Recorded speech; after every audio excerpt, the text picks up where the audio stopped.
Kanayo, I think you might. Okay, George, Dennis is going to sign on behalf of Afreximbank, and then we also have from the party the CEO, Driss Telmidi of Al Mahalia.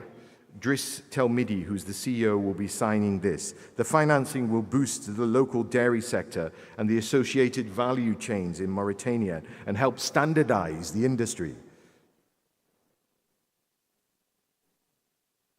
19.6 million euros for a 100 metric ton per day dairy processing and bottling plant in Mauritania. The financing deal has been signed. The documents are revealed. The handshake is done. The deal is done.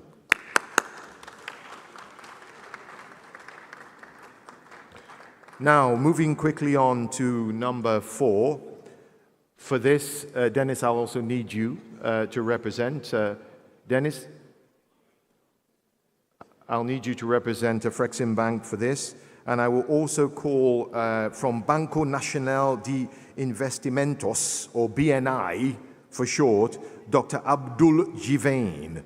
Dr. Abdul Jivain. Do we have Dr. Abdul Jivain with us? Could you please raise your hand, Dr. Abdul Jivain? There he is. Hello, Doctor. He will be representing BNI. And now this is an SME financing agreement between Banco Nacional de Investimentos of Mozambique and Afreximbank. And the financing will directly contribute to alleviating specific financing constraints, which we've heard about, facing export-oriented SMEs in Mozambique, and the financing will strengthen financial intermediaries' capacity, BNI's capacity, to support SMEs using Afreximbank's SME financing product, and it will help the country generate foreign currency proceeds, given that the sub-borrowers are small and medium-sized enterprise exporters operating within the agribusiness sector. And the two institutions have signed, that is the SME financing agreement between BNI and Afreximbank. Congratulations, gentlemen. Now, last but certainly not least, the final document deal to sign is the Springfield Exploration and Production Limited. The Springfield Exploration and Production Limited signing ceremony. The Executive Vice President, Kanayo, is Kanayo still with us? She's not with us. So who's going to sign on behalf? Okay, all right. And then Oluronti Dokati is going to sign for Afreximbank, I believe. And Gina Malkani is the Chief Operating Officer for Springfield Exploration and Production Limited. Do we have Gina Malkani, the COO of Springfield Exploration, with us? Do we have the second party, the second signatory with us? If you're here, please raise your hand so we can see you and know that you're in the room.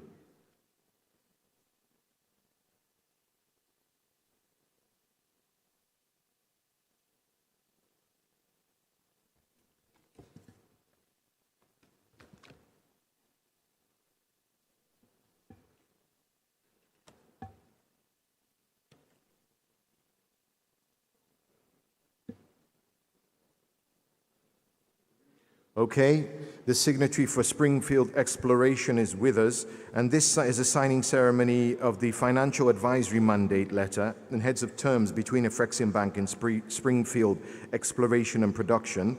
Springfield is appointing Afreximbank as its trusted financial advisor for the proposed debt raise of $750 million. The facility will be utilized towards funding capital expenditure, operational expenditure, and cash calls related to the operations of the Sankofa field.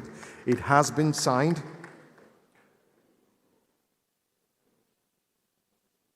And the signing ceremony is done. Ladies and gentlemen, thank you for witnessing those 5 signing moments in the proceedings. You've now earned your coffee break. Coffee and tea and light snacks are in the marquee, I'm told. just go out of the doors, and I believe to the right. If we could do this quickly and be back here in 15 minutes or so, just grab a bite and then come back. We have leveraging the power of science and technology in the digital era up next. I'll see you in 15 minutes.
Africa's premier trade and investment event, IATF 2023, is expected to attract over 1,600 exhibitors from more than 75 exhibiting countries and over 35,000 attendees, and is expected to generate up to $43 billion in trade and investment deals. IATF 2023 will once again consist of a trade exhibition where countries, large corporates, as well as small and medium enterprises, SMEs, can set up pavilions and exhibition stands which will enable them to customize their exhibition to fit their unique requirements. This offers private and public entities opportunities to showcase their goods and services. Trade and Investment Forum, the 4-day conference, will feature leading African and international speakers and a variety of sessions dealing with African trade and investment issues.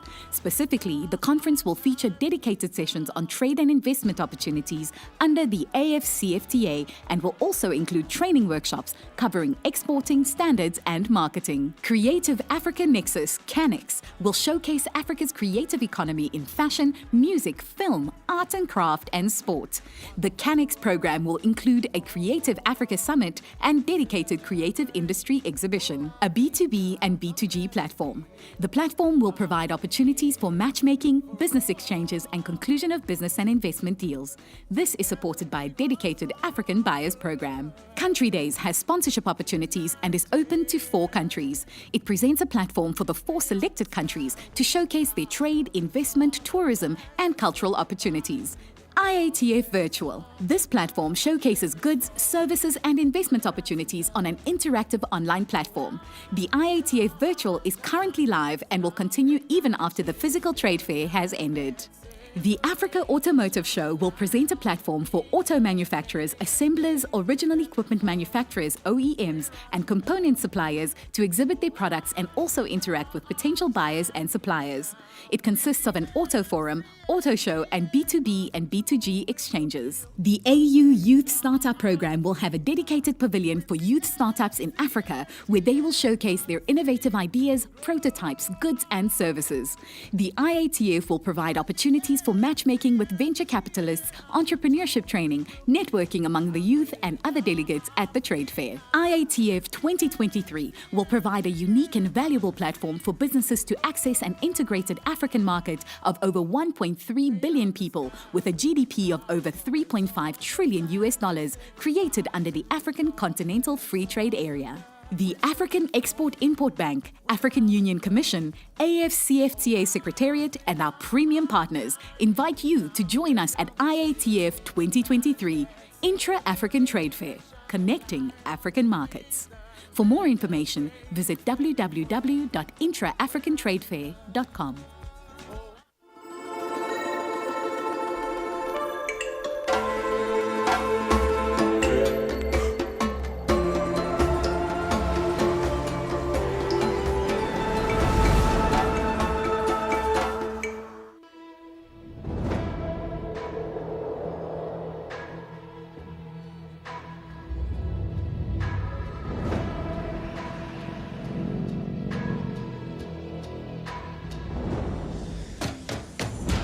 Позвольте мне еще раз вас сердечно поприветствовать.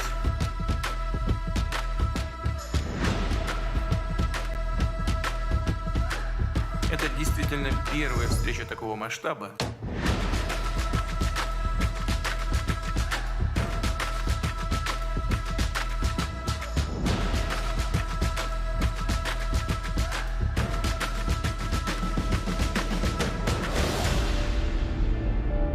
Здесь собрались представители всех 54 африканских государств и ведущих региональных организаций.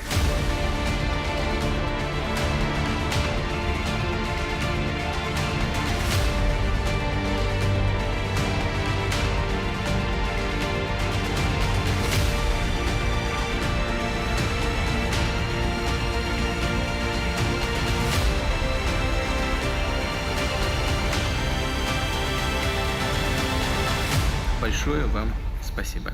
До встречи.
So that will want to.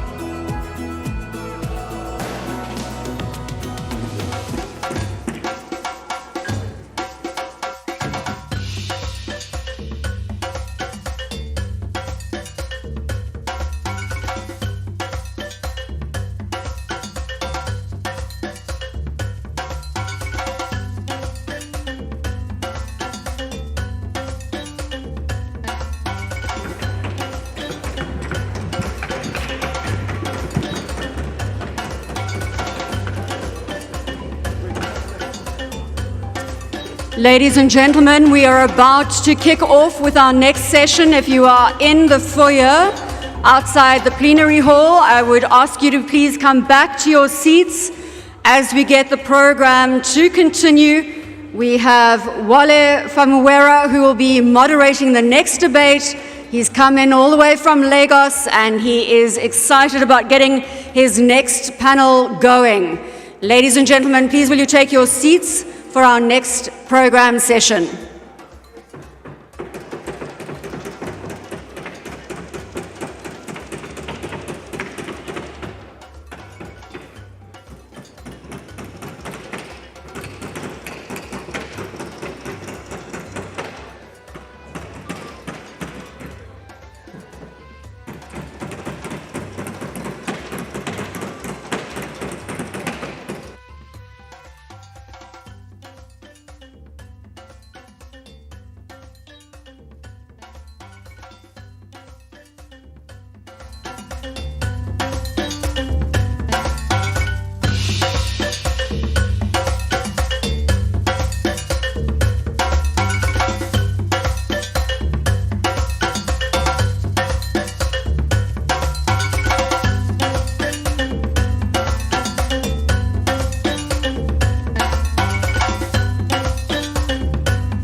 Okay then, I would invite everybody. I know it's an almost empty room here, so if you have anybody at the door, if you could call people back in, because we want to stay on time now.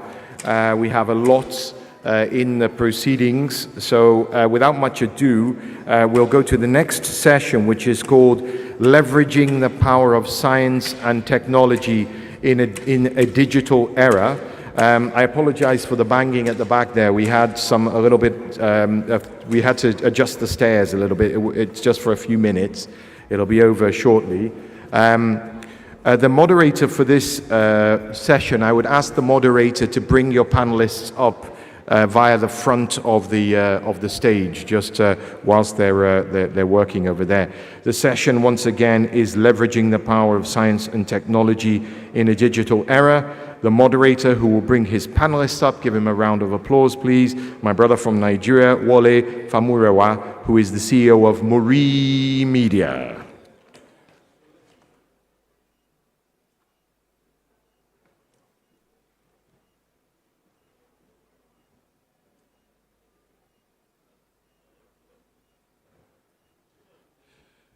Thanks a lot, Mark. Good morning to everyone. Thank you for coming back from coffee, and hopefully the room will fill up as we continue. I'll just having a short conversation with my panelists, and made a point that we think this is potentially the most important conversation at this year's event. Now, obviously, I'm biased because I'm moderating, right? But at the same time, you can't run away from the impact of science and technology. In fact, I dare say that with the advancements we're seeing in science and technology today, you may begin to consider whether or not this is really Wale Famurewa standing in front of you, because the technology has evolved to the point where the AI is able to assume my intelligence and speak like me, gesture like me, and then we have robots that can be built like me. It's coming really interesting what's happening now. But anyway, I digress and I come back to our theme today. So ladies and gentlemen, I believe we're going to have a very important conversation today on leveraging the power of science and technology in a digital era. Of course, we are at the Afreximbank annual meeting and conference, and there's no doubt that we'll be focused on the African Common Free Trade area. So without further ado, I'd like to welcome to the stage my panelists, starting with Brian Deaver. He is the CEO of the African Medical Center of Excellence. Please a round of applause for him as he steps forward. Thank you very much, Brian, for joining us for this. Brian I'll just save a more elaborate introduction. I'll allow him to talk about what he does, because the African Medical Center of Excellence is actually one of the very, very important projects that the Afreximbank is driving. We also have the pleasure of His Excellency Dr. Fred Aga, former Deputy General at the WTO and Nigeria's Chief Trade Negotiator. Please a round of applause for him as he steps forward.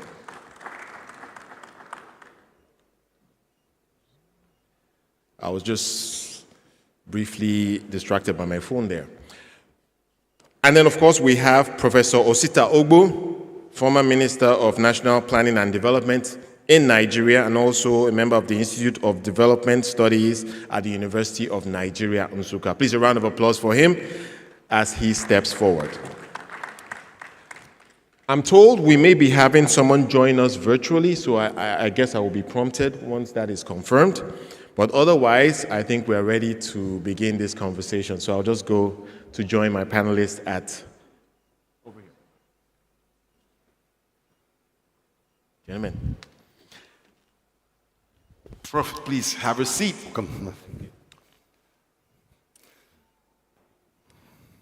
All right, so I dare say there's quite a lot to unpack when we're talking science and technology, right? So before we even touch AI or any of those things, I think perhaps we should bring it home to why we're here. So we're trying to drive more trade on the African continent. So perhaps, Mr. Aga, I'll allow you to open this up. In terms of how the African continent should be thinking about science and technology in the context of driving greater intra-Africa trade. It's no secret that on the African continent, there is a dearth of focus on science and technology. We see it from the budgets of the various countries in terms of how much is deployed to that. We see it in terms of the level of engagement we're seeing with the academia in terms of driving innovation on the continent. So what are your thoughts as we try to pursue greater intra-Africa trade? How do we infuse science and technology? Well, thank you very much. And I thank the Afreximbank for the opportunity to participate in this session. To the layman, the issue is not complicated. Trade, technology, and finance are all seen as levers of development. However, how do you make trade, finance, and technology work for you? So, my thinking is that African countries should look at what trade opportunities that are available. Where are the markets? What are the products? What are the services? What technologies will give you competitiveness, whether it's price or quality?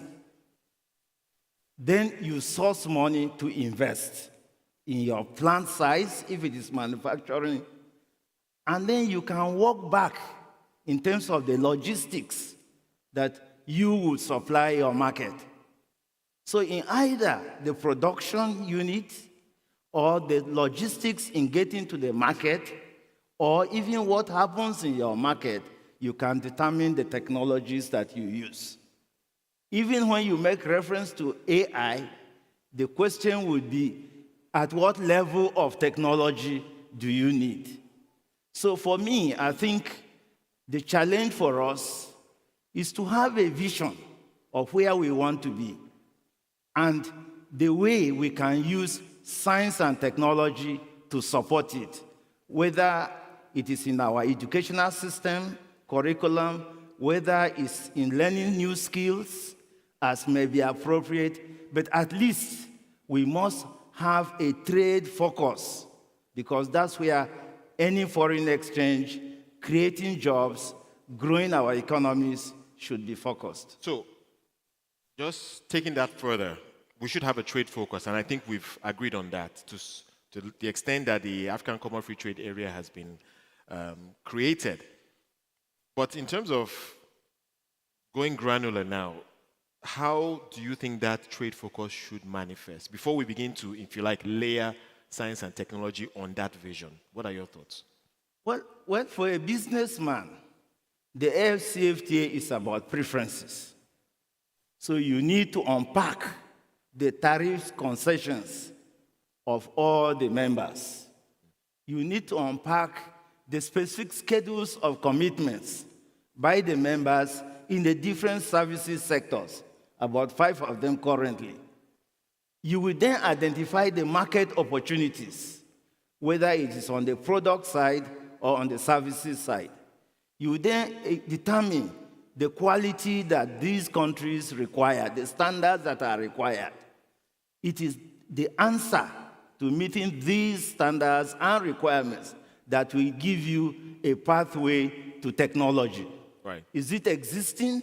Is it something you need to develop on your own? I mean, these are questions that can be answered based on the preferences that you want to use, the markets that you want to target, the sectors that you think will help you grow your economy. Right. Okay, we'll get to some specific examples later on. But let me go to Prof. now. Prof, maybe some opening thoughts on the critical role of science and technology in driving intra-Africa trade. Mr. Moderator, you know, this subject is too important for us to be addressing an empty hall. But be that as it may, I hope that people will trickle in as we speak. I was saying earlier that, you know, science and technology is not exactly very sexy. But it is at the base of all that we do. So you are asking me a question as to how science and technology can become the foundation for improving inter-Africa trade. As a matter of fact, without science and technology, how do you even begin to trade? How do you produce what you trade? Whether it is in services or whether they are goods. Everything that you trade is based on knowledge. But the more fundamental question is who owns the knowledge, who commands the knowledge, who can deploy it, and how profitable is it in the deployment in the continent. So those are the questions. It is not whether you need. It is the quantum you need. It is the type you need. Because, let's face it, knowledge in itself also breeds ignorance. As you advance in knowledge, we're also advancing in ignorance. So the new frontiers are making people look like they don't know. And that is the reality. And so you have to decide where you want to play. Do you want to belong in the half that knows, or on the other half that doesn't know? And depending on where you play, will also determine how you deploy and use technology. So in re-engineering trade in Africa, we have to re-engineer our understanding of the role of science and technology in the production process. And that means that we need to go to the fundamentals. Capacity building, not simply consuming technology. How are we going to be players in the production of technology? I get a sense sometimes that Africans have resigned themselves as consumers of technology rather than being partakers in the production process of technology. And that is very dangerous. And I had hoped that ministers will be here to listen to us, because we have not placed this subject appropriately in our development discourse. We have paid lip service, minimal attention to this issue, because we think that someone else will produce the knowledge and technology with which Africa will develop, rather than us engaging seriously in how we ourselves are going to produce them. I would like to stay on that point for a moment, because you clearly highlight something that I think is very important: capacity building. But perhaps that is driven, I mean, the lack of focus on that could be driven on a perception that the capacity does not exist. And so the best way to address that shortcoming is to simply just import, if you like, technology or capacity. And I want to hear your thoughts about the capacity that actually does exist in Africa. Perhaps it's underappreciated. From what you've seen across the continent, what can you say about that? So there are two aspects to your question. One is fundamentally what I call knowledge dependence and self-doubt. And I think I've alluded to it in my earlier statement. Knowledge dependence means don't worry about it, somebody else has the idea, and you simply import it. Self-doubt is when you have your own people generate new ideas or even create technologies and you don't accept them because they are your own people. But if you came from somewhere else, and by the way, this is also not limited to technology. Africans are still heavily engaging external consultants even when they have internal capacity.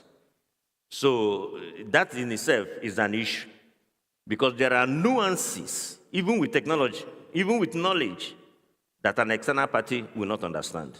And those nuances override the main issues that perhaps the technology has come to address. And so the point to be made is that, yes, there are some capacity, but let's be honest, we don't have critical capacity. And we don't have capacity at the cutting edge. I always ask this question. Name one world-class engineering faculty in Africa. Just one. We have a multiplicity of engineering schools, but go and check the laboratory. Go and check whether they are at the cutting edge. As a matter of fact, once we produce scientists that are at the cutting edge, they leave the continent. So capacity is an issue. If in 2012, I read the story of how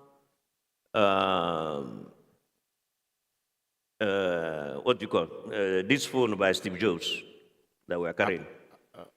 iPhone. iPhone was made in China. Because Obama confronted Steve Jobs. Why did you make iPhone in China instead of the US? And his simple answer was, I was able to recruit 8,000 engineers in 2 weeks in China. I will not be able to do that in the States, even in 9 months. And there was a certain urgency because you know how Apple is. They've already announced the date, and there were glitches. And Steve Jobs drove his executives and said, listen, the date is the date, we need to get this thing out. It was in China that he found 8,000 engineers willing to work 12 hours a shift with over another, perhaps 12,000 vocational workers ready. That's how Apple made iPhone in China. So capacity at both the engineering, investment in STEM. Right. If you go to our universities now, I don't know the situation in Ghana, admissions are mostly into faculty of law, business administration.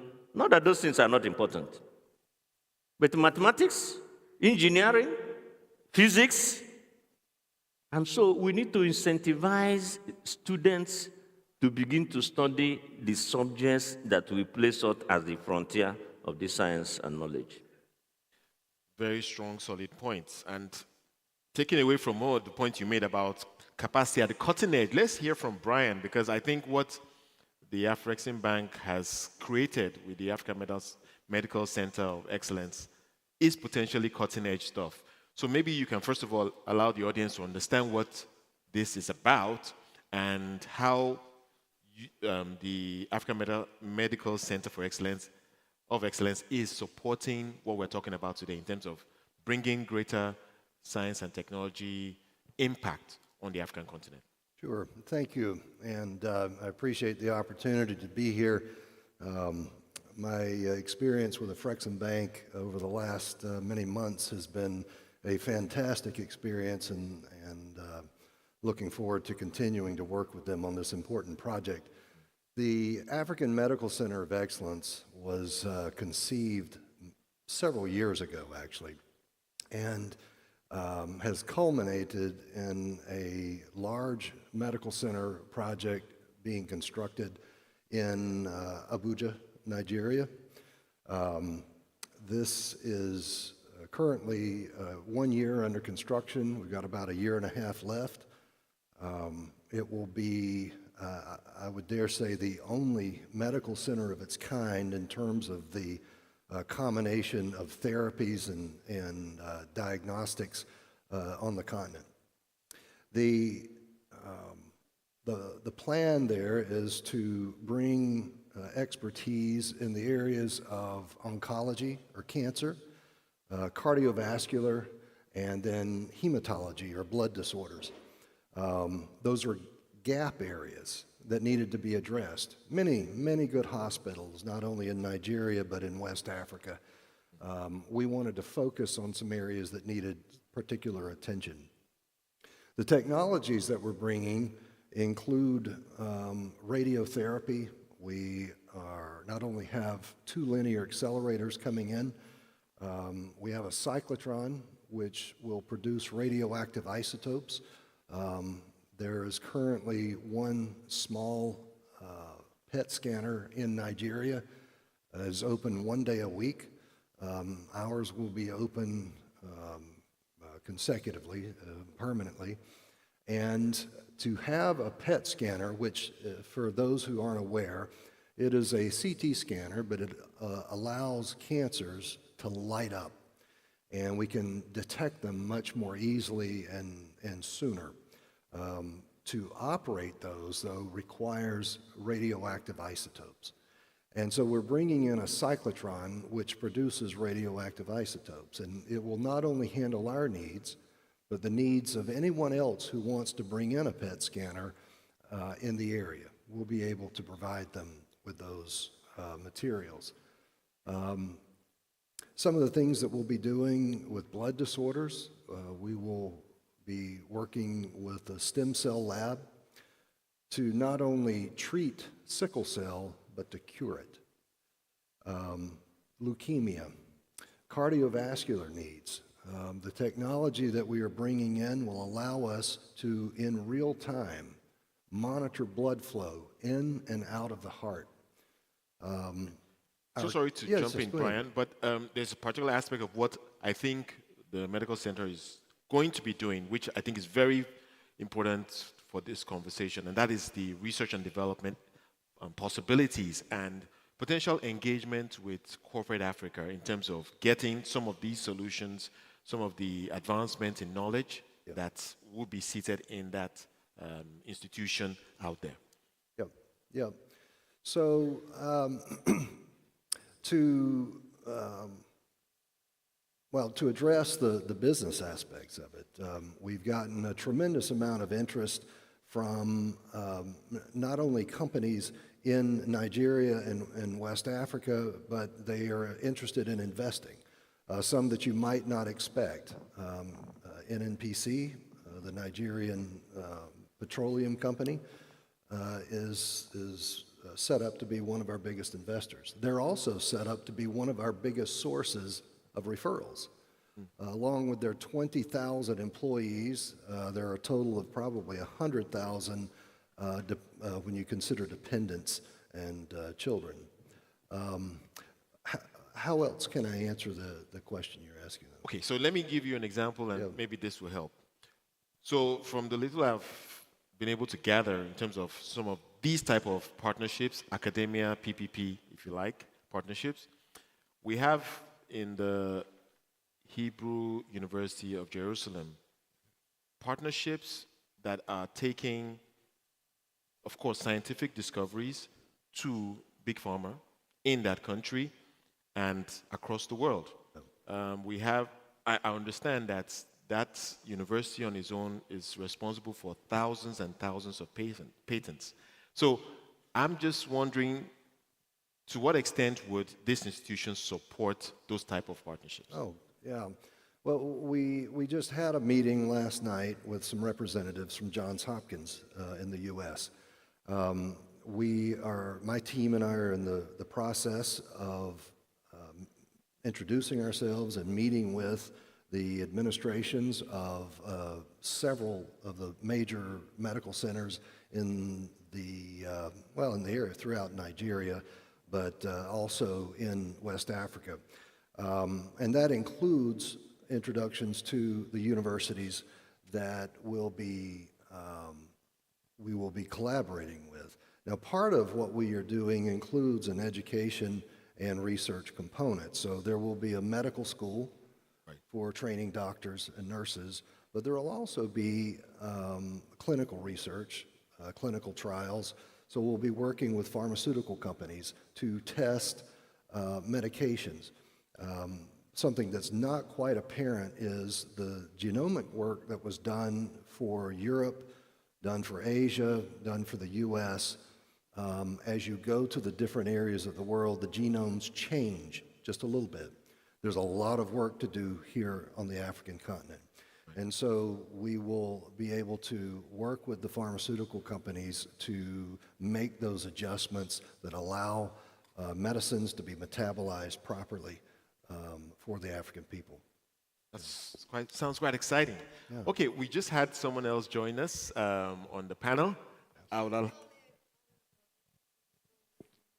The advisory board of New African Capital Partners. We apologize, Mr. Gomez.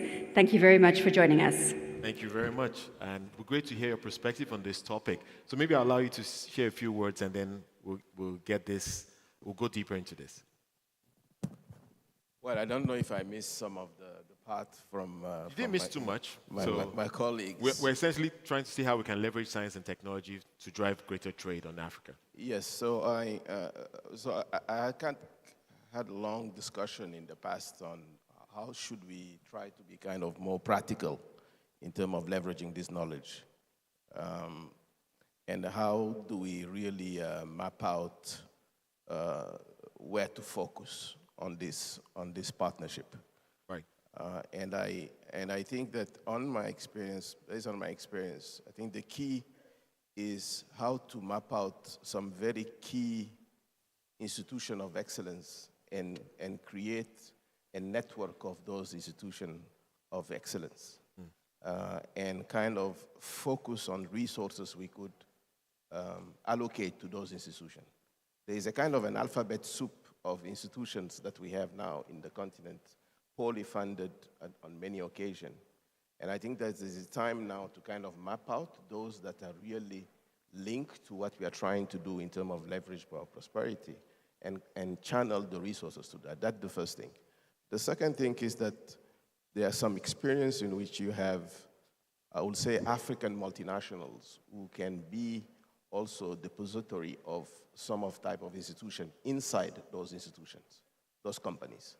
I'll give you an example of what's going on, for example, with OCP, which is the Moroccan phosphate and fertilizer institution, and how they have managed to create an ecosystem with university and center of excellence, very much linked to the nature of the business. Because I think one of the key aspects, as we move forward as African in our process of transformation is how do we keep learning? There seems to be a situation in which we learn, we go to university, and someone was talking about this earlier. we go to university, and then we start working, and then we stop. Right. And I think the key now is how do we keep people learning during the whole process? And institution of excellence and on research can help to make sure that we keep people in a constant process of learning, even in their own company. And this can be an incentive to the private sector, public-private sector institution. And finally, I think it's important for us also to look at the context. I think a few years ago, when we were pushing about this network of center of excellence, we didn't have the level of digital intelligence that we have now. Yeah. So now that we have this massive digital intelligence in which machine also will play an important role, which is a kind of a combination of algorithm and the machine, how this will impact institution of excellence and learning. And I think we need to kind of step back and look at it, because a major change is taking place, and this will require probably rationalizing those institutions and see, again, how we focus resources to make them optimal. So I will stop here. I think the last point is very important, being able to aggregate and harness that machine learning capacity and intelligence. But the first point I think is also very important, which is being able to identify those centers of excellence. So as I go back to you, sir, I want to get your perspective on that. As we try to map out how we want to make the Africa Common Free Trade Area blossom as a true free trade zone that benefits the entire continent, I want to hear your thoughts about how we infuse these centers of excellence thinking around how we infuse science and technology into all of this. Yes, well, this is for you. Yes, go ahead. Yes, absolutely. Okay. Look, technology, like most phenomena around us, has risks and opportunities. In today's world, technology is pervasive in all aspects of our lives, from the time you wake up to the time you sleep. So the issue for me, and I think is what we should advise ourselves, where does the role of government fit in? When we speak of free markets, I want us to be, there's nothing like a free market anywhere in the world. We are talking about markets with rules. If you go to our big brother, you can't even design a product and use it. You need a permit. You need who to sell it to. All these are regulated. So, government, from a trade policy point of view, like I said earlier, needs to determine which sectors will be best for development or for economic growth. Then, whatever technologies you now use, including even the use of artificial intelligence, would now need to be regulated. Because at the end of the day, the issues to address, what value added is the technology bringing? The technology must be people-centered, because if you automate too much, in Africa, for example, you create unemployment.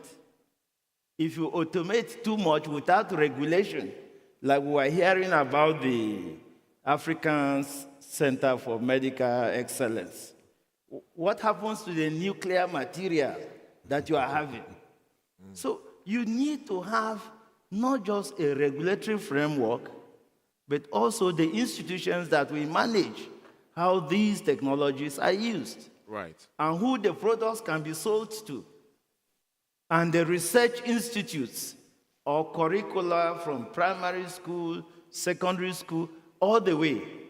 If you look at many of our developed countries now, children are being taught coding in nursery school. When in most African countries, people have learned computer science in universities without access to a computer. Moment for deep thought there. Right, thank you. By the way, I would like to open this up to the audience in a moment. But before that, perhaps, Brian, maybe you can chime in on lessons from other parts of the world. You know, we're trying to layer more S&T on to what we're doing in the African continent to make the free trade area work. What can we learn from other parts of the world, from where you've seen technology applied to business and driving economic developments in general? What I've heard my fellow panelists talk about this morning is the fact that science and technology are tools that can be used to enhance the trade that we seek to engage in. As about 17 years ago, I met a man by the name of Jim Collins, who wrote probably one of the greatest books on organizational transformation that I've ever read. And the book was entitled Good to Great. And that's kind of what we're talking about here, is taking things that are pretty good and making them great. And the first chapter of his book was entitled First Who. And what he was referring to was leadership, and who is really driving the bus that we're on. He talks about level 5 leaders, ones that are both humble and extremely driven with a strong will to get things done. The things that I've seen work in other areas of the world, lots of companies have technology and science. In Jim Collins' book, he studied 1,453 Fortune 500 companies. 11 of them, 11 met the criteria that he was looking for, which was 15 years of average to poor performance, followed by 15 years of superb, sustained performance. Only 11 out of 1,453, and the common denominator was the leadership involved. And so as we talk about science and technology, it cannot go with talking about people and who is going to be driving that. I'm from Texas, and in Texas we have a lot of horses. And we can have some of the fastest horses, best performing horses, but at the end of the day, who was the jockey? Who was the guy riding the horse? Right. And so if I could add one thing that we look at as we invest in science and technology, it would be investing in world-class leadership. And you talk about how we infuse science and technology in the corporate environment, embedding some of those world-class leaders in our learning institutions is one of the best places to start. We can talk about the need out there. We can generate excitement around science and technology, but then we have to keep them. In 2018, Africa had 16 million students enrolled in higher learning. For comparison, the US only had 21 million. Very, very close. So we are training our people on this continent. We are producing them. We must keep them. And one of the ways we keep them is making sure that they are able to earn a living, provide for their families. And then as the governments help us to clear a path for business to come in and make use of the science and technology, the jobs will be available. Got it. Prof, you wanted to chime in there? No, this is a very important point, and I wanted to make it even more direct. There is a certain advantage that backwardness confers on a nation. When you are backward, it means you are operating way, way, way below the production possibility frontier globally. What that means is that, like I said in the session yesterday, there are a lot of settled technology. You know, people keep talking about R&D as if you're going to go to the lab to now discover how air conditioners are made, or how cars are made, or how so many of these things are settled. It is the exploitation of the settled technology. That's where the growth comes from. And that's what China did. But you need to have capacity to be able to re-engineer, to adapt, to recreate. If I give somebody who studied engineering a machine, a microwave oven, can the person tear it apart and recreate it, and in the process learn? That capacity is needed because technology exists. You need to build engineering, science, and technology capacity to be able to recreate. The reason why developed countries don't grow at 6-7% is that they are the frontier. They have to do new research. We do not have to do new research. We have to just exploit what already exists. And if I may, because you asked for examples from other countries. Right. I was just reading recently. All of us are familiar with the new speed train that China deployed from Beijing to Guangzhou. China didn't have the know-how. They tried severally and failed. What did they do? They went to Germany, Japan, and France and said, we need help. Let me talk about France.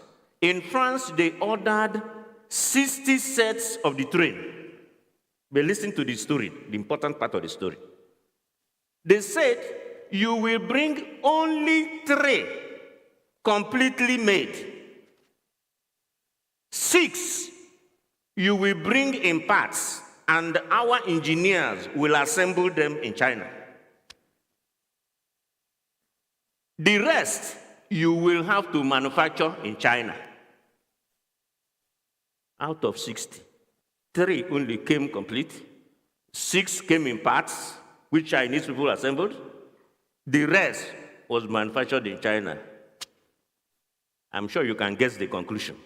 By the time they finished this process, they have already mastered the process of recreating this technology on their own. The African president will go and sign an agreement for 60 trains, will allow China to bring all the employees to assemble it, will ask them to stay here and run it, because the thinking is Africans just want a train. They are not interested in reproducing the train, which is a fallacy. And so, for us, I was here in Accra a couple of years ago, and we were discussing economic transformation. And I insisted that if we are going to discuss economic transformation, it must include a measure that that African nation has a capacity to create, recreate, own certain parts of technology. It's not a matter of you just take in, you consume, electricity is here, you don't know how it is generated. You mentioned Hebrew University in Israel. Hebrew University is the painkiller of Israel, Israeli government. If they have headache, Hebrew University. If they fracture their leg, Hebrew University. They have 10,700 patents, one university. Total African patents, not up to 2,000. So you begin to understand, that's why Israel is the startup nation of the world. Because there is a belief in that institution, there is capacity in that institution, they have re-engineered the institution in such a way they have relationship with the private sector, such that what is being produced here has a home.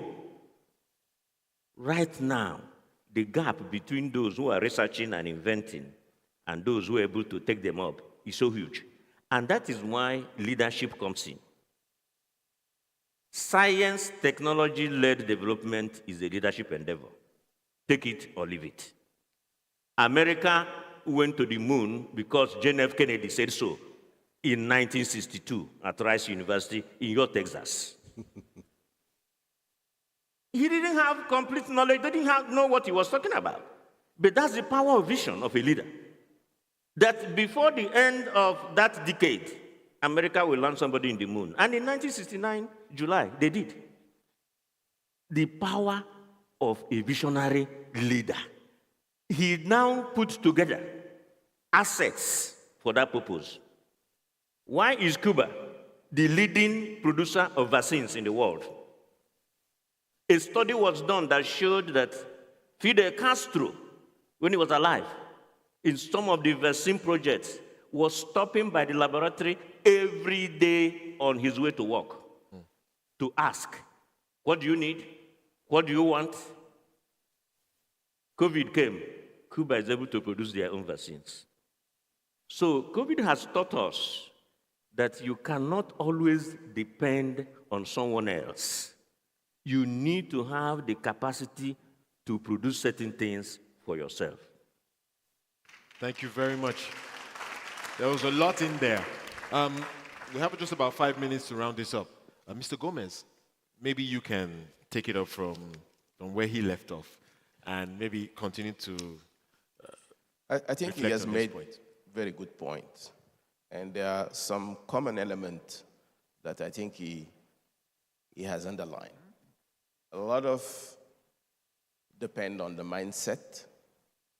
And I think we have an issue of mindset to solve as African. And that's difficult to quantify, difficult to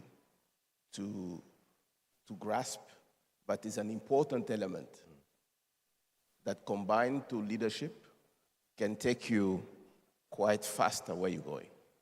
The second thing is I think we need to focus because the way we split on 50-something countries, which we have to recognize, it was a big mistake that happened in the 19th century. How do we deal with it now? I think our founding fathers were quite smart in saying that we shouldn't quarrel on redesigning those borders. And I think that's keeping us more or less in peace, even if we have spots of crisis. Yeah. So if we recognize that we will not be able to put those empires and kingdoms together, the only thing that we need to do is how to combine some institutions together. And this linked to my first point I was underlining earlier, which is we cannot develop a set of multiple institutions in many countries. We need to kind of focus on which one we want to share together. There are a couple of centers of excellence in Africa that are known. Now, once you do that map out, you need to kind of plug enough resources on that. And it comes back to the issue of our mindset, because once we create that school and we have done the first stone and everything, we assume that things will work. We have to inject proper resources. But the context has changed a lot. The digital intelligence is changing things completely, so I think we need to set back and look at it and decide. Right. So to sum up, I think we need to map out those institutions and build a network of it. We put proper resources among ourselves to make sure that those institutions work. And then essentially, as he was mentioning, to see where we want to focus. If we want, for example, in this continent to do unit to assemble plane, there are certainly 2 or 3 countries that are very well positioned at this point to do something. Morocco, because they've played a lot, they've invested in Tangier to do that. But also Ethiopia, what they've managed to do with the Ethiopian Airway. I think if you combine those 2 countries and have an institution or an entity that could be the center of excellence between those 2 countries, I think the rest of the continent doesn't need to create the same thing. And then we could send people there, we can co-invest, we can even take shareholding in those institutions and make sure that we have that transformation. Very well said. Sadly, I have just about 2 minutes to wrap up. So perhaps I'll give each person, I think you've pretty much summarize your views. Maybe the other three can have like 30 seconds or so to just summarize your perspective on this topic before we round up. Well, my takeaway for all of us, these things don't happen in a vacuum. Right. It's not going to evolve. If it were to evolve, Korea will not be where it is today. Somebody must make a conscious decision. Already we have a vision 2063. What are the benchmarks and pathway to that vision? Got it. We need to begin to make it happen. And all our governments must put in place the policy frameworks, the measures, and support them to create an environment where the private sector will prosper in providing these services, in creating jobs for our people. Brian? This notion of investing additionally in science and technology, there could not be a better example than Afreximbank has done with the African Medical Center of Excellence. You have a level 5 leader, and Professor Orama, who made connections between academia at King's College Hospital and the government of Nigeria with Afreximbank. There's the tripartite that we've talked about, and has worked with those three very distinct areas and very different areas to create a world-class medical center and to bring much needed science and technology in the area of healthcare to West Africa. Great model to follow. Prof, as you round up, perhaps as you notice, the president has walked in, so maybe your closing comments will be directly to him. No, you are you're a prophet. As if you knew. But we only have about 30 seconds, please. I was worried that he will not be here when I will make my closing remarks. And it's directed to Professor Rama. Prof, we need to create an innovation fund for Africa. And you are going to champion it. You will get another head of state who is a champion of science and technology to back you. You can collaborate with ADB, AU, and so on. It is overdue. Let's have a conversation around this with the African Technology Policy Studies Network and others. Not a big conference like this, small one, maybe in Cairo, maybe somewhere else, where we can thrash out this idea. Right. And you have a convening power, the resources are there, let's start small. And then we can instigate national innovation funds from the regional one. And perhaps advise African heads of states to have, just like they have economic advisors, they should have innovation advisors. That's my point. Thank you very much. Prof, you have been designated a level 5 leader. Perhaps we'll give you a short right of reply to that comment. If we can have the microphone. There's one on stage. Should I bring it? Yes. I apologize to the audience. We had hoped to allow you to ask a few questions, but we have run out of time. But Prof, please, a few comments. Okay, thank you very much. And let me thank the panelists. And apologize, I'm running from one meeting to the other. But I'm happy I met you before you closed. Afreximbank is a bank that really underpins everything it does with innovation. Because we understand that in the kind of environment we operate in, many things we want to do, there's no beaten path. And because there's no beaten path, we have to innovate, we have to be agile. So we welcome the suggestion you're making in terms of finding ways to make sure that this goes into the DNA of everything we do on the continent. And by the way, I think the AU also has big ideas about innovation. I've forgotten the commission that looks after it. But is it finance? I don't know which one that looks after it, but they have that. Right. In this world, where innovation is the key source of wealth, I don't think that anybody needs to even to debate what you said. I think it's something that has to happen. We just have to have a continental innovation strategy, I guess. Maybe the African Technology Policy Studies will help us with that. I don't know. But I agree with you. Thank you very much. Thank you very much, Professor. Obviously, the Afreximbank has been recognized as a great conveyor of governments, the private sector, and so forth, and financiers. So we are hoping that we can leverage that convening power. Thank you so much. And please, if you can put your hands together for our panelists. I hope you've learned quite a bit from this conversation, and we look forward to taking it further after the conference. Thank you so much. Thank you. I'll hand over to Mark. Where is the group photograph? Oh, yes, please. Don't I forget that one. imagine we are stepping forward for a photograph, right? Let's take with the president, too. Who is President, the camera? please, by Popular request. popular demand, we would like you to join us. Are we supposed to still have the microphone on? Okay, time for a quick family photo. I've got something special for you before the lunch break. So just for 15 minutes, we're going to do something that we always do every year. You're going to witness this.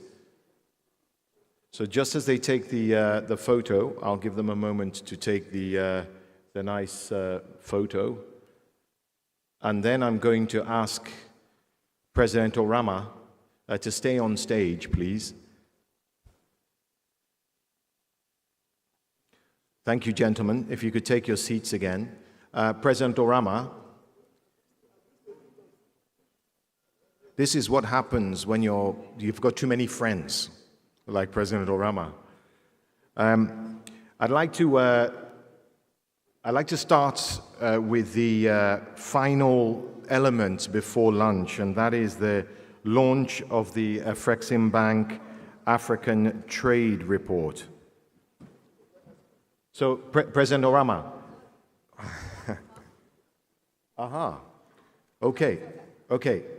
This is actually we have the chief economist coming up in a moment. I just want to tell you this is the launch of the Afreximbank African Trade Report, and it's entitled this year. It's entitled Export, Manufacturing, and Regional Value Chains in Africa under a New World Order. A New World Order. It's quite a provocative title.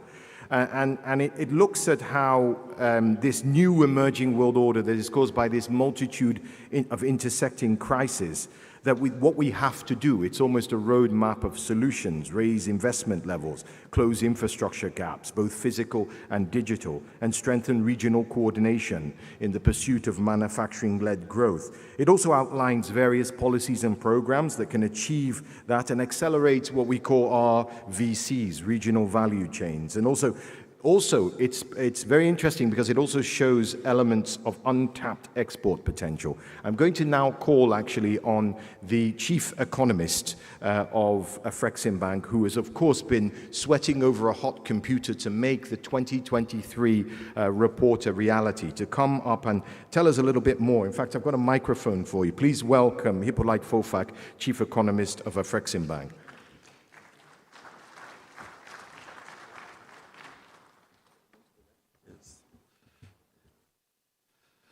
And good afternoon, everyone.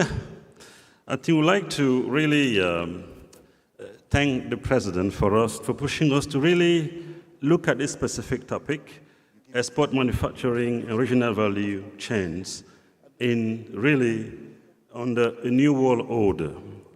I think if you look at what has happened over the last few years, it's quite clear to say that one of the most important buzzword, has been friendshoring.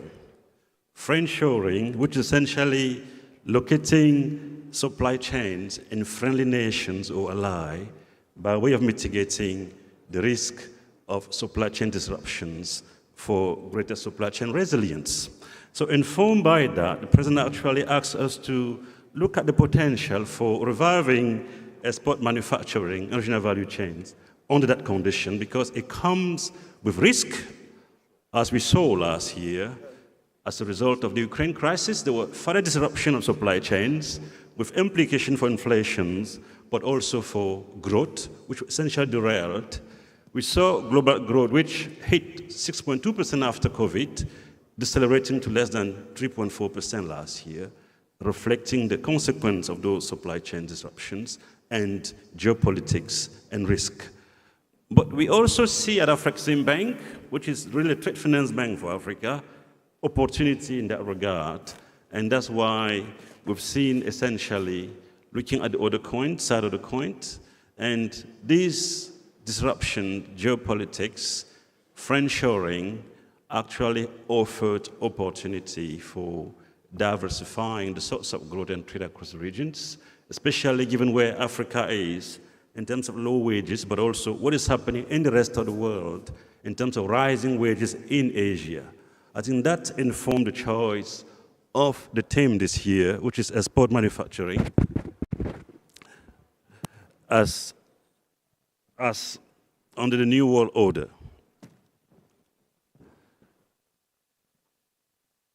Thank you. Microphone, please. But hello? Microphone. Thank you. Okay. Okay. Hello, hello. We're almost done.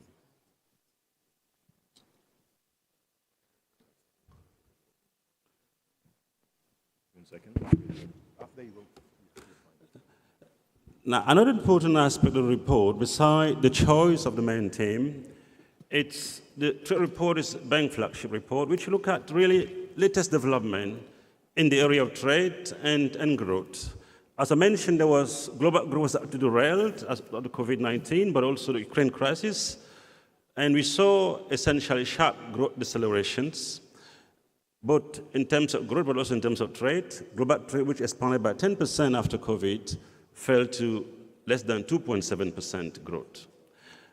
What is quite interesting is that under that challenging global environment decelerations, we actually saw growth resilience within the African continent, with really African growth expanding by, African GDP expanding by almost 4%, way above the world average of 3.4%. In the trade space, as I said, there was sharp deceleration from 10% growth last year to just about 2.7% in 2022. Within the African context, we saw, on the other hand, quite an expansion of African trade, growing by more than 20% last year, unlike global trade. In part, the resilience of African economy is a combination of two factors. I think the first one is really the asymmetric natures of shocks facing the regions, and oil prices were actually rising last year. But another important driver of that resilience, it's the rising South-South trade, where essentially Asia became the leading regions trading with Africa, mitigating Africa's exposure to the Euro regions, which was facing really at the heart of the Ukraine crisis. I think that resilience is what we expect to see going forward under that export manufacturing within the continent, which is set to be galvanized by the implementations of the African Continental Free Trade Area agreements. And that's why this report is so important, because it sees the geopolitical tensions, the rise of friendshoring as an opportunity within the context of the AFCFTA. But another important point to close is that when you look at the AFCFTA implementations, it's been discussed in the first day, and we are turbocharging that with the bank playing a major role, especially in the area of trade facilitations. But there are other actions that ought to be undertaken by African government to make sure that the changing geopolitical landscape, the rise of friendshoring and nearshoring on that new world order it's actually better exploited by African countries. In that regard, we see in this report, it argues for the need to have essentially robust industrial policies, They need to successfully deliver on the rules of origin to actually accelerate the process industrializations and diversification source of growth. These are some of the major highlights of this report. I'm not going to keep much longer to stand between you and your lunch, but the report is very rich, and we intend to really hope that you'll be using it in your work going forward, as done over the years in the past. Thank you very much, President.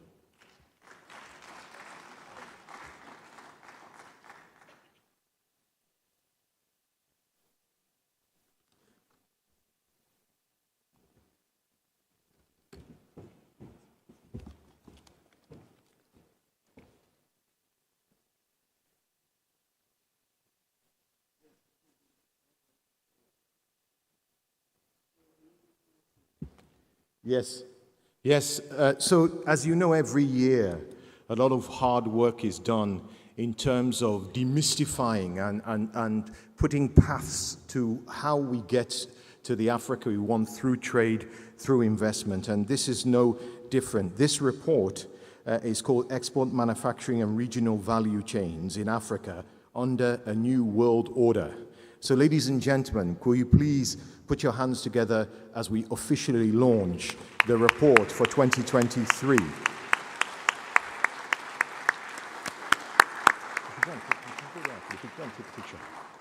I'm going to ask the chief economist to join you as well, because, as I said, he held the pen, as we say in business, on this. So he certainly deserves a photo op.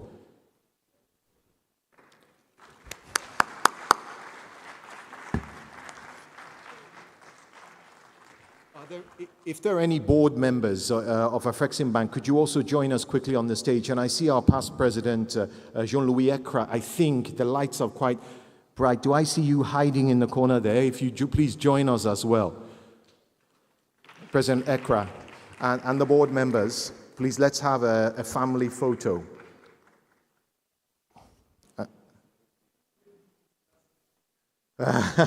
They're super glasses. So we're going to take a picture now just before lunch.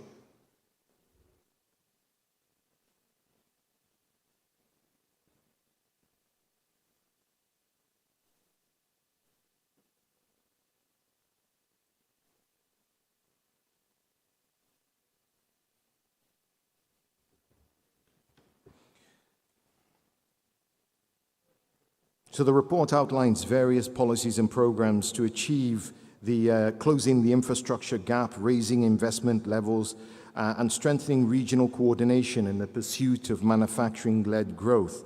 It also reveals large untapped export potential in intra-African trade across sub-regions. And it's an argument, really, this report, for more robust investment, a closing of that infrastructure gap, and coordination. There you have it. The report for 2023 is officially launched, and you are officially launched into lunch, apparently. And I'm told it's 1 hour, and it's in the same place by now. You know where to follow for the food. I'll see you back here in an hour. And boy, the final, it's a sprint to the finish. We've got some incredible people. We've got the powerful media force that is Mo Abudu coming up. We also have Didier Drogba, Asamoah Gyan will be here. Make sure you're here in an hour. See you later.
is responsible for making everything happen. It lights up our cities, creates jobs, powers schools, and transports our people. It drives factories and industry and empowers innovation. It keeps us connected and enables science and exploration. With it, we give and receive better healthcare, and our standard of living in every aspect of life improves. Energy really is the cornerstone of the African economy. But what will we do if this precious resource runs out? How can we protect and develop this lifeblood of our beautiful continent? The African Energy Chamber will host African Energy Week at the Victoria and Alfred Waterfront in Cape Town. The interactive exhibition and networking event will run from 18 to 21 October. The 4-day conference will unite Africa's energy stakeholders, drive industry growth and development, and promote Africa as the destination for energy investments. Recognizing that energy transition is shaping global conversation, the week promotes the continent's position and the future of its energy sector. African Energy Week 2022 will be critical for the continent and its people.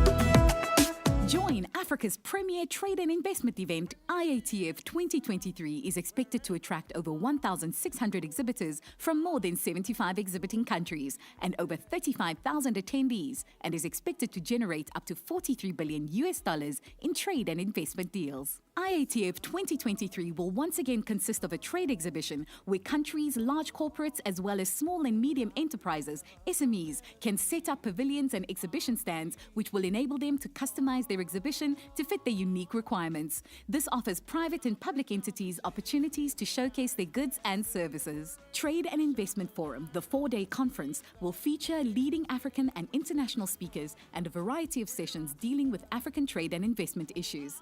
Specifically, the conference will feature dedicated sessions on trade and investment opportunities under the AFCFTA and will also include training workshops covering exporting, standards, and marketing. Creative Africa Nexus, CANEX, will showcase Africa's creative economy in fashion, music, film, art and craft, and sport. The CANEX program will include a Creative Africa Summit and dedicated creative industry exhibition, a B2B and B2G platform. The platform will provide opportunities for matchmaking, business exchanges, and conclusion of business and investment deals. This is supported by a dedicated African Buyers Program. Country Days has sponsorship opportunities and is open to 4 countries. It presents a platform for the 4 selected countries to showcase their trade, investment, tourism, and cultural opportunities. IATF Virtual. This platform showcases goods, services, and investment opportunities on an interactive online platform. The IATF Virtual is currently live and will continue even after the physical trade fair has ended. The Africa Automotive Show will present a platform for auto manufacturers, assemblers, original equipment manufacturers, OEMs, and component suppliers to exhibit their products and also interact with potential buyers and suppliers. It consists of an auto forum, auto show, and B2B and B2G exchanges. The AU Youth Startup Program will have a dedicated pavilion for youth startups in Africa where they will showcase their innovative ideas, prototypes, goods, and services.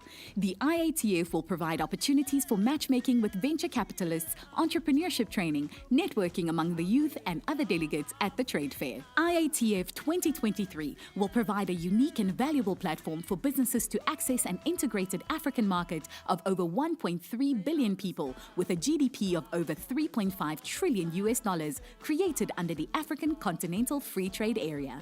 The African Export-Import Bank, African Union Commission, AFCFTA Secretariat, and our premium partners invite you to join us at IATF 2023, Intra-African Trade Fair, connecting African markets. For more information, visit www.intraafricantradefair.com.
Позвольте мне еще раз вас сердечно поприветствовать.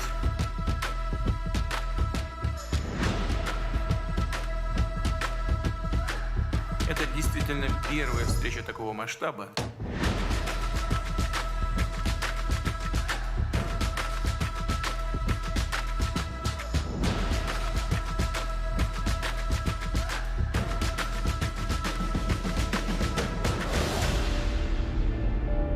Здесь собрались представители всех 54 африканских государств и ведущих региональных организаций.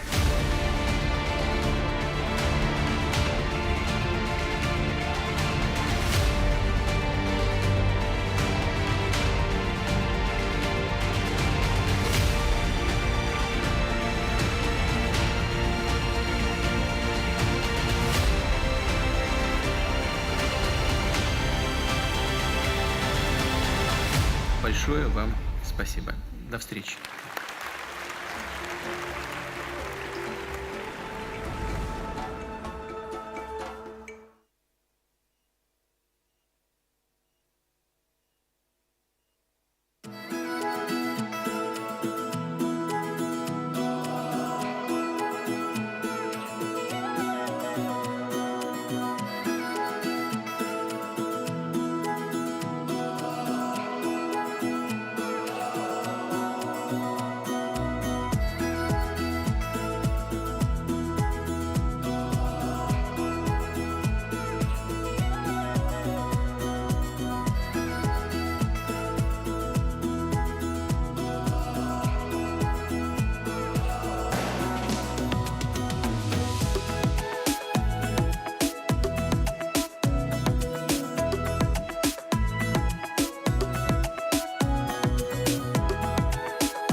Energy is responsible for making everything happen. It lights up our cities, creates jobs, powers schools, and transports our people. It drives factories and industry and empowers innovation. It keeps us connected and enables science and exploration. With it, we give and receive better healthcare, and our standard of living in every aspect of life improves. Energy really is the cornerstone of the African economy. But what will we do if this precious resource runs out? How can we protect and develop this lifeblood of our beautiful continent? The African Energy Chamber will host African Energy Week at the Victoria and Alfred Waterfront in Cape Town. The interactive exhibition and networking event will run from 18 to 21 October. The 4-day conference will unite Africa's energy stakeholders, drive industry growth and development, and promote Africa as the destination for energy investments. Recognizing that energy transition is shaping global conversation, the week promotes the continent's position and the future of its energy sector. African Energy Week 2022 will be critical for the continent and its people.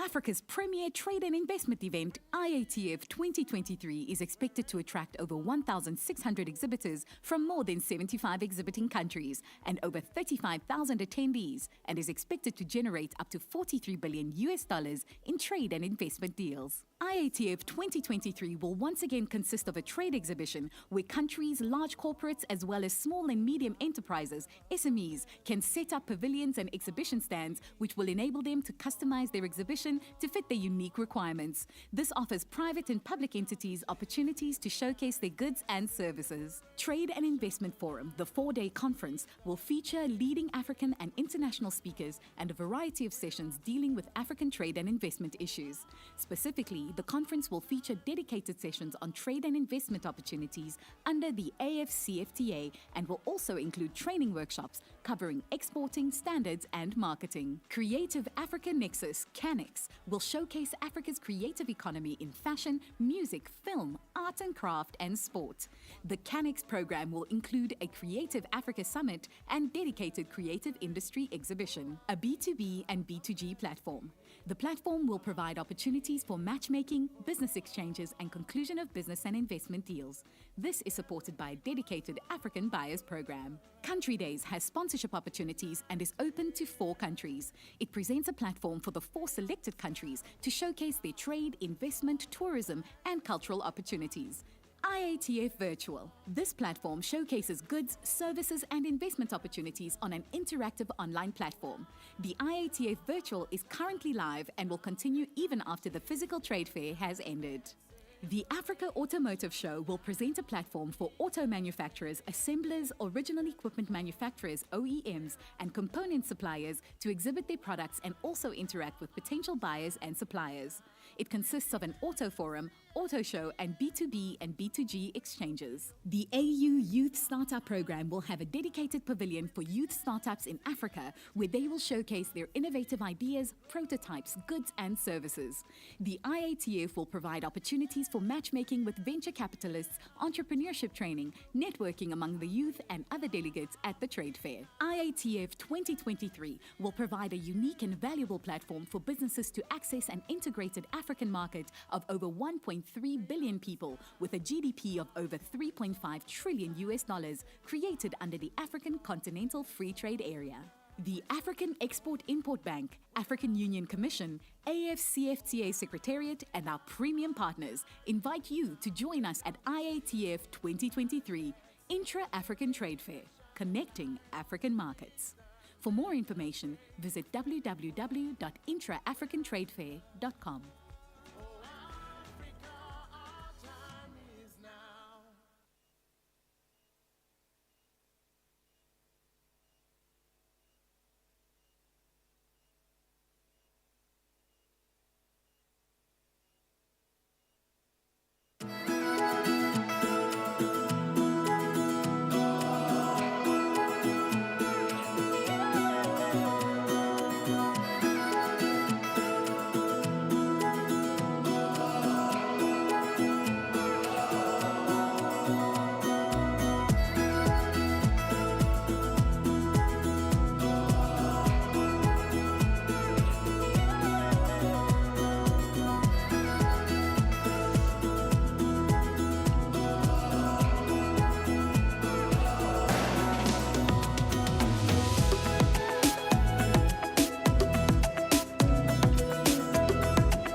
Позвольте мне еще раз вас сердечно поприветствовать.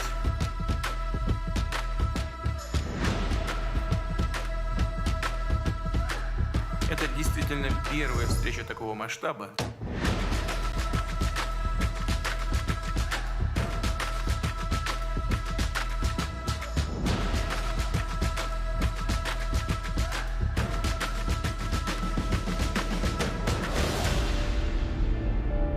Здесь собрались представители всех 54 африканских государств и ведущих региональных организаций.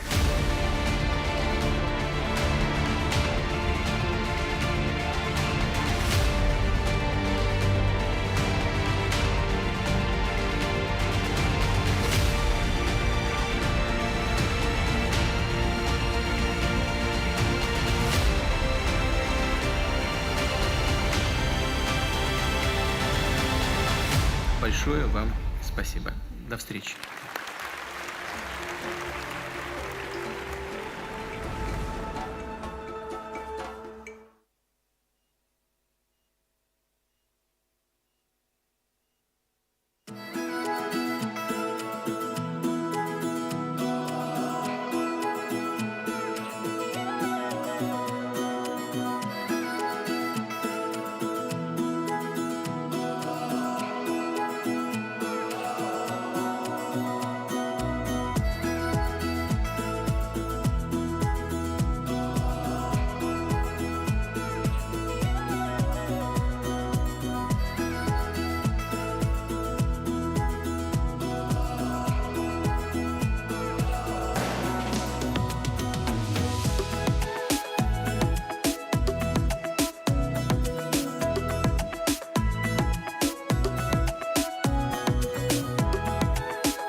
Energy is responsible for making everything happen. It lights up our cities, creates jobs, powers schools, and transports our people.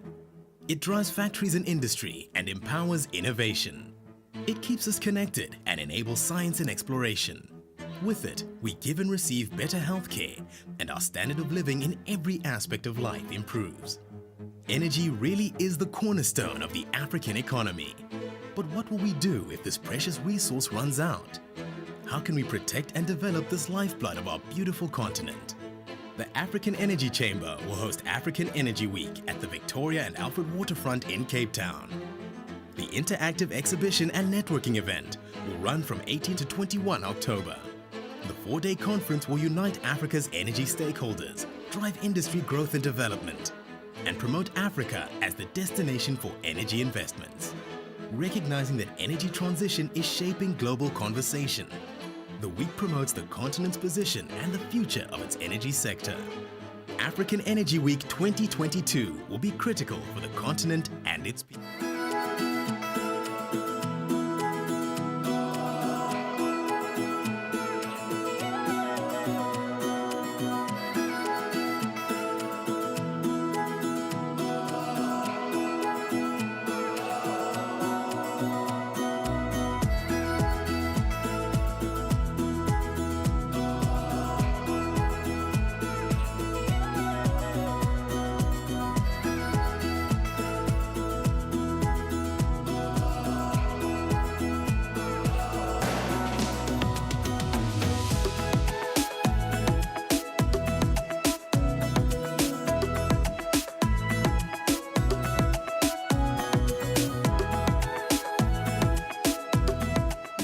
Africa's premier trade and investment event, IATF 2023, is expected to attract over 1,600 exhibitors from more than 75 exhibiting countries and over 35,000 attendees, and is expected to generate up to $43 billion in trade and investment deals. IATF 2023 will once again consist of a trade exhibition where countries, large corporates, as well as small and medium enterprises, SMEs, can set up pavilions and exhibition stands which will enable them to customize their exhibition to fit their unique requirements. This offers private and public entities opportunities to showcase their goods and services. Trade and Investment Forum, the 4-day conference, will feature leading African and international speakers and a variety of sessions dealing with African trade and investment issues.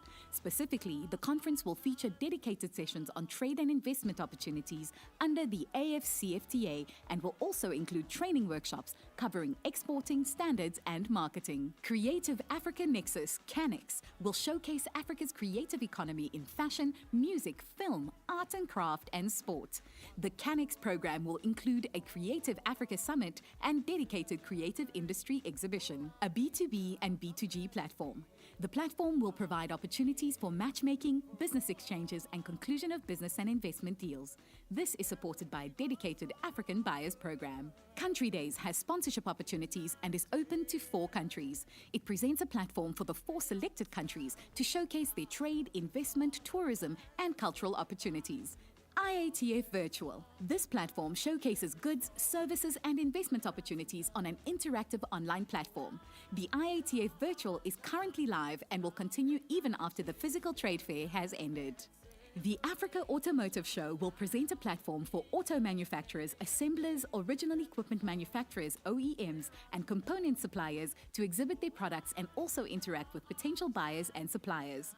It consists of an auto forum, auto show, and B2B and B2G exchanges. The AU Youth Startup Program will have a dedicated pavilion for youth startups in Africa where they will showcase their innovative ideas, prototypes, goods, and services.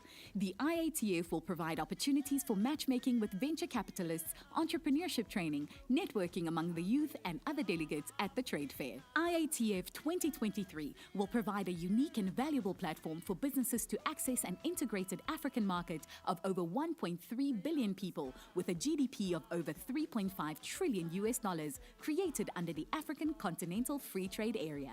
The African Export-Import Bank, African Union Commission, AFCFTA Secretariat, and our premium partners invite you to join us at IATF 2023 Intra-African Trade Fair, connecting African markets. For more information, visit www.intraafricantradefair.com.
Позвольте мне еще раз вас сердечно поприветствовать.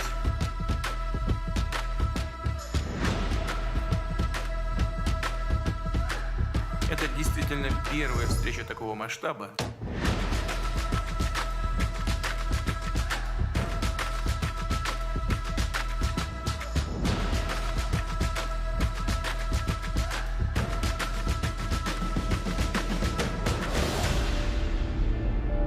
Здесь собрались представители всех 54 африканских государств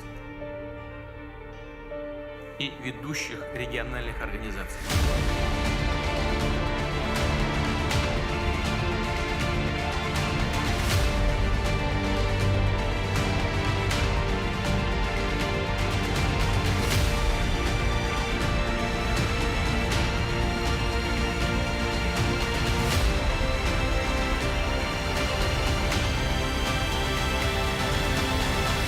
Большое вам спасибо.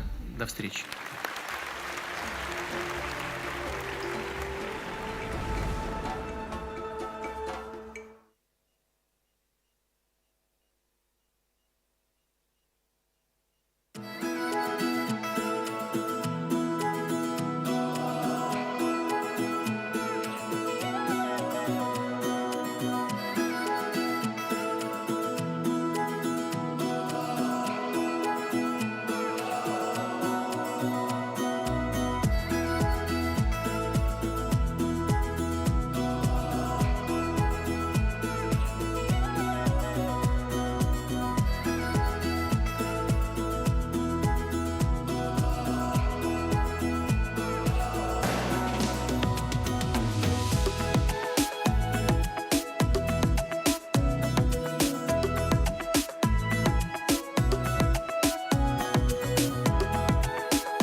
Energy is responsible for making everything happen. It lights up our cities, creates jobs, powers schools, and transports our people. It drives factories and industry and empowers innovation. It keeps us connected and enables science and exploration. With it, we give and receive better healthcare, and our standard of living in every aspect of life improves. Energy really is the cornerstone of the African economy. But what will we do if this precious resource runs out? How can we protect and develop this lifeblood of our beautiful continent? The African Energy Chamber will host African Energy Week at the Victoria and Alfred Waterfront in Cape Town. The interactive exhibition and networking event will run from 18 to 21 October. The 4-day conference will unite Africa's energy stakeholders, drive industry growth and development, and promote Africa as the destination for energy investments. Recognizing that energy transition is shaping global conversation, the week promotes the continent's position and the future of its energy sector. African Energy Week 2022 will be critical for the continent and its people.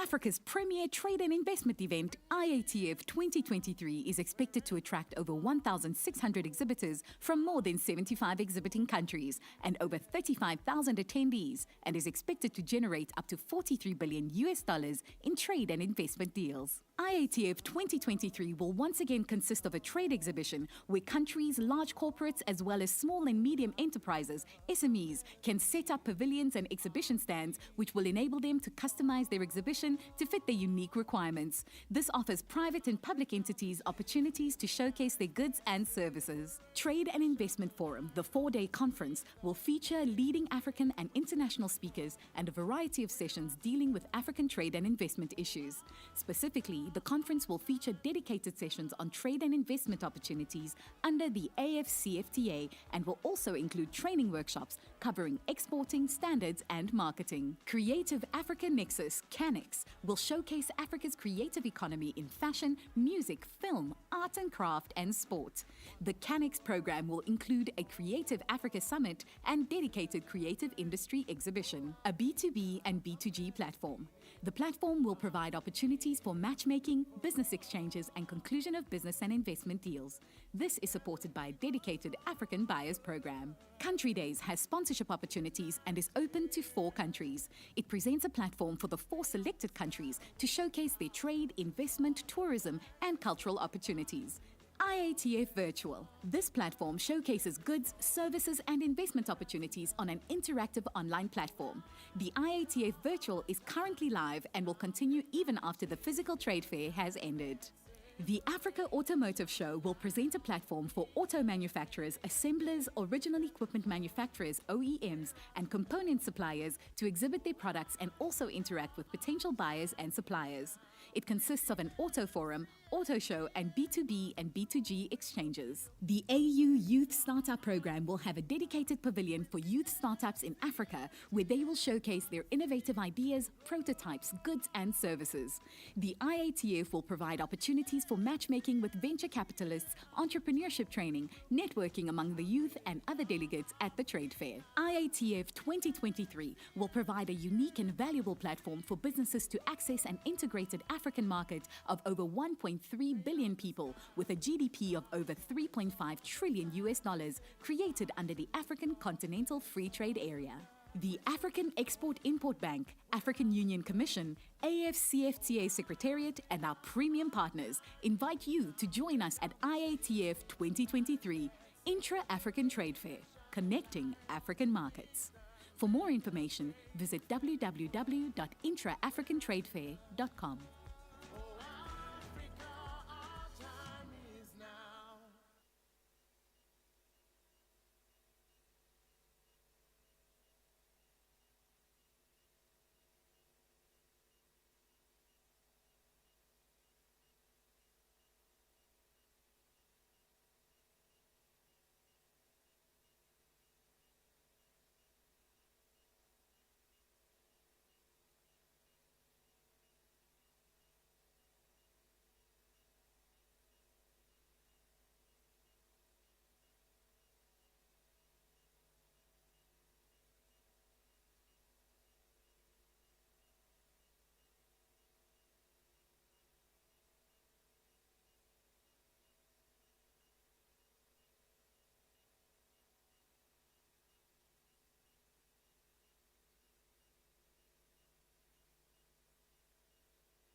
Позвольте мне еще раз вас сердечно поприветствовать.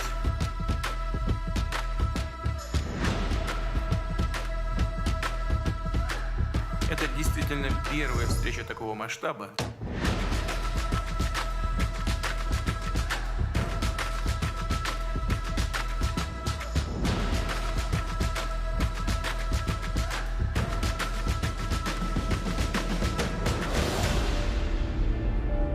Здесь собрались представители всех 54 африканских государств.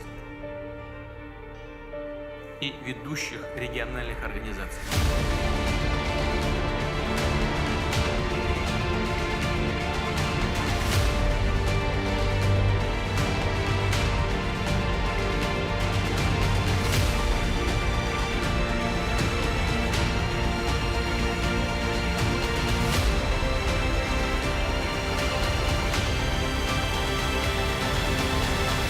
Большое вам спасибо. До встречи.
Ladies and gentlemen, for those of you that are in the foyer, we are about to get started with our program for the afternoon.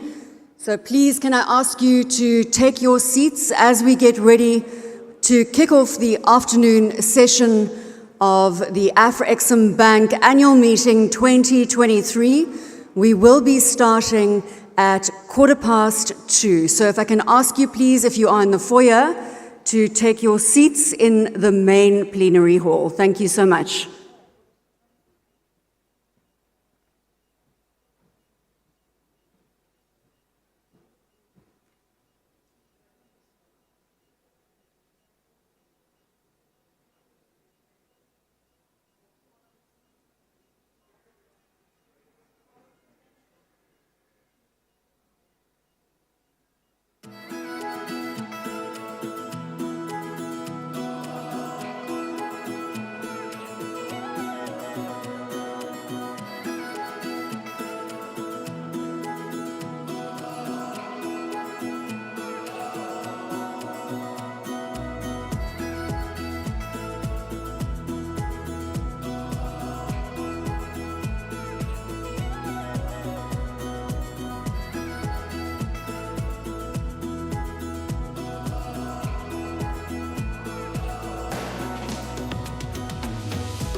Well, hello everyone. Welcome back from lunch for those that are back here. I think we're missing quite a few people, but I'm sure, as is the nature of these events, people will start trickling back in as we proceed. So we're moving on to sort of the final half, in fact, of the final day of these really extraordinary meetings. And we've got some wonderful sessions coming up, some really colorful sessions. We're going to have one on Africa's creative economy. We also have one about leveraging the power of intra-Africa trade. And then, towards the end, to take us across the finishing line, we have a walk back down memory lane with the first two presidents of Afreximbank. And to top it all off, we have a look at sports as the new creative industry. The opportunity there with none other than Didier Drogba and Asamoah Gyan. So there's a lot for you to look forward to. So let's get started. Now, we're going to focus on the creative industry. But first, before I invite the moderator for that session to bring her panelists up on stage, I'd like you to turn your attentions to the screen. CANEX, as most of you know, is the Creative African Nexus. And Afreximbank's identified the creative industries as a driver for economic opportunities, especially for our young people. There are a number of pillars within CANEX, such as financing, very difficult thing to find when you're a creative, as they're called, capacity building, skills, effectively, and access to markets, which is often overlooked as being vital to the success of the business, be it any creative business. CANEX also hosts annual B2B events, with the next event being CANEX at the Intra-Africa Trade Fair 2023, that's taking place in Cairo from the 9th to the 15th of November. So please, there's another reason for you to join us in Cairo for IATF 2023, 9th to the 15th of November. You can register on the Intra-African Trade Fair website. So go to the Intra-African Trade Fair website and you can register there. If you don't remember that, just go to the Afreximbank website and I'm sure it will lead you to where you can register for both CANEX and also for the IATF 2023. So without much ado, let me show you this CANEX video. There is no doubt that Africa boasts an abundance of creative talent, and Afreximbank acknowledges that the creative industries are of tremendous economic value to our entire continent. The Creative Africa Nexus, CANEX, debuted in 2021. As a mechanism created by Afreximbank, CANEX has been designed to facilitate the development and growth of the creative and cultural industries in Africa and the diaspora.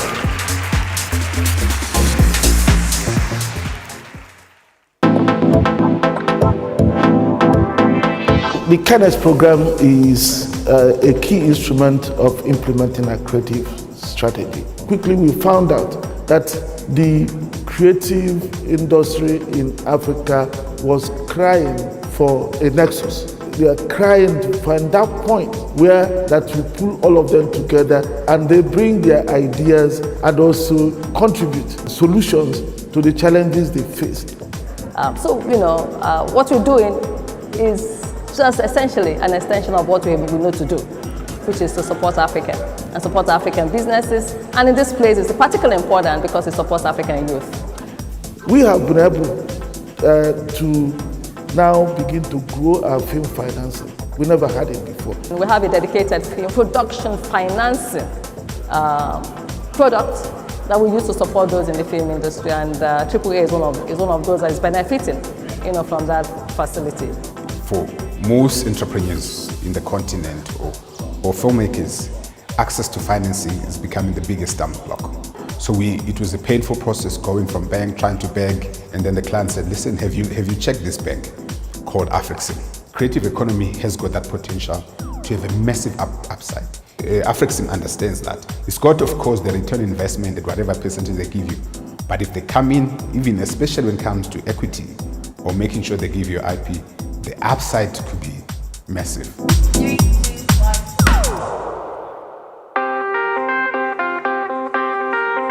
We're big on capacity building. We think there are gaps there, and that's one of the things that Afreximbank has tried to address, the capacity, skills, knowledge gap. Establishing the design studio of Aza Fahmi that's helped raise the next generation of jewelry markets and designers. I'm proud to have teamed up with African Export-Import Bank to share my passion with people who have the same desire. And so we launched the Cookout Africa as a partnership between my company and Afreximbank. We've hosted 10 cookouts across the continent. Well, we're out here at the Canex Music Factory, interacting with the local artists with the Afreximbank, which is showing through this program of Canex, and I hope we're going to have a fruitful, massive One Africa, One Village, showcasing our cultural spirit.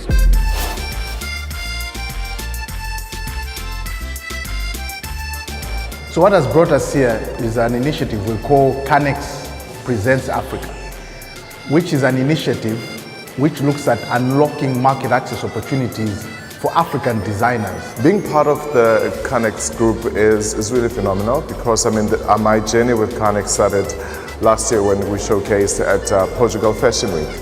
And coming here at Tranoi this year with Canex is really amazing because being part of the designers from the continent is really great because we showcase what the continent has to offer.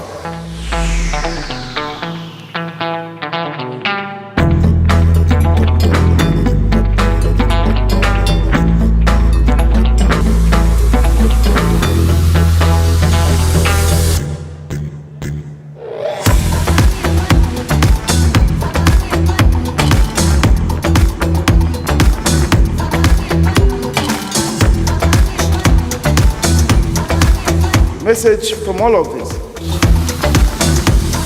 is that you should know that Afreximbank is behind you.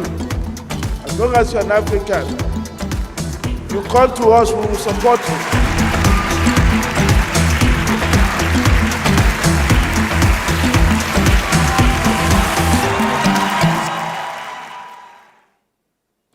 There you go, a round of applause for Canex.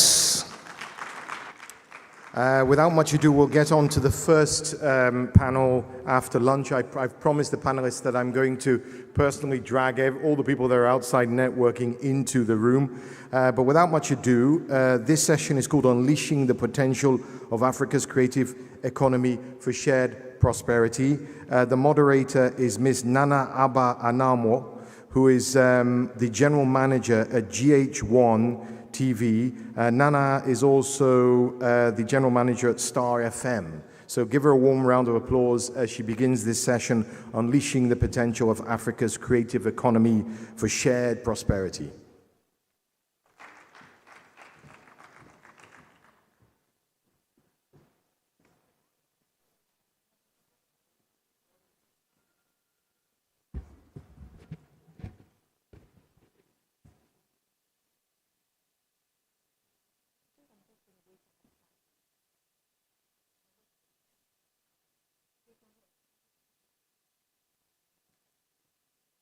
Ladies and gentlemen, kindly bear with us. We'll take off in about 5 minutes. We're just waiting for one more panelist to join us. Thank you very much.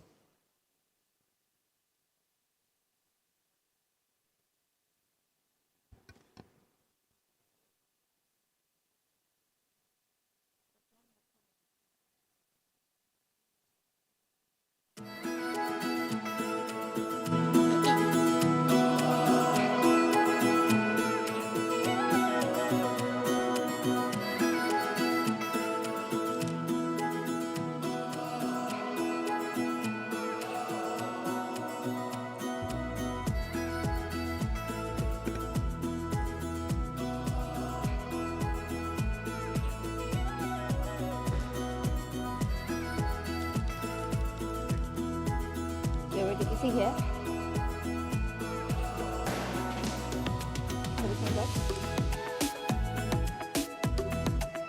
Thank you very much for your patience. As Mark mentioned earlier, the theme for this plenary session is unleashing the potential of Africa's creative economy for shared prosperity. A 2015 UNESCO report indicated that creative industries account for more than 30 million jobs globally, employing more young people than any other sector. Its significant contribution of 3% GDP highlights the huge economic potential of creative industries as a major source of growth and job creation. In Nigeria alone, creative industries contributed approximately $18 billion to global GDP in 2020. That's according to the World Bank. Africa, indeed, has a huge talent hub.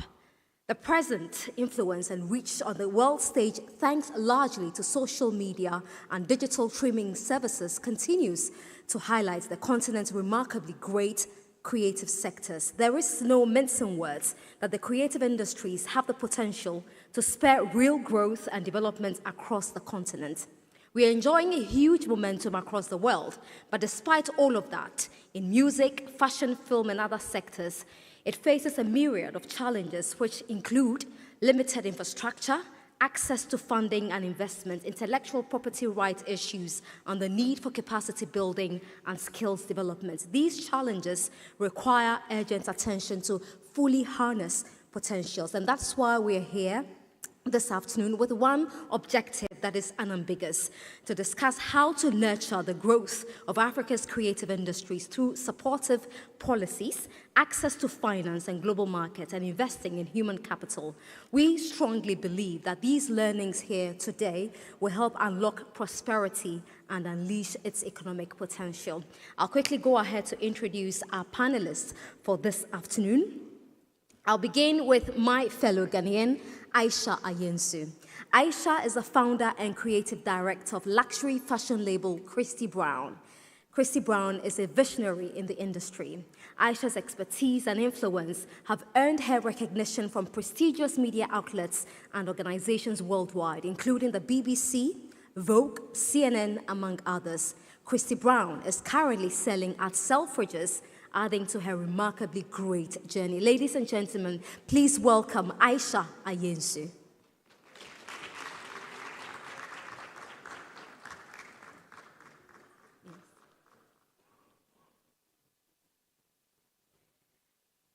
Next is Audu Mekori.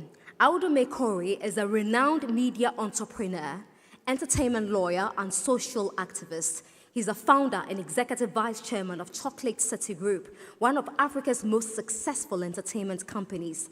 As a highly sought-after speaker, Audu has shared his insights at renowned conferences and educational institutions such as the Pan-African University, MIT, Harvard University, University of Michigan, Georgetown University, and Oxford University. With a round of applause, please welcome Audu Mekori.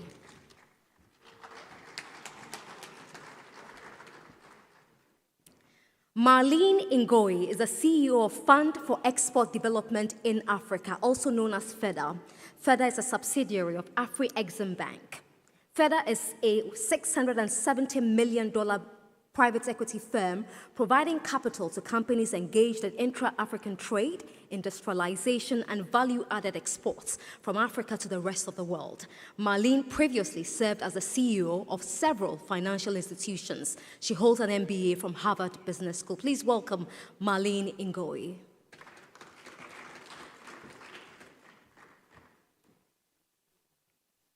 Next on the panel is the founder and CEO of Ebony Life Group, which includes Ebony Life Media, Ebony Life Creative Academy, and Ebony Life Place, Nigeria's first luxury boutique lifestyle and entertainment resort. She's been described by Forbes as Africa's most successful woman, and I'm talking about no other but Mo Abudu. Mo Abudu's recent success is the launch of Blood Sisters, Netflix's first original Nigerian series. The show made the Netflix Global Top 10 list with over 11 million hours viewed. She deserves a bigger round of applause for that. Among her tall list of achievements, Mo is an executive fellow of the Hutchins Center for African American Research at Harvard University. Oh, she's already seated. And last, but certainly not the least on our panel this afternoon is Shola Sunny. Shola is Netflix's Director of Public Policy in Sub-Saharan Africa. She's a seasoned advocacy professional and an emerging markets digital policy specialist. Before joining Netflix, Shola was Director of Public Policy at MasterCard, where she led several innovations, including the establishment of strategic partnerships on cybersecurity within the digital financial ecosystem. Please welcome the one and only Shola Sonny.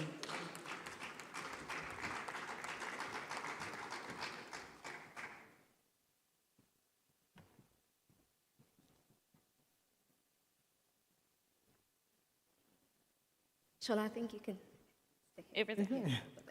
Thank you very much.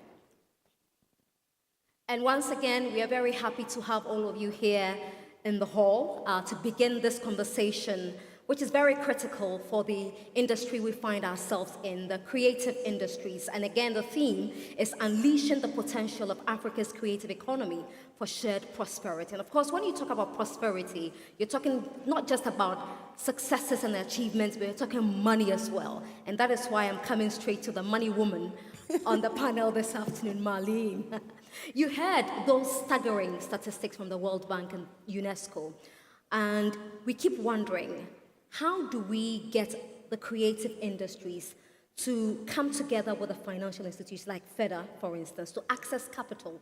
In your experience as a finance person, is it easy for people in the creative industry to access finance easily?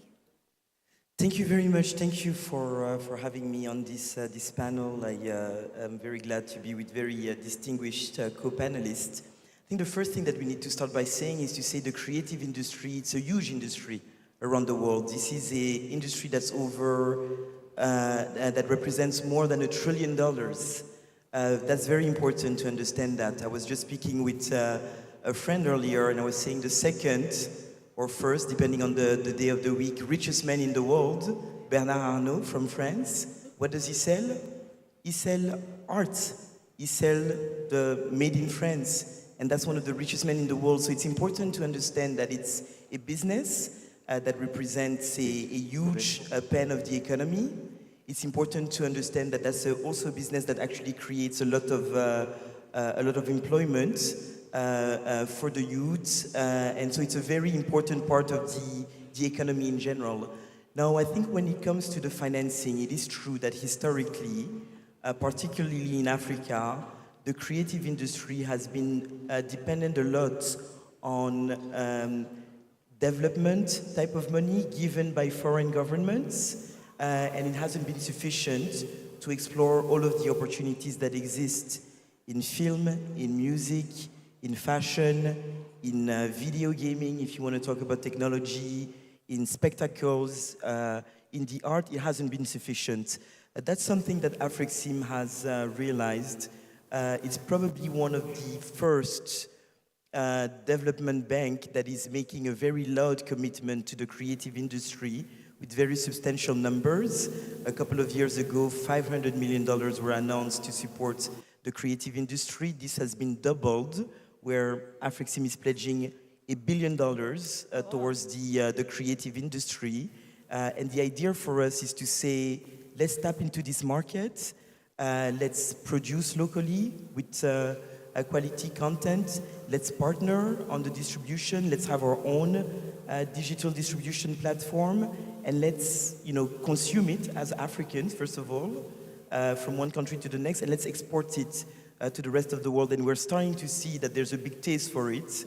And what we want to do is capitalize on that and scale it and make it more widespread. So at FEDA, I'm very, very glad that His Excellency Professor Orama asked us to say, Afrexim is gonna do the debt type of products. FEDA, you should come in as an equity partner. You should be working on creating the right vehicle with the right parties to get this going. So I'm pretty sure that in a couple of months, we'll be making some very big, concrete announcements on that front.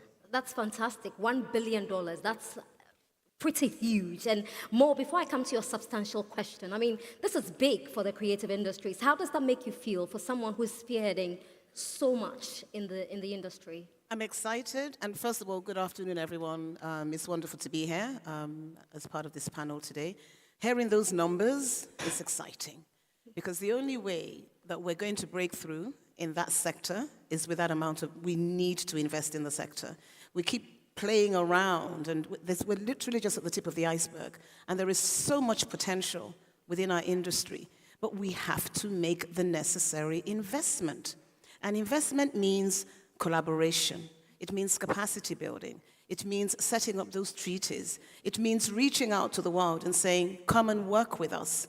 Imagine if we have an African blockbuster that has blockbuster stars in it. It's about collaboration. Right. And we can do that because we're going to invest in them. We're going to pay them to be in those projects that we're doing. But you know what the difference is? We own those projects. We have hired them to be in it because they are global stars. And at the right price, you can hire anybody. Anybody's for sale in this business. Right. You just have to be able to pay for them. And at the end of the day, they're the ones that pull in the box office numbers. They're the ones that get you those numbers, as I'm sure Shala would say when it comes to streaming. Mm-hmm. You need the stars. But then side by side, we also have our stars on the continent as well. So it's really about ensuring that that ecosystem is a truly international one that we all have access to. And we need to be able to go in there and say, listen, work with us. Let's, so that $1 billion, let's put it to some good use. Yeah, absolutely. Yeah. Now, you mentioned collaborations, and you have had some number of firsts in your pocket. You've had breakthroughs with Ebony Live. Tell us about how innovation and collaboration assisted you to do all of these things. How did you make it with collaborations and innovations? Well, we started Ebony Life as a linear TV channel in 2012, and at the time, it was the right thing to do. But then we found that over a 5-year period, linear TV, I think most people watch linear TV now for sports or for news. That's the reality. So when it comes to innovation, we saw ahead of the curve and we realized that we needed to start playing in a different field. So we started reaching out to international organizations like Sony and Disney, and of course Netflix is our first major partner, Will Packer, Will Smith, AMC, the BBC. I mean, over the last 8-9 years, we have managed to secure collaborations and co-production deals with all the companies that I have mentioned. But we've only been able to do that because we have presented to them stories that we believe are authentic, stories that they believe are local for global. I mean, I've defined storytelling in 2 ways. There's a local for local story, which is very much for a local audience, and there's nothing wrong in playing in that bubble. But there's also a local for global stories. And for example, Professor Orama was talking about Pan-Africanism yesterday, and we spoke about one of the great masters of that from Ghana, Kwame Nkrumah. And when you have someone like that, whose story has never been told, so as a continent, we have remained silent. Nobody really knows who we are. And even the American studios, the stories that they tend to explore about Africa, more or less is about the slave trade. I mean, I'm like, when are you guys going to just wake up and realize that there was life before the slave trade and there was life after the slave trade, and even during? So we have a rich history of stories that we haven't even began to delve into. The first one that we can say that America has tried to do is Woman King, and it was done as an American production, but that could easily have been a production that was financed by you. And the box office return on that would be ours. And that's what we need to start doing, is we have to say to ourselves, we can buy any star in the world at the right price. And we do the numbers, and we know that, okay, this is likely to be our return on investment. So we can play in the major league. Until we do that, we're just basically we're not there. Yeah, I can feel the passion in your voice. Thank you. Right.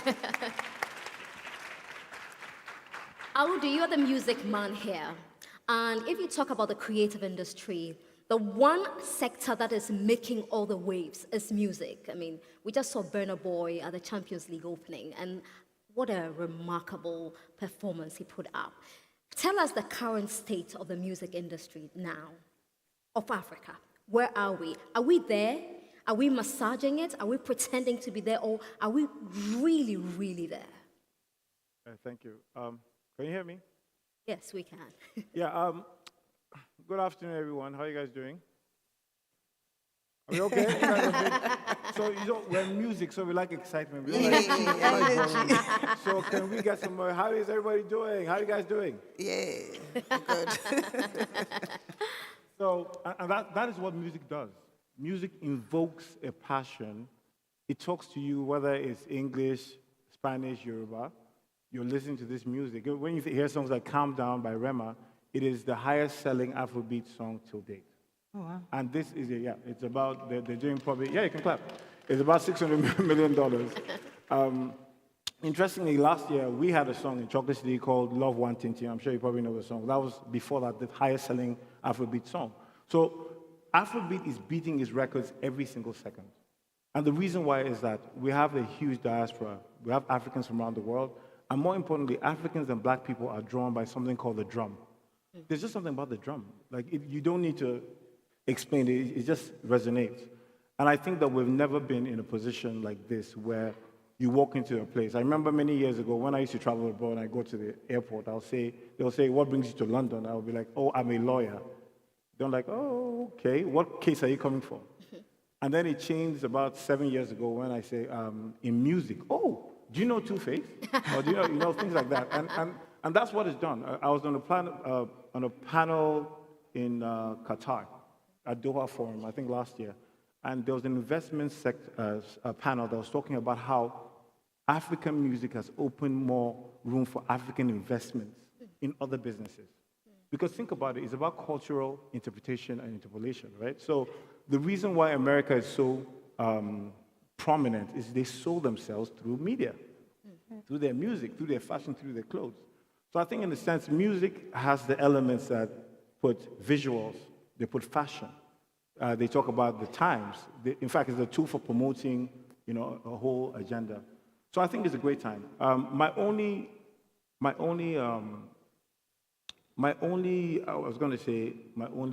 hang up about it is really around how we control the music itself. We had a conversation yesterday talking about how 70% of the streams of African music actually comes from the UK and the US. So it's not been consumed here. The 600 million streams you're talking about, less than 100 million streams are from Africa. That's a problem. Secondly, when you're doing deals, in 2019, we did a deal with Warner Music. It's a global deal. And what we had to do was basically bring our catalog and then work with them to get these songs global. So that's a place of collaboration. But we need to understand that intellectual property is the very essence of creativity. You own nothing, you've done nothing.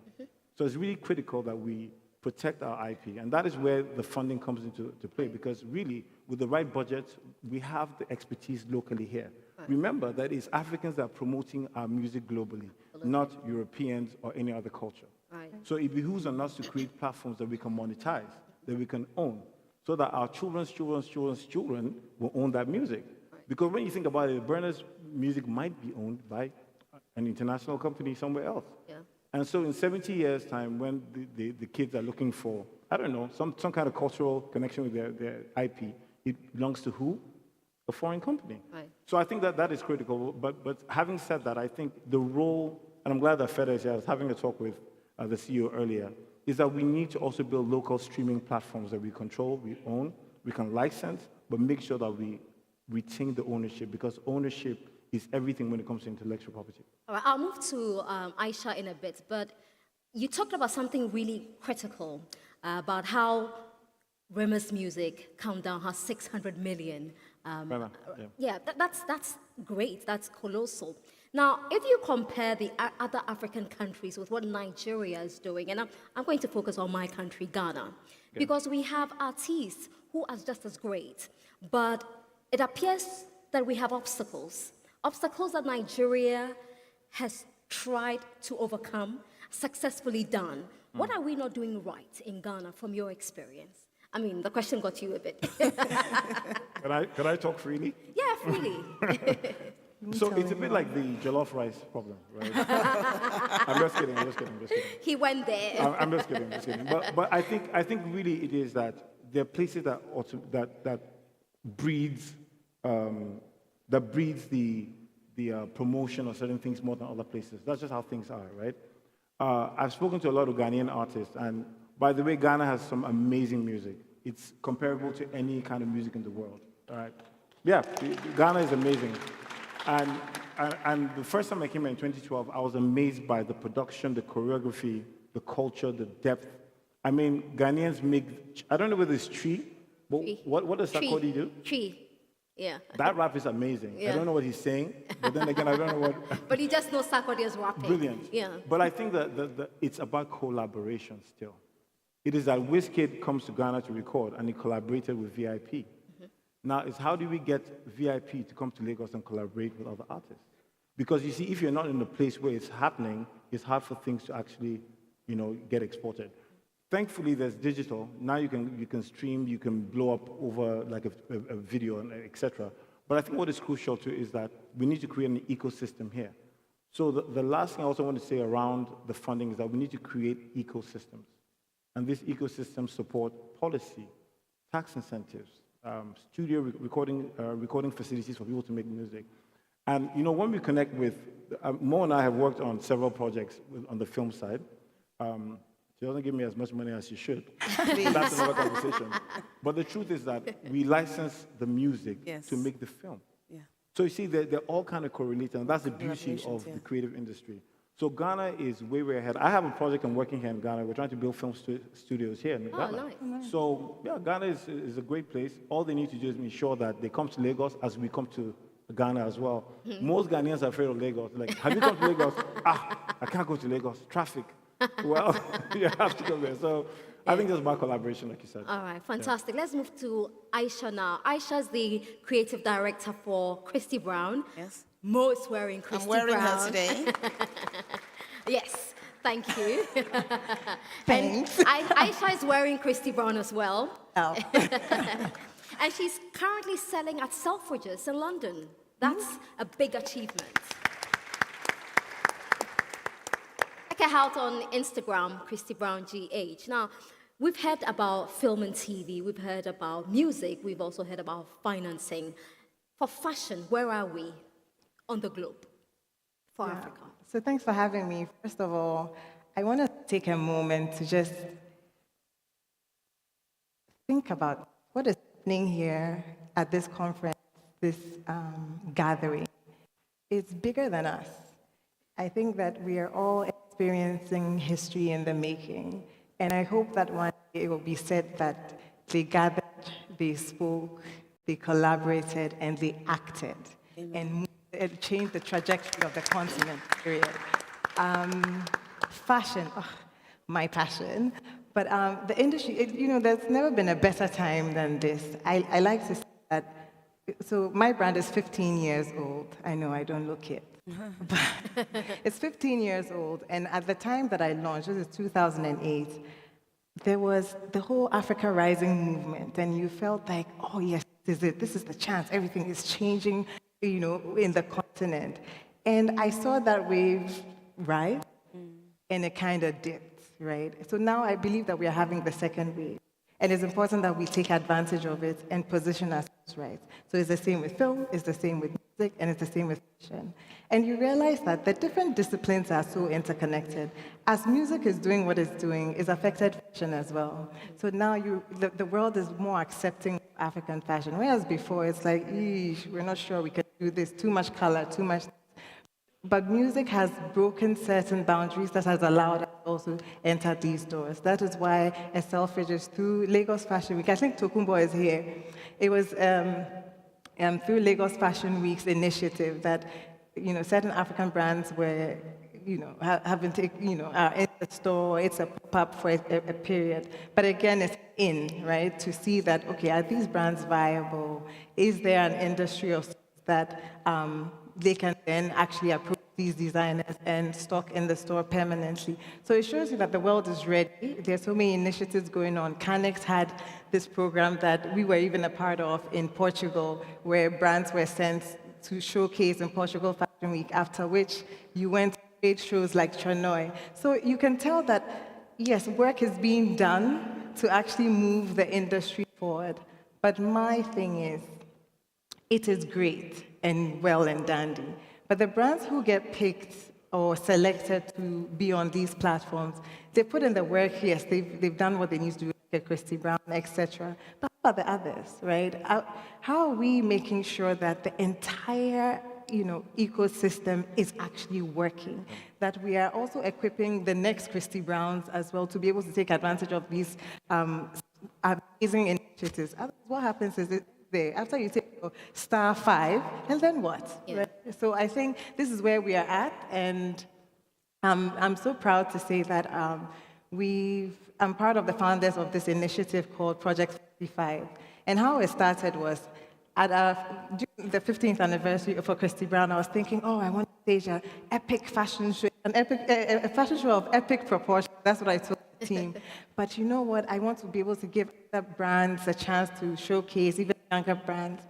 But soon it became bigger than myself because I called on friends in different industries. So we have people in strategy, people in marketing, etc. And we meet once a week. Actually. It's a project that is to be launched in October. Now the idea is that, there's everything happening on the continent when it comes to African fashion and moving these brands along. We have to be able to also incubate our talent in silos. It's kind of like how you have assemblies.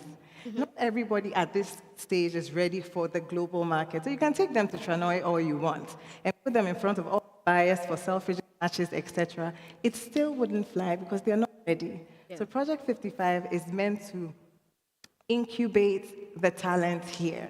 It's a model that we are testing. Incubate the talent, give them the resources and just the right settings for them to be able to succeed and compete on a global scale. But this is where we are at, and that's the trajectory that the fashion industry on the continent is Congratulations. Thank you. Now, in every home, office, you hear the favorite line, Netflix and chill. Because we all love to Netflix and chill. And we've heard from the three of them who are really playing an active role in the industry, the creative industry. For you, Netflix, sitting there as one in charge of public policy, are you seeing the creative industry taking advantage of platforms like Netflix good enough? Thank you very much. And can I first just say good afternoon to everybody and how proud I am to be on a panel where one man is outnumbered by He's women the only all man. around. But thank you for that question. I think enough, that's the main, the underlying word for me. I'll give you an example.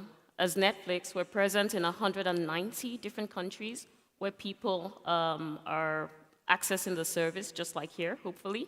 And we have access to 230 million sets of eyeballs. That's the size of the opportunity. Are creatives or creators or storytellers in Africa taking advantage of this enough? I will tell you they have the potential to. Because for us at Netflix, we know that the talent is not in doubt. The stories are not in doubt. Mo made a very great point. We're only just starting to scratch the surface of the African stories that can be told. There are stories to be told. But there needs to be a combination of factors and circumstances that come together at the same time to enable our storytellers take advantage of that opportunity to reach 190 different countries. And that's just in the case of Netflix. The challenges, the way I see them, are two. There are the structural issues, and this is things like broadband infrastructure, connectivity, the cost of a gigabyte.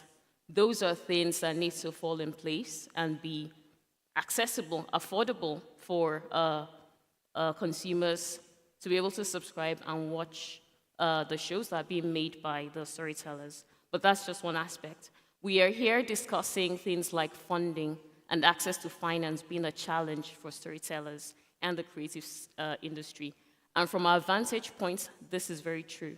As Netflix, we've been on the continent now for about 7 years, since 2016. We've only actively started producing local content in the last 3 years. Hard to believe, but it's just 2020. If you remember Queen Sona, our first African original, came out in 2020. So we've been actively putting our money where our mouth is. But this can't happen. The Honorable Mia Motley made a point yesterday, and she said that it's impossible for a single entity, a single demographic, a single individual or company to make a difference if there isn't a handshake and all stakeholders within the ecosystem. Another word that we've heard over and over, Yes. ecosystem, ecosystem, ecosystem. Things have to work together.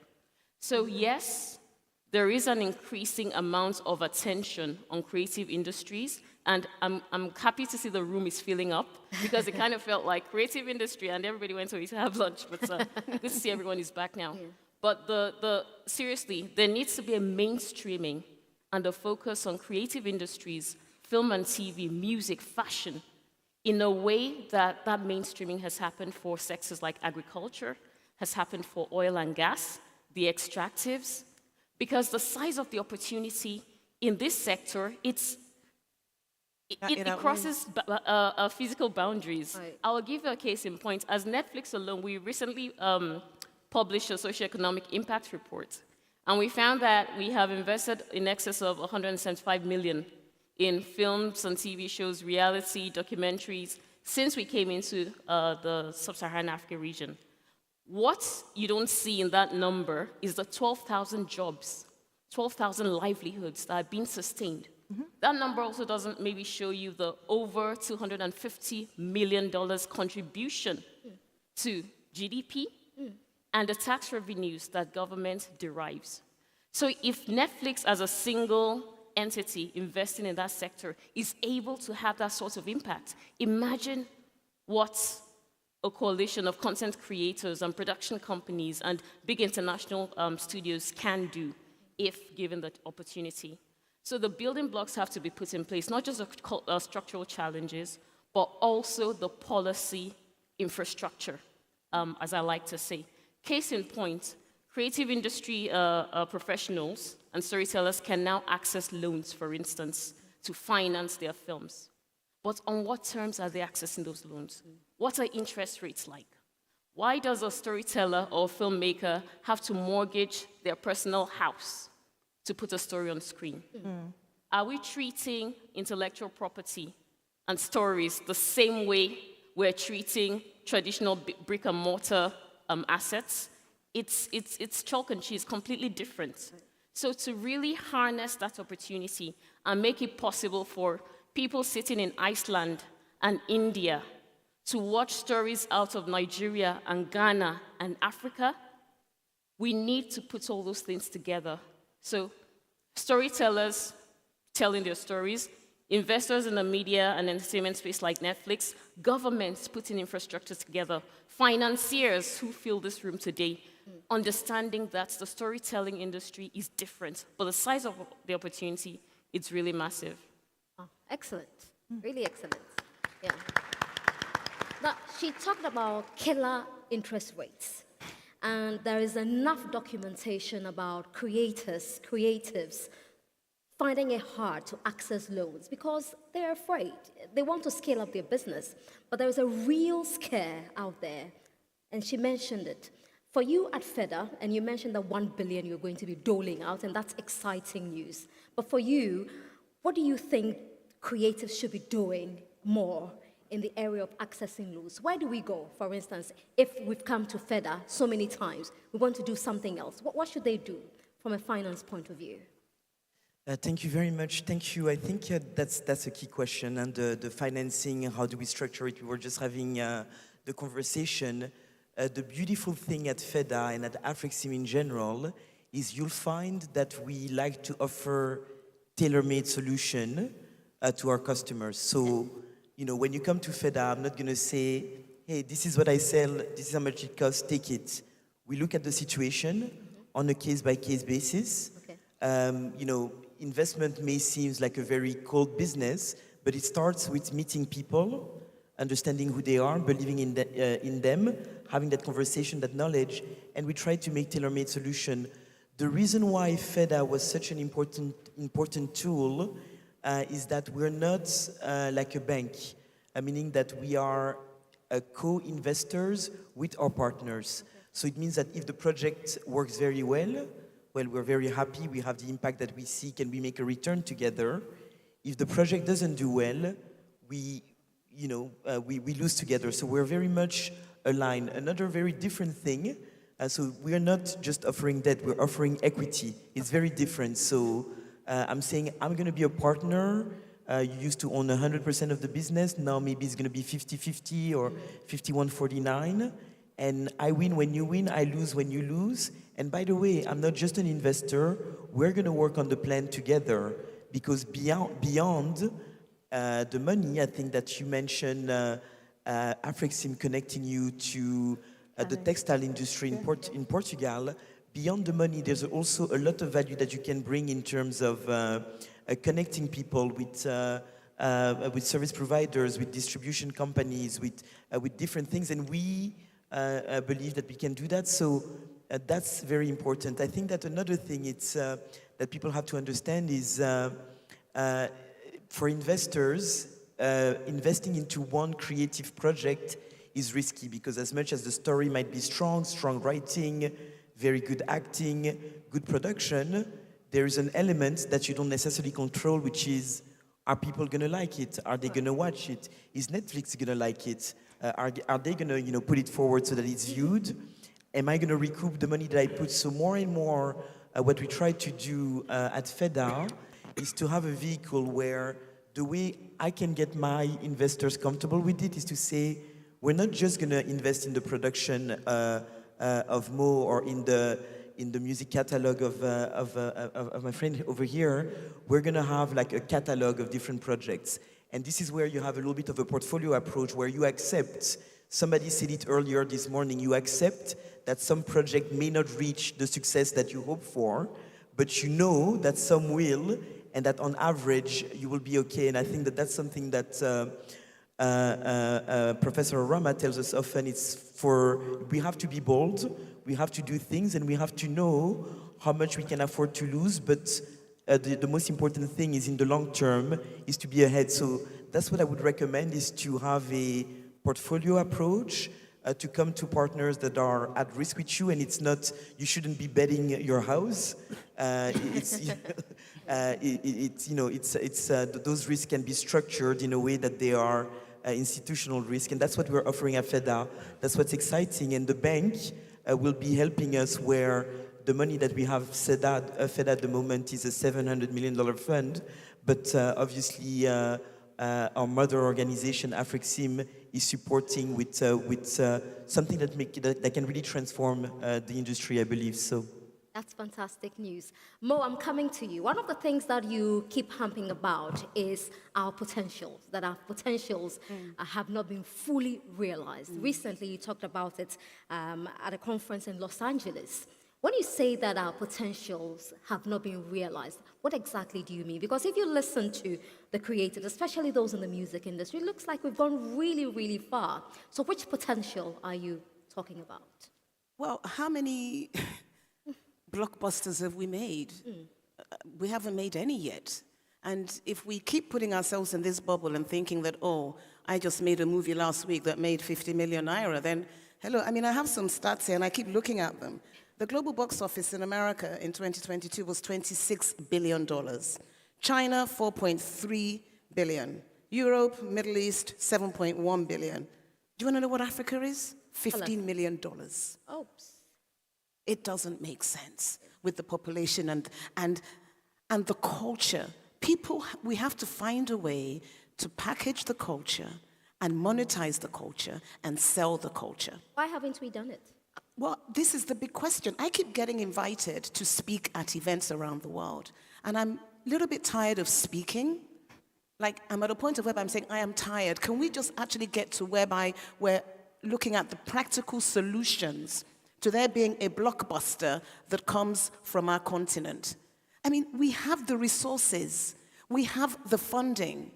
Why aren't we doing it? Well, we are talking. So by the time, I'm sure that when Professor Orama does the next presentation, and we saw all the beautiful images yesterday of all the things they've invested in, we're going to see a blockbuster that the world has seen. We have the stories.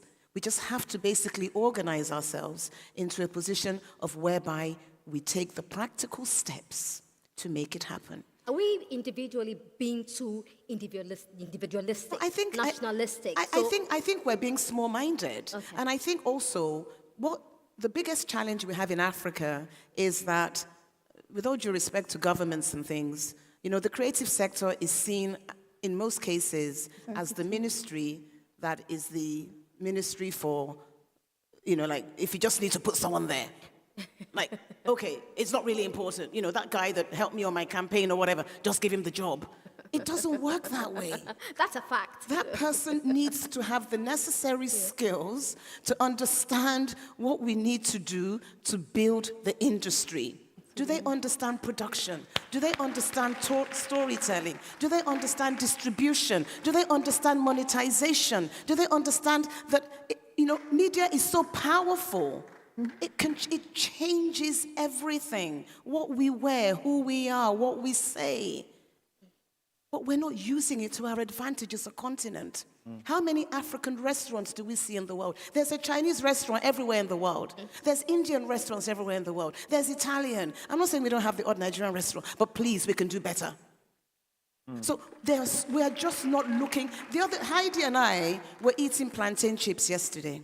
I said, if I was not doing this business I'm doing, I would actually just go and meet Walker Crisps and say, listen, we need to start exporting and making plantain chips. Because it was delicious. I had to say to the guy at the hotel, where do you guys get this particular brand from? We have plantain. We're not even selling it on a massive scale. The Jollof War is a war that we're not doing anything about. It should be a war in the supermarkets, in Tesco's and Sainsbury's. So I don't know what we're doing about anything, because all we seem to do is talk about it. So can we please start acting on what we do? I want to act on making a global blockbuster that the entire world is going to watch. That is my obsession, and I'm going to do it. And we have started, and we're going to make it happen. If you're an investor in this room, and you know Mo Abudu's story, you know she will do it. Amen. And so this is the time to invest in So it. just to say that we are going to do it. Yeah. It's really just about the building blocks. You build a house, right? You've got to lay the foundation. You've got to do everything. It is the same with intellectual property. We've got to treat it with the same respect. Writing a story takes time. Some of our storytellers are writing, they're telling me I'm making a film. And 2 weeks later, they've made the film. I'm like, wow, that was quick. So, I mean, you meet people in the rest of the world that it takes time to write. It takes time to produce. It takes time to cast. We need to do it properly. I've been asked just because we are talking. I said, at least 2 years to be able to say you're going to do it properly. I said, if anyone comes to you and says less, they're robbing you. They're going to take your money and they're going to run. So it takes time to produce these stories, but we will do it. We're gonna put it up on that screen real soon. Prof, I promise you. Amen. Now, I mean, for you at Netflix, I'll come to you very soon, because you need to tell us what you like. When you see the story, what tells you that this is it?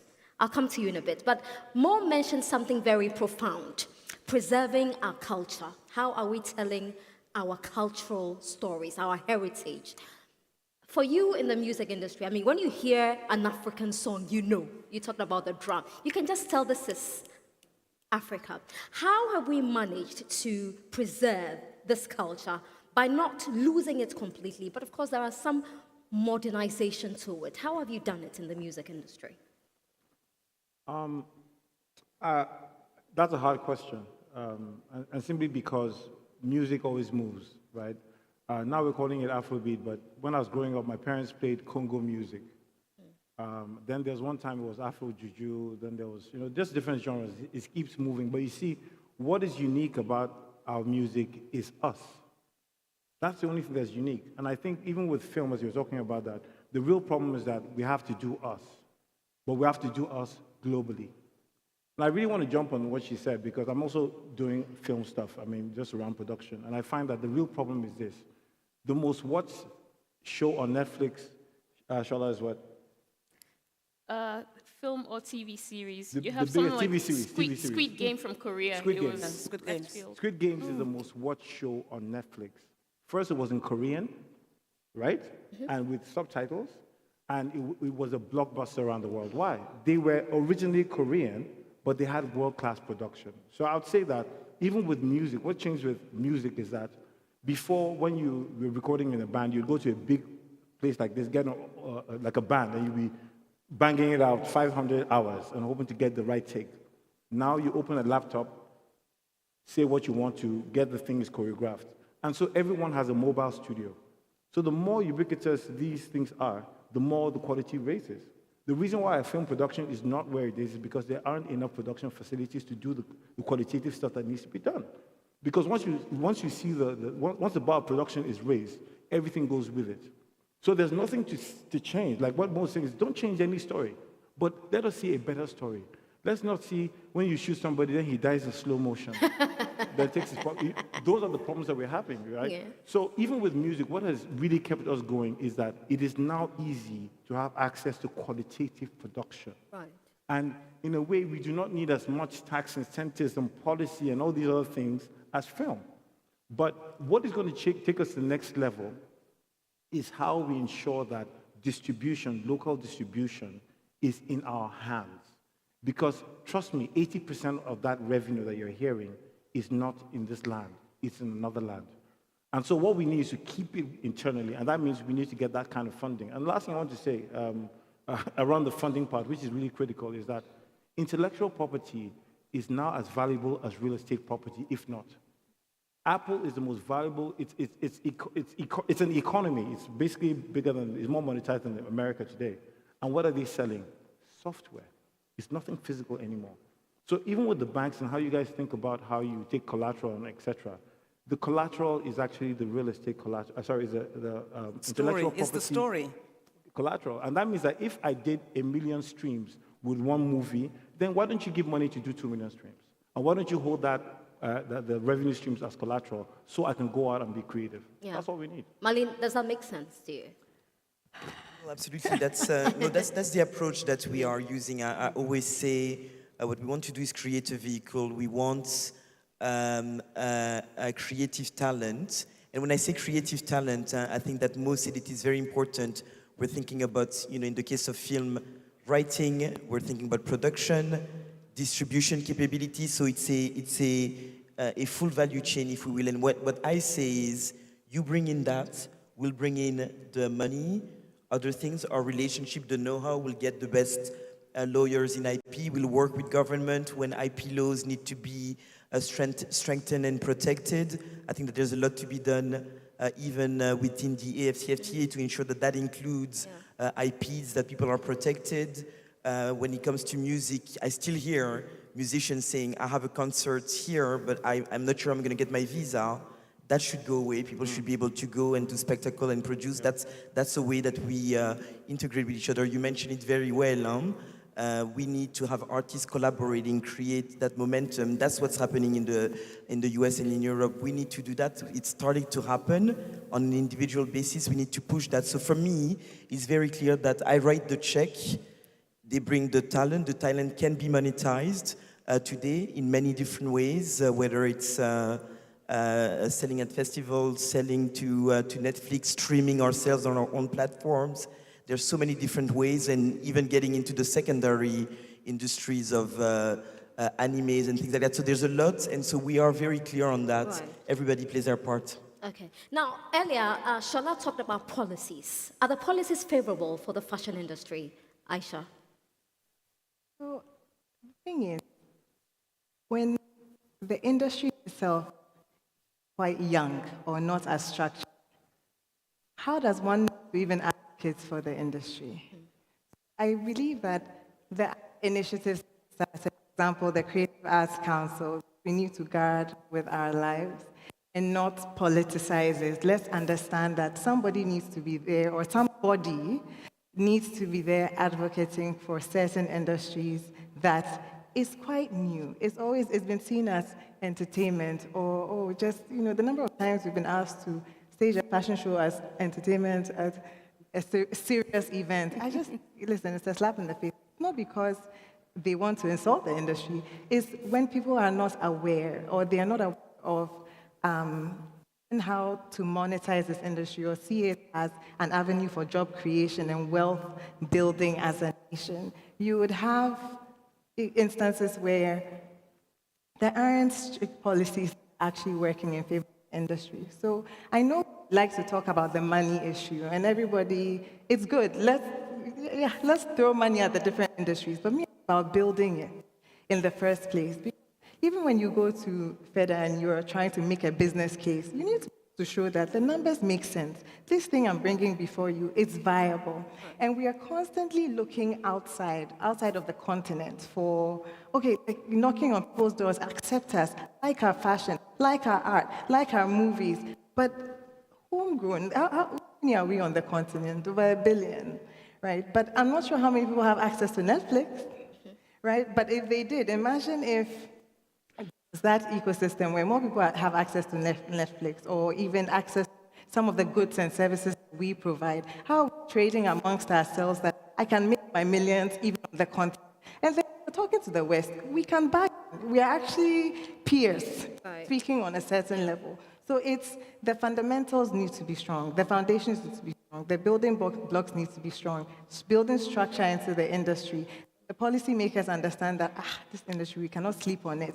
So how are we partnering with the Creative Arts Council and not seeing it as, just a bit of fluff? But so that's my school of thought. I guess that's why I'm coming from the left side. Let's trade amongst ourselves. Let's make the numbers, and then we hold power and we hold space. Absolutely. Now, in telling us how Netflix chooses its partners, tell us what you look out for in a story, for instance, because Mo is very passionate about a story. I mean, she talks about this writing a story for 2 months, and then the next minute they are shooting a movie. What do you look out for? It's very simple. It's one word: authenticity. Squid Game, like Audu pointed out, was very successful all around the world. It was a story told entirely in the local language of the country it came from, Korean. We invest in subtitling, dubbing, and subbing to make it possible for people to connect with stories on our service, no matter what part of the world they may be from. Right now, I think we have something like 38 different languages that are supported on Netflix. So whether it's a story like Anukulakbo that's told in Yoruba, or Blood Sisters from Mo, who's on this stage with me, which, by the way, hits the top 10 in 11 different countries outside of Nigeria. And there were indigenous languages, there was Pidgin English spoken in it. But what people connected with was the authenticity, that we were not writing a story or telling a story with the intention of bringing on board US viewers. No. Mo and her organization was telling a story authentic to Nigeria and relatable to Nigerians. And I tell you, all around the world, people can smell authenticity.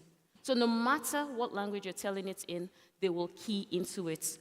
Mo also made a point about it's quite hard to hit box office success. I'll tell you the reason why. There's 1,600 screens, cinemas, across the whole of Africa. The US alone has in excess of 44,000. So there's a job for our governments to do. You need to invest. It's not just enough to ask the banks to invest, to ask the Netflixes of this world to invest, to ask Mo to invest our money and Audu. We have to put our money where our mouth is as governments. And this means building capacity, building the physical infrastructure, building the sets that are required to put these big shows on. You need to make it attractive. Okay, we understand that it's impossible for government to solve every single problem. And we do know that in Ghana, for instance, over 90% of the jobs are actually in the private sector, not government. Yeah. But what we're saying is mainstream the industry, finance the industry. Countries like South Africa have cottoned on to something. They created a film incentive. And that's a facility that allows big investors in film and TV to recoup some of their money, get like a cash rebate. Right. If we put this in place, and there's a missing middle, apart from South Africa, Morocco is the only other country that has this on the continent. If you make it attractive and viable for big investors in film to come to your local ecosystem and invest in film, they'll create jobs. They will tell that story to the world. Streaming services represent an untapped opportunity. And yes, like you said, it is really hard for many Africans to be able to get the broadband they need, for instance, to view Netflix. But what the opportunity is an economic one. It's giving access to a global market to people like Mo and Audu. It's making it possible for viewers at other sides of the world to see how good a script has been written, how great a story has been told, and want to work with and invest in that person. All right. Thank you very much. Unfortunately, we have to end it here. But I have to say a big thank you to my panelists this afternoon because they provided so many perspectives and insights. And I believe that we'll have a lot to take away from this conversation. Thank you very much. Can I make one request, please? Yes. Can we please take a picture with Prof? Okay, Prof. Prof would like to take a picture with you. But thank you, Marlene, Shola, Aisha, Audu, and Mo. Thank you so much. It was a pleasure. That was Unleashing the Potential of the Africa's Creative Economy for Shared Prosperity. Remember, CANEX will be hosting B2B events at the next IATF 2023, taking place in Cairo from 9th to the 15th. President Orama, I'm sure all of these people, and hopefully all of you people, will join us too. And Mo, remember I promised I'd give you a room full of people. There you go. I hope you're happy now. There's no one like Mo Abudu. Now, as they take their family photo, let me tell you, there's some really great stuff still in store. We're not finished yet. We're sprinting to the finish with pure quality. We've got essentially 3 more sessions to do, so we'll go straight into the next session before our break, and that is a plenary session called Leveraging the Power of Intra-African Trade for Commodity-Based Industrialization. Leveraging the Power of Intra-African Trade. And for that, we have a star moderator, Eleni Diokas, CNN anchor and correspondent. Please give her a warm round of applause.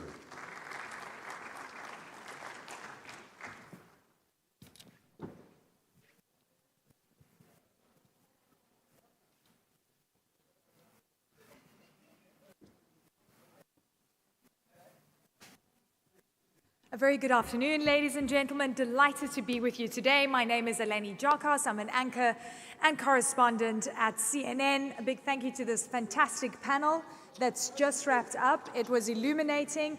It gives us a sense of how important the creative industry is for the continent, for growth, for integrating some of the incredible skills that we're seeing on the continent. As we say goodbye to this fabulous panel, one last round of applause, please, ladies and gentlemen. Thank you so much. Thank you. Fantastic. Now we're going to get into the little bit more serious numbers. Something I'm very passionate about, Afrexim is passionate about, many people in this room are passionate about, because frankly, when we're talking about commodities and increasing value chains, many things come to mind. The Continental Free Trade Area, the impact that that's having from a policy perspective, and of course, as we're doing implementation. For me at CNN, I cover many stories. I have a show called Connecting Africa, where we really delve into what we're experiencing on the ground, how businesses are trying to expand into different territories, embark on cross-border payments, which of course continue to be a challenge. And of course, some people are really trying to invest deeply in expanding value chains. So value-added products are absolutely vital. There's a few things holding us back though, and that is colonial era commodity extraction. The way that it was developed in our past, that is still a noose around our necks today. So we're going to be talking about how to break that cycle, how to propel Africa into a new world, a new future, where we take control of our commodities, expand our value chains, make sure that we impact social, economic development, increase jobs and skills. There is so much opportunity. I'm delighted to welcome my panel on stage today. We have Mr. David Coffey, CEO, African Association of Automotive Manufacturers. Please welcome on stage. David, a good friend. We talk about cars all the time and the value chain. Dr. Carlos Lopez, professor in the Nelson Mandela School of Public Governance, University of Cape Town. Ms. Flory Lizia, President and CEO, Corporate Council on Africa. Please leave one chair for me in the front. You can take a seat. There we go. Thank you. Ms. Ahuna Eziakwanwa, UNDP's Assistant Administrator and Regional Director for Africa. Mr. K. Duque, CEO, Development Bank of Ghana. Professor Theophile Azomahu, Executive Director, African Economic Research Consortium. Mr. Antonio Pedro, Acting Executive Secretary, United Nations for Economic Commission for Africa. And Mrs. Kanayo Awani, Executive Vice President, Intra-African Trade Bank, or Afrexim, as we are here, to celebrate their 30th year anniversary. Fantastic to have you all on stage. Great. I'm just checking on this mic. Is it on? Checking the mic? Yes, fantastic. Welcome, everyone. Fantastic. Take a seat. Oh, hi, I'm Kate. Good, thank you. Thank you. Thank you so much. Yeah, okay, good. Yeah. You sit here, I'll sit there. How is everyone doing? Have you had a good few days? Yes. Is that a yes? This is a full All right, panel, we need a right? bit more This energy. is I a know full it's in the panel. afternoon, but this is going to be a fantastic panel. It's We've gonna got be quick now, incredible I think so. voices, people that are This is your last one. absolutely committed to the expansion of value chains on the continent. Ladies and gentlemen, these are part of these people are part of the team that are making incredible changes in Africa. So I'm really delighted to be having this conversation. Theophile, I want to start with you purely because I alluded to colonial development of resource extraction and how this is holding us back as a continent. It's important to look back at history to understand where we are today, how it's impacting us economically, and what lessons we have learned. If you could start with the context, please, and I'd like to just remind everyone, we only have 1 hour, so we need just a couple of minutes answers each so we can keep it interactive and keep it going. So Theophile, I'd like to start with you. Yeah. Not yet. Can we just check your mic? Say hello. Is it working? There's a roving one. Checking the mic. Could you speak again? Not working. Can we get some assistance, please? Fantastic.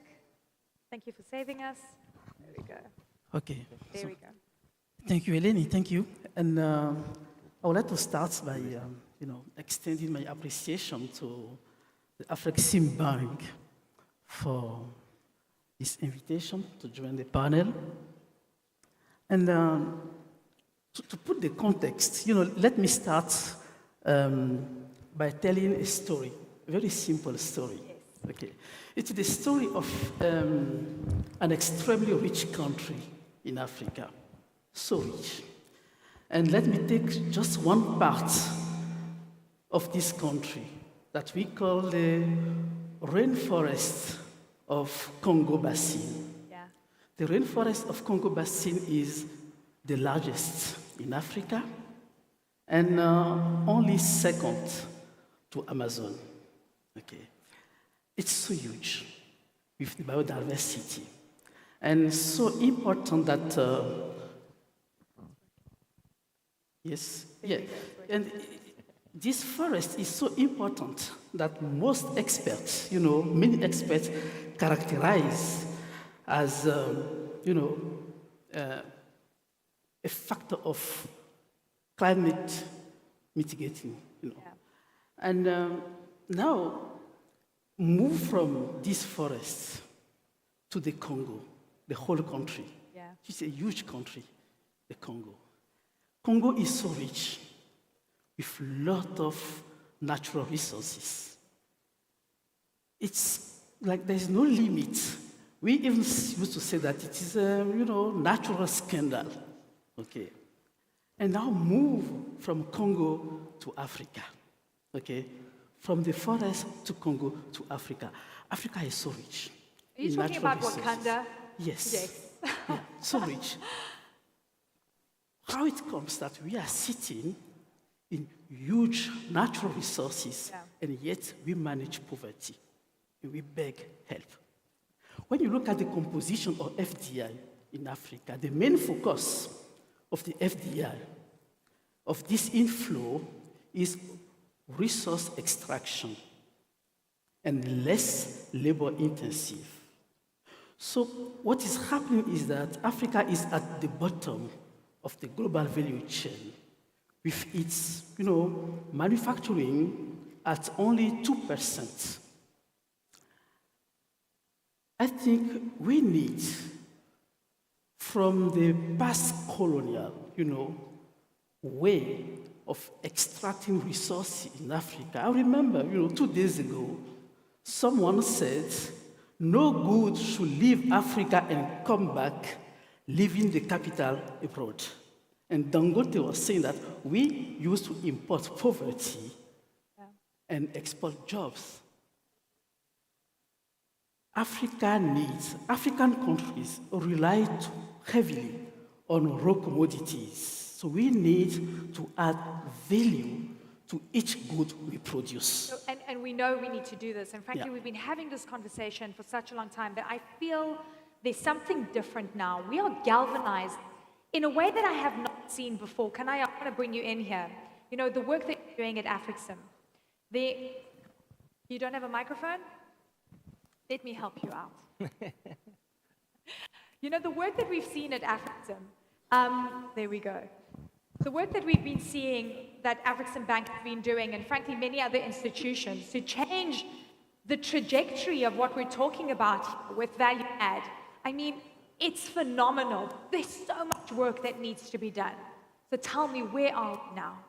But it's just well, first of all, thank you for curating this panel, and we're glad to have this conversation as Afreximbank.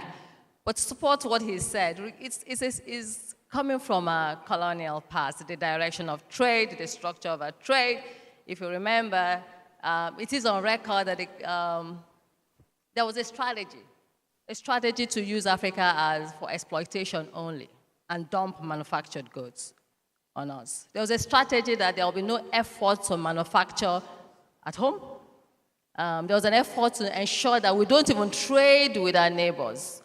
African countries, or Africa, we were not allowed to deal with external markets on our own. It had to be exploitation and back. What we have tried to do in Afreximbank is to reverse that strategy. Do you think that strategy still exists? Well, it has influenced the low levels of intra-African trade. It has influenced the historical patterns of trade. And so we trade more with outside of the continent than ourselves. It has definitely influenced that.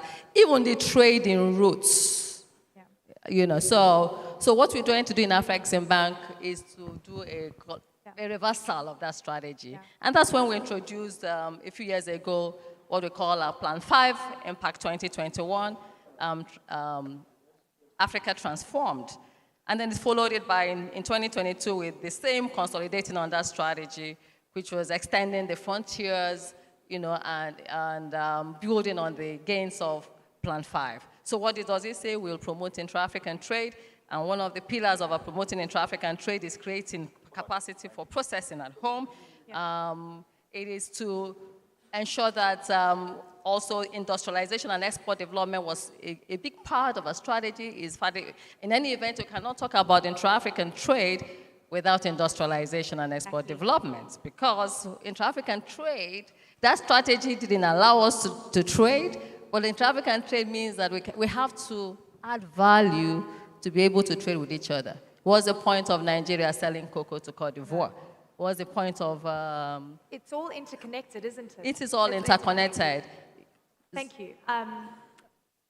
Let's touch on some of the incredible points that Kanayo just mentioned. Carlos, I want to bring you in here. And, we would hear listening to industry. Where are the mics? Can we get some help? Please? Some microphones for my fabulous guests. We're getting our steps in today up and down the stage, by the way. Okay, so we just heard about, industrialization. It's not mutually exclusive to what we see on intra-Africa trade, which is stuck at that 50% needle, right? But if you take the informal side of things and you see what's happening informally at border points, it's probably higher, we know it is. But we still don't have that pulled into the formal sector. Long-term capital is fragmented. We know what we need to do. So in your mind, Carlos, the African Continental Free Trade Area going live, it is exciting, but do you think it's going to have the impact that we need without the money behind it in these big sectors? Well, it's a game changer. It's a game changer in different ways. First, because it will allow for the real integration to take place. It's going to act as a pulling factor for another 4 areas of integration: free movement of people, infrastructure integration, productive integration, which is the value chains, and obviously macroeconomic convergence. But we have to be a bit patient. If we just go into the scholar work in this area, there is a so-called Balesa curve. You start with sort of free trade arrangements that are going to produce some harmonization of tariffs, and then you start moving up the ladder. If we look into the timeline that has taken other regions to reach the levels of integration that allow for this increase and growth of their trade, we are actually moving pretty fast. Because if you think the Abuja Treaty, that basically was the foundation of this free trade area, was adopted in 91, and between 91 and 2012, nothing really happened. It was only in 2012 that we really started working on it, and we gave a deadline of 5 years to finalize the negotiations. And they were finalized. And the entry into force was in the middle of a pandemic. So this is quite remarkable. Not sufficient? Of course not. As you say, we need to move much more faster. We are in a catch-up mode. When you are a latecomer, you are in a catch-up mode all the time. My symbol is the cheetah because it's the fastest animal on earth. I don't like the lions because they are not gender sensitive.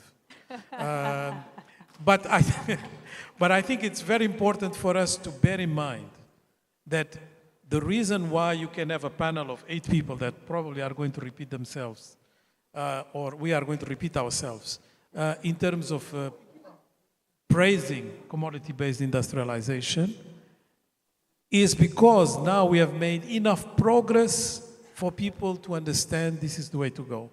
But just in 2013, when we published at ECA a report precisely on commodity-based industrialization, I don't say we were preaching at the desert, but almost. Everybody was against it, saying there's no chance of really doing this. It's not going to work. The Africans are latecomers. The windows are closed. And, you know, the name list was quite long.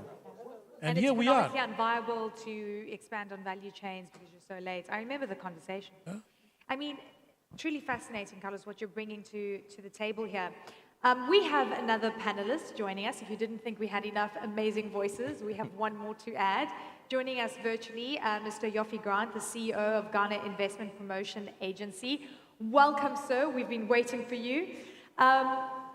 Thank you. Yeah, you've been hearing some of the conversation we've been having. I know that Ghana, and by the way, I'm really excited to be back in Accra. What a fantastic city.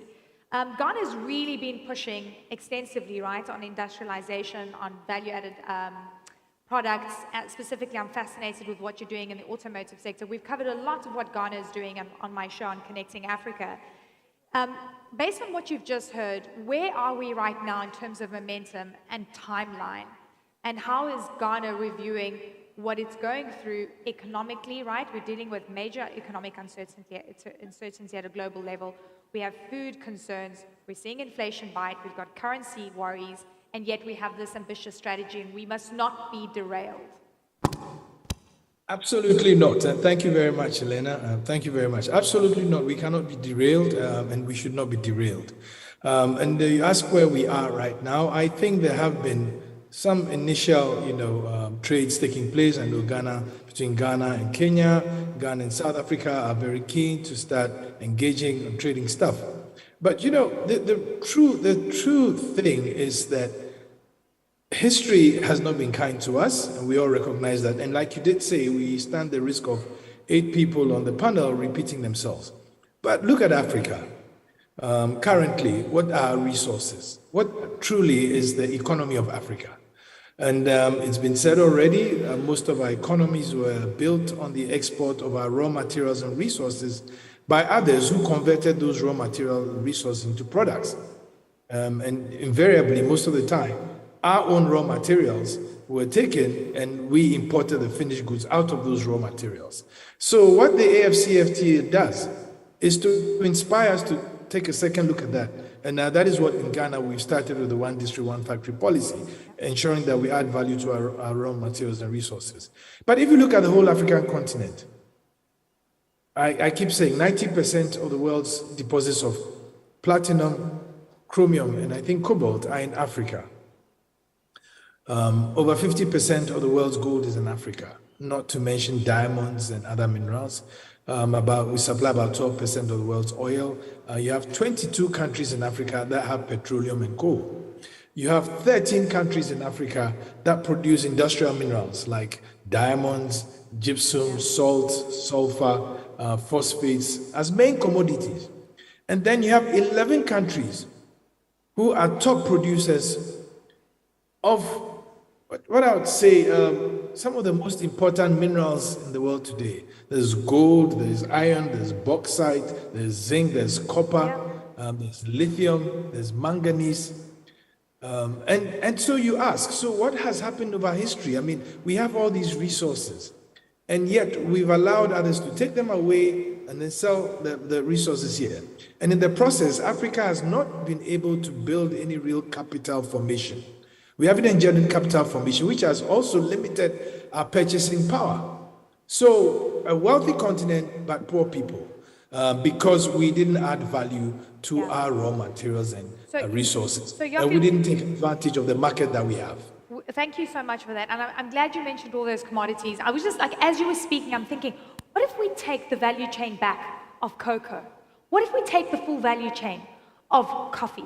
What if we look at hard commodities and truly imagine what our world would be like right now if we had full control of those value chains? But I'm also sitting here wondering, imagine how the other countries that are watching on with the narratives that are playing out right now, saying Africa is ready to take its value chains back. What does it mean for us? We're going to lose huge parts of the certain value chains and the margins that we've been benefiting from. And that must be absolutely scary. Pedro, I want you to jump in here. Because we're ready. Africa is now. Africa is not in the future. Africa is now. Absolutely. First, I would like to say that things are happening on the continent. In 2007, we organized a big table on managing Africa's natural resources for growth and poverty reduction. This was a meeting between ministers of finance of OECD countries and selected ministers of finance from Africa. And some of the fundamentals on how to pursue resource-driven industrialization in Africa were discussed in that particular meeting. One of the things was that, well, it was important for Africa to have its own resource companies. Today, we've heard from Dangote. We have a captain of industry in Africa that is promoting value addition on the continent. He is the, let's say, king of cement today in Africa. He's also now adding value to the oil and gas that is produced on the continent through the refineries. Things are happening. I think my predecessor talked about cobalt. Together with Afreximbank and other multilateral development banks on the continent, in November 2001, we organized the DRC Africa Business Forum, which was aimed at, indeed, enabling the continent to go up in the value chain. This is the battery minerals will be about, the battery and electric vehicle sector will be about $46 trillion by 2050. 70% of the cobalt is produced by DRC. DRC's GDP is between $50 and $60 billion. Tesla market valuation is $1.3 trillion in 2001, January 2001. So that is the problem that we need to sort it out. So today, we are very proud to announce that a pre-feasibility study has been concluded or will be concluded by August, September, that will enable these countries that are rich in mineral resources to go up, battery minerals to go up in the value chain. That's amazing. Round of applause for that. Did you guys know that? But for this to happen, for this to happen, let me indicate one or two things. First, it's not because of lack of visions and strategies. We've adopted the African mining vision in 2009 that Africa is not industrializing. It's because we're not connecting the dots.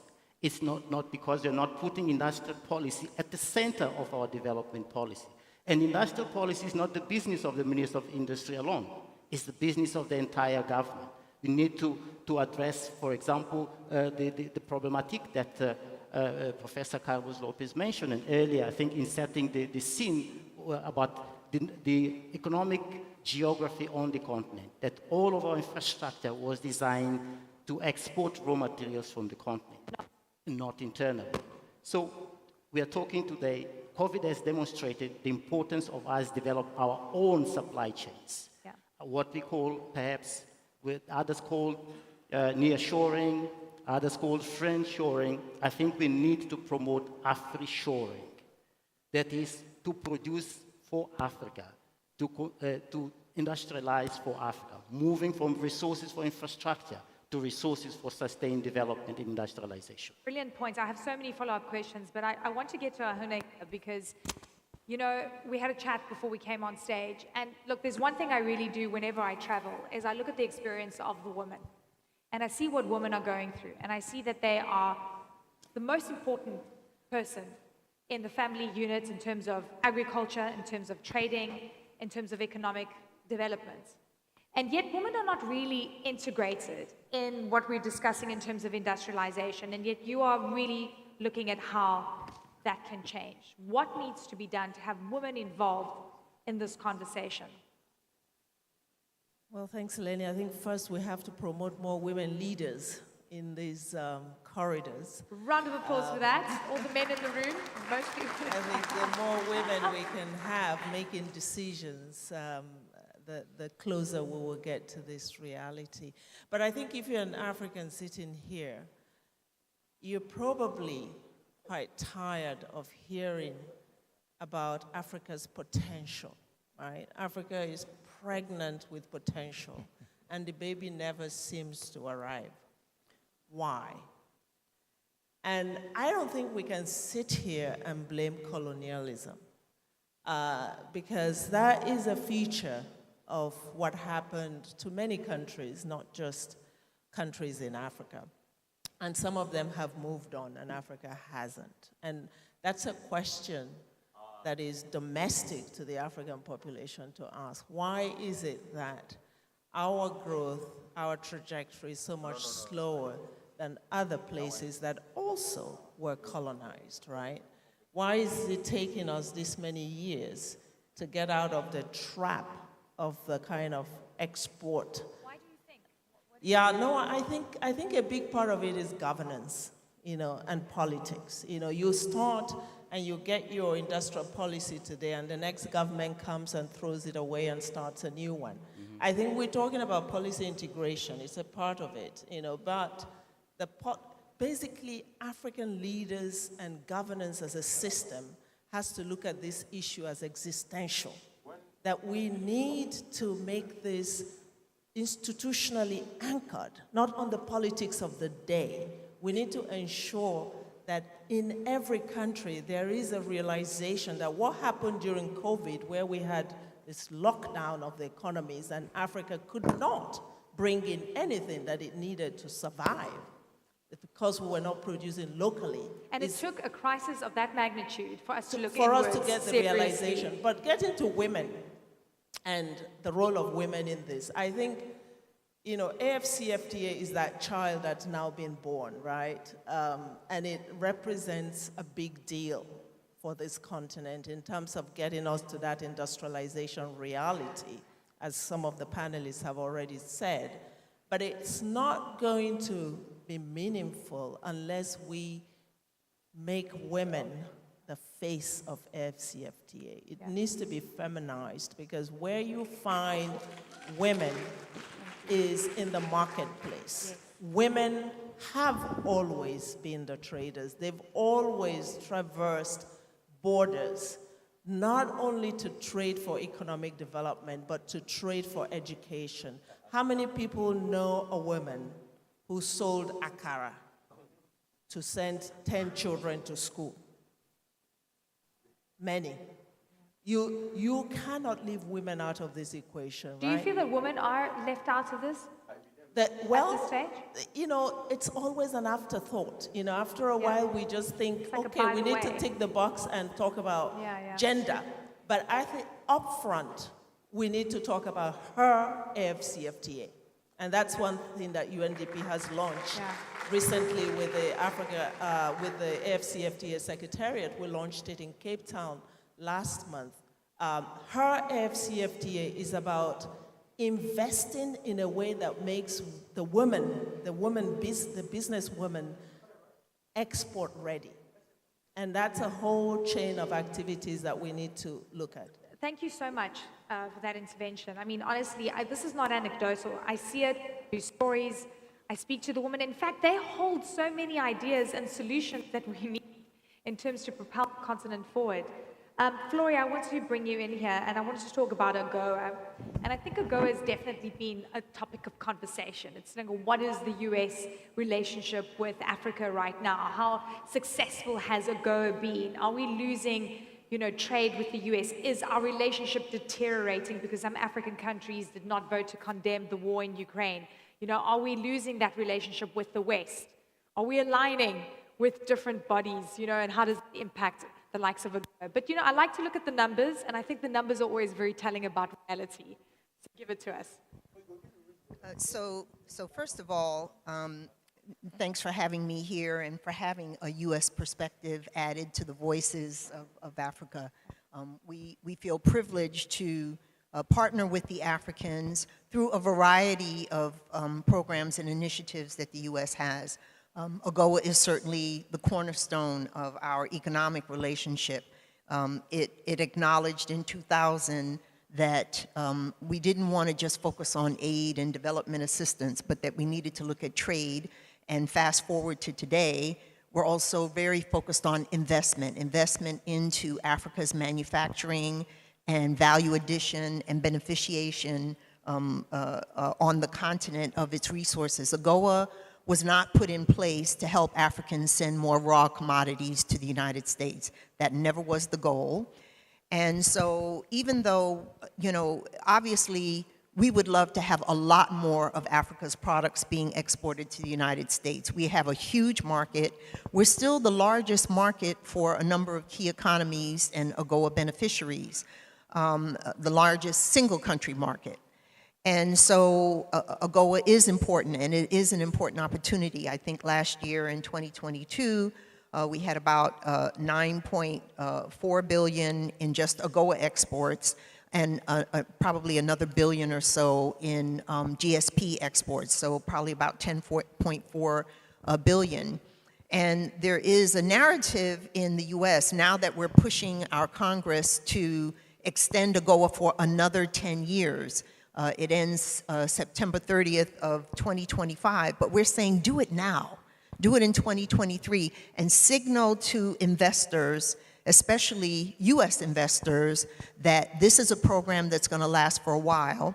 There's certainty to it, and if you go into Africa and invest in processing, adding value to Africa's raw materials to export back to the US. It's for everywhere they can export, whether it's to the rest of the continent or other places, but most importantly, to export back to the US. And people will say to us in Congress recently, we're going up there and pushing our cause, and they'll say, oh, only a few countries in Africa are benefiting. There are only a handful of products that are benefiting.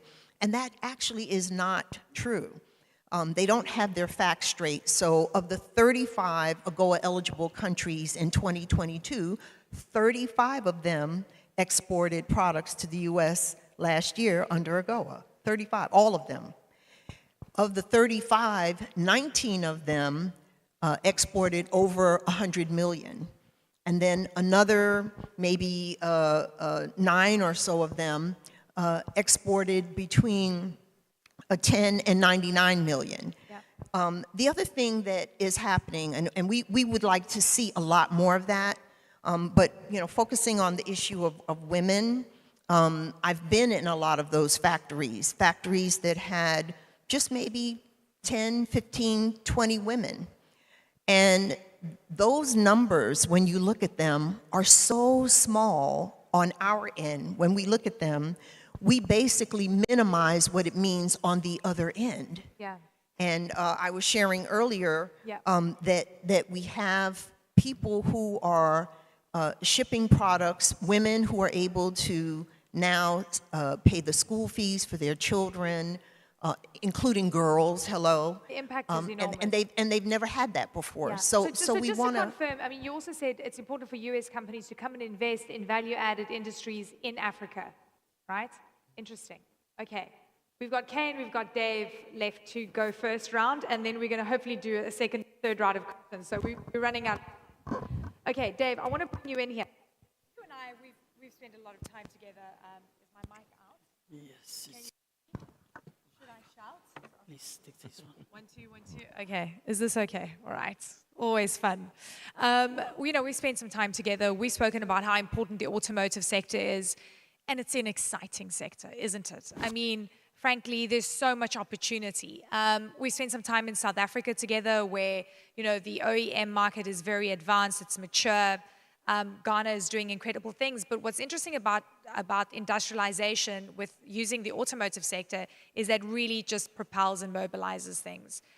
You're focusing on 6 nodes of excellence on the automotive front. Could you take us through that and how commodities are going to be an important part of that industrialization process? Thank you. And I just want to commend Afreximbank before I start for the incredible work you're doing on industrialization and trade on the continent. It's phenomenal, including your support for the automotive sector. So the automotive sector is at a step change in 2023 in Africa now. We have developed a continental automotive strategy in collaboration with Afreximbank, AU, AFCFTA Secretariat, UNESCO, ASA, and AAAM. It's been approved by the Council of Ministers of the AFCFTA. A task force has been set up to implement this now with the support of member states. So what's happening in Africa in auto is deliberate, right? It doesn't happen by chance. So there are 6 countries now in Africa, in addition to Morocco and South Africa, hub nodes, Lenny was saying, hub assemblers that are either implementing policy now or approving to implement. And those include Ghana, Cote d'Ivoire, Nigeria, Algeria, Egypt, and Kenya. And those will be hub assemblers. And as Minister Adebayo articulated on Sunday, we need hub assemblers supported by value chains developing around those countries. And Afreximbank's doing some value chain research to identify those opportunities. So we really are at a point of significant change in Africa. We're in a unique position now with the electrification and drive to reduce carbon emissions in the world, with the critical mineral reserves that we've got to transform those reserves. And there are a number of examples where it's been shown from research like cobalt, we can transform cobalt into precursors competitively in the world in DRC. And there's work going on there in Zambia. And I know of other projects where it's been explored for mineral transformation. We have copper. However, every wiring harness in Africa assembled in a car actually has copper imported as rod. We need to change that. Imported. So just repeat that. So the copper rods that we get are all imported. They're all imported, yet we have copper on the continent. The rod gets imported, it then gets drawn, and a plastic sheath gets put over it, and it gets assembled into a car. Is that easy to produce locally? Would that be an easy product to produce locally? Absolutely, and it just helps the rule of origin. So it can be. It's refining the copper to the right level of technical. And then we have the rubber example, and yet we have a dearth, a lack of tire manufacturers in the heart of Africa. And it's quite complicated, but it can be solved with the right framework. So there's a massive opportunity for transformation of commodities in Africa. And you've got vehicle manufacturers now exploring what's their role in this value chain. Some are going to own equity in mines. Others are going to become experts in designing the battery so that it is cost effective and it can be recycled. So there's great interest in what we've got to offer, and we've really got to capitalize on this opportunity. Fantastic. Thank you so much, Dave. Kay, great to have you with us. We just heard from Dave that the automotive sector is really important in what we do in terms of what we're seeing in Ghana. We've done some incredible stories on that front. And I think Ghana is really just leaping forward. There are quantum leaps that are occurring locally. But I wonder how the small to medium-sized enterprises are being integrated in this industrialization process and what your experience has been. Well, thank you. I think the key question for us is how we, in Ghana, is how we achieve sustainable prosperity. So if we take a lot of what's been said, which we can't disagree with, the context is that we've really been, for a long time, focused, as you said, on the extractive industries. The impact of focusing on the extractive industries has been that we have not really invested in human capital. And so, as a result of that, particularly where we are at the moment, we haven't been able to move up the value chain. And moving up the value chain is critical. But it's actually a more complex problem than that. Because once you move out of the extraction, once you move out of the first part of the value chain, the outgrowers, etc., you then come into market forces. And you enter a market environment which you must respect. And so for us as a development bank, we only focus and are trying to change a mindset into building competitive and bankable businesses. And there's too much woolly thinking to assume that we can immediately assume a value chain just because of force of will. And that just doesn't happen. Is the economic environment not conducive right now? The economic environment is extremely conducive, and all the potential that's been mentioned is real and it's there. But it must be based on pure market forces and putting up bankable deals. And what do I mean by that? Today, if I move out the value chain and I wish to add value to the next stage by processing, etc., I have to compare that to my consumer's alternative. And that has to be key. Now, in the local market, because of proximity and potentially some prohibitive tariffs, it may look competitive.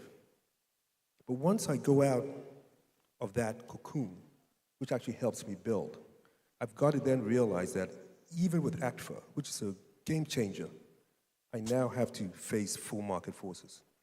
And that's what we're trying to change. It's all, for me, a lot of it is about changing our mindset to realize that we have to compete.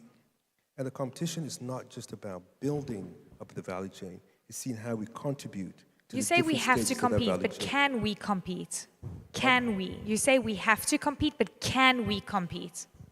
Can we realistically compete, pragmatically compete? You can, because you've seen companies that have done that and are doing that. And the precedents that we see. But there's also a lot of companies that have been supported in the short term without taking into account any moral hazard, are not bankable, and those are the kind of companies that actually are a bane of building a thriving economy. Thank you so much. That was fantastic to hear your perspective in terms of the way you're thinking about it, because it's very practical, isn't it? You know, this is a practical way of viewing this. Okay, I think we've got about 20 minutes left, if I'm not mistaken. So I'm going to try and split. This is a juggling act, I have to say, with incredible voices. I feel like I just want to be talking to you, all of you, at least for half an hour each. Theophile, I'm going to come back to you. You started the conversation. So I want you to jump in here based on some of the things that you've heard and what you think the challenges might be. Because honestly, when I think about the problems, they scare me. And it's cross-border payments, it's the infrastructure, it's the electricity, it's the market forces, whether we can compete effectively instead of importing and so forth. Yeah, I think there are ways to compete, and I believe we can compete. The thing is, we need to create an environment which is conducive for competition. And one way is to have an exchange rate which is competitive. And that's the way policy can, sustain and help, the industrialization. We can use, for example, exchange rates as a policy or industrialization instrument. Why? The reason is, there are about 3 mechanisms through which exchange rate can support and help, the industrialization. One is to reallocate the domestic demand to locally produced goods. One thing. Second thing is to increase the foreign demand for locally produced and competitive goods through the mechanism of imports and exports. And third mechanism is to allow the infant sectors to emerge. And these infant sectors are the sectors that have higher learning, potential. So via these 3 mechanisms, exchange rates, which is managed, or exchange rate or monetary policies managed by, policies, can help really to sustain the industrialization. So there are ways to compete. Yeah. The starting point is to add value, first thing. When you add value, you add price to the goods. When the market is then created. Yes, when the good has a price, then you can put this good on the market. Yeah. And then you can trade value, price, market. Simple trade. Economics. The formula exists. Kanayo.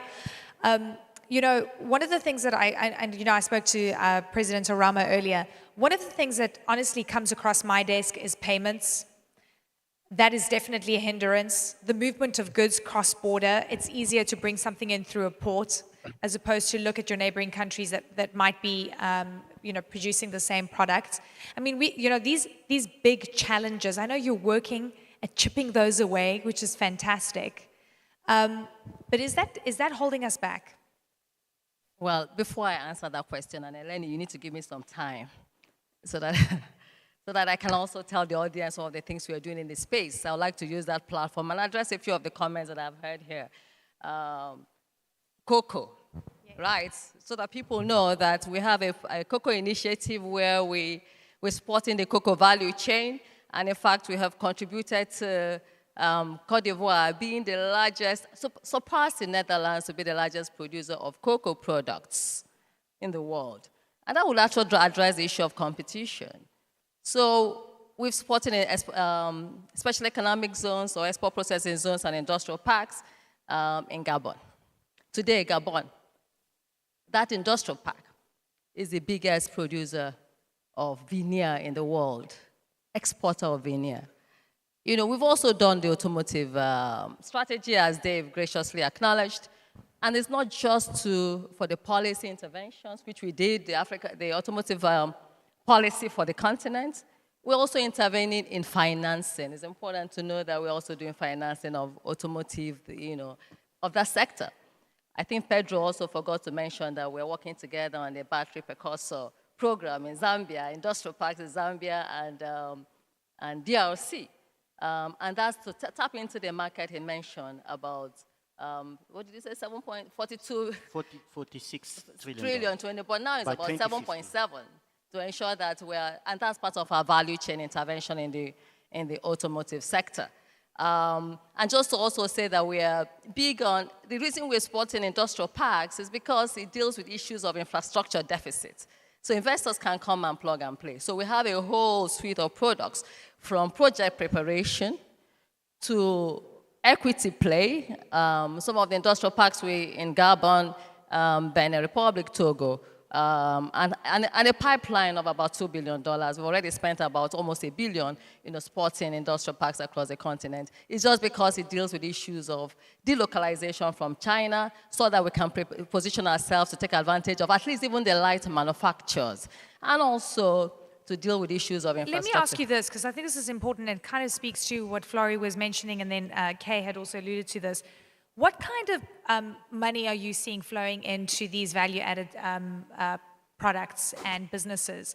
Is it international money? Is it FDI? Is it local businesses? What's the mix? Because I'm just playing devil's advocate here. If the value chain is still owned by foreigners or foreign businesses, I think it is foreign direct investments, but what we now call in our own parlance and Afreximbank, Africa Direct Investments. Okay, so we're seeing Yeah, we're ADI. seeing it. We're seeing those, I talked about wood, veneer, flowing from Gabon to Egypt. Egypt has a huge furniture sector. So you see all of that across. And we're also dealing with issues of standards, harmonization of standards, because that's also an inhibition. Very important, yeah. I know you want me to stop, but that's fine. Amazing. Always good to talk to you. I'm going to take you out for lunch so we can talk about this at length. We'll record the conversation and put it online. Pedro, tell me. On the issue of small and medium enterprises, I think we need to use smart local content policies, for which there are a couple of fundamentals. One is that our industrial, trade policy, and international relations policy should be part of the same continuum. Why am I saying so? Because sometimes we go and sign bilateral investment treaties that reduce the policy space that you have to pursue local content policies. Bilateral investment treaties require from you to give equal treatment to the citizens of the country with whom you signed those bilateral investment treaties as the ones locally in your own countries. And local content policy is about privileging your own citizens. So that coherence, institutional and policy coherence, is critical for us to making industrial policy work in Africa.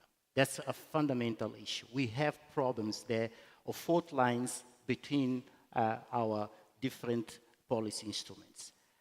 And then the ecosystem also, I mean, again, going back to the point about small and medium enterprises and domestic investors, you call it African direct investors. Many of our governments, and I keep on repeating this, spend lots and lots of time in creating an enabling environment for foreign direct investors.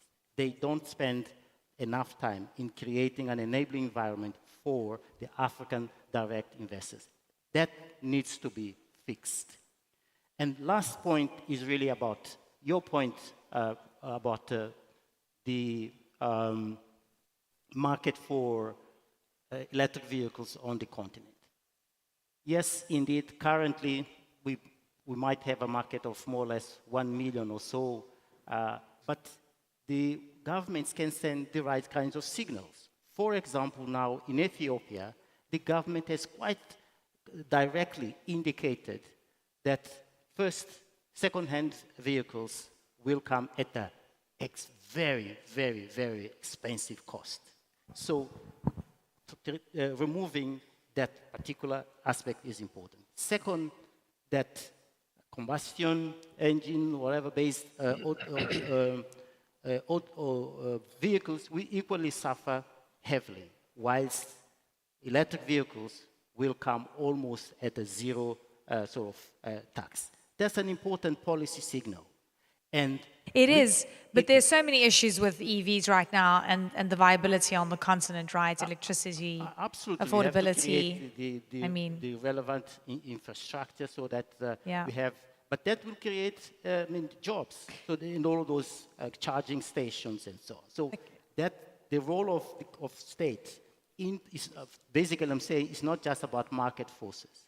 I think we need governments, the Professor Carlos Lopez, I think, worked a lot of time on this transformational leadership, developmental state. We need a developmental state a la 2023.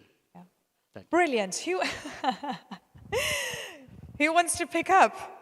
Okay, and then Kay, and then Carlos. Okay. Yeah, okay. If I may. Okay. The problem is that there is nothing that I disagree with. Right. There is a role for government, and there is a role for the multilateral agencies, without a doubt. And it's particularly in terms of being a catalyst, and also to create an enabling environment, as you say, for domestic investment, and de-risking the sector. But that is the role. But you also have to set a criteria of success. And whether you start the first 2, 3, 4, 5 years by concessionary loans, by providing discounts and all those and tariffs. For sustainable prosperity, at some stage, the private sector must run by itself. And you have to have that as a criteria of success, that all the companies that we invest in, that 10 years' time, are they still there? And I look at development banks in my country, and we are determined that we need to be there in the next decade, which means that, as an example, and we do the same for our partner banks, the same for our SMEs, we cannot harm our balance sheet, even at a time when we're needed the most to lend. And so that longevity is important. And so unless we have a clear criteria and a clear understanding what success means for the private sector, we will continue to create moral hazard. We'll continue to create companies that are essentially are not sustainable after the donors leave. And that must stop. What's the failure rate in Ghana right now in terms of small to medium-sized enterprises? Pardon? The failure rate. The failure. Failure rate. That's an interesting question. Yeah. I think in terms of things that have been supported on a concessionary basis, I think if you look at companies that have lasted longer than 3-5 years, yeah, it will probably be in the single digit. Okay. And that speaks itself to the criteria of success. Yeah. But there are companies, and let me be clear, there are companies that are succeeding. There are companies that have built, because they are built on the governance principles that everybody here is talking about. And they need that framework, right? Carlos, you can jump in here. Yes, 3 quick points that we have not mentioned yet, at least enough. Climate, yes. Technology. I'm glad you mentioned climate. Well, in terms of climate, in fact, the rules of trade are going to change completely. And there is already the indications that it's not just about new forms of protectionism, it's also countries losing a bit of sovereign capacity in terms of taxation, with taxes being imposed on them cross-border. And this is going to be based on carbon. And the carbon markets are going to migrate from just mitigation, adaptation, into also how we value the intensity of carbon in different products. So all of this is going to completely change the way you integrate value chains globally. And as latecomers, Africans have to jump into this new type of environment with determination, because they have some assets. One of them has been referred here many times over, which is the fact that we have strategic minerals that can empower some of the value chains of the future. Then we have the issue of technology. So people are very worried about the fact that Africa is so late in creating the ecosystems, the conditions for technological development, that from an industrial point of view, they may actually be subject to premature deindustrialization, because we are going to have automation, robotization, and artificial intelligence that is going to completely change the equation. What people forget, though, is that we are going to be such a huge market of young consumers, the very largest in the world, and the more tech-intensive products and processes are, the more appealing they are for younger people and the less adapted for the older people. So countries that are aging, and it's the majority of the countries of the world, including China now, entering into that club, are going to reckon with the fact that the number of patents, creativity, and all the rest that they are going to be able to post is going to be diminishing dramatically because of aging. It's already the case in Japan. We can see the correlation in Japan because it's the oldest country in average age, and their patents is now about half of what it was just 20 years ago. So Africa really, whether people like it or not, is competing with robots. So either you have humans or you are going to have robots. Exactly. Because the aging societies will have to choose between the two. And this is going to create huge market opportunities in Africa. And last, the point about capital. You see, we are in a squeeze in terms of accessing capital markets. And we have been, over the last 2 days, debating a lot rating agencies and how to harness, the possibilities for the continent to industrialize and this and that by mobilizing the capital and the investors. We forget two things. First, we forget that savings are very much related to age. So the more aged the population is going to be in certain countries, the more savings they are going to have. But there will be a point where these savings will have to find some returns. Right now, in their countries, they are all negative interest rates. Yeah. This cannot go on. Yeah. So that's one. And the second is that we never talk about mobilizing our internal savings, which are quite substantial. The pension funds have about 1 trillion, but it's completely going into vehicles that are abroad, not in Africa. Fantastic. You're a professor. I feel like we've learned so much just from that answer. It was brilliant. I want you to jump in here because we heard the demographic dividend on the continent that is staring us in the face, and we have so much opportunity.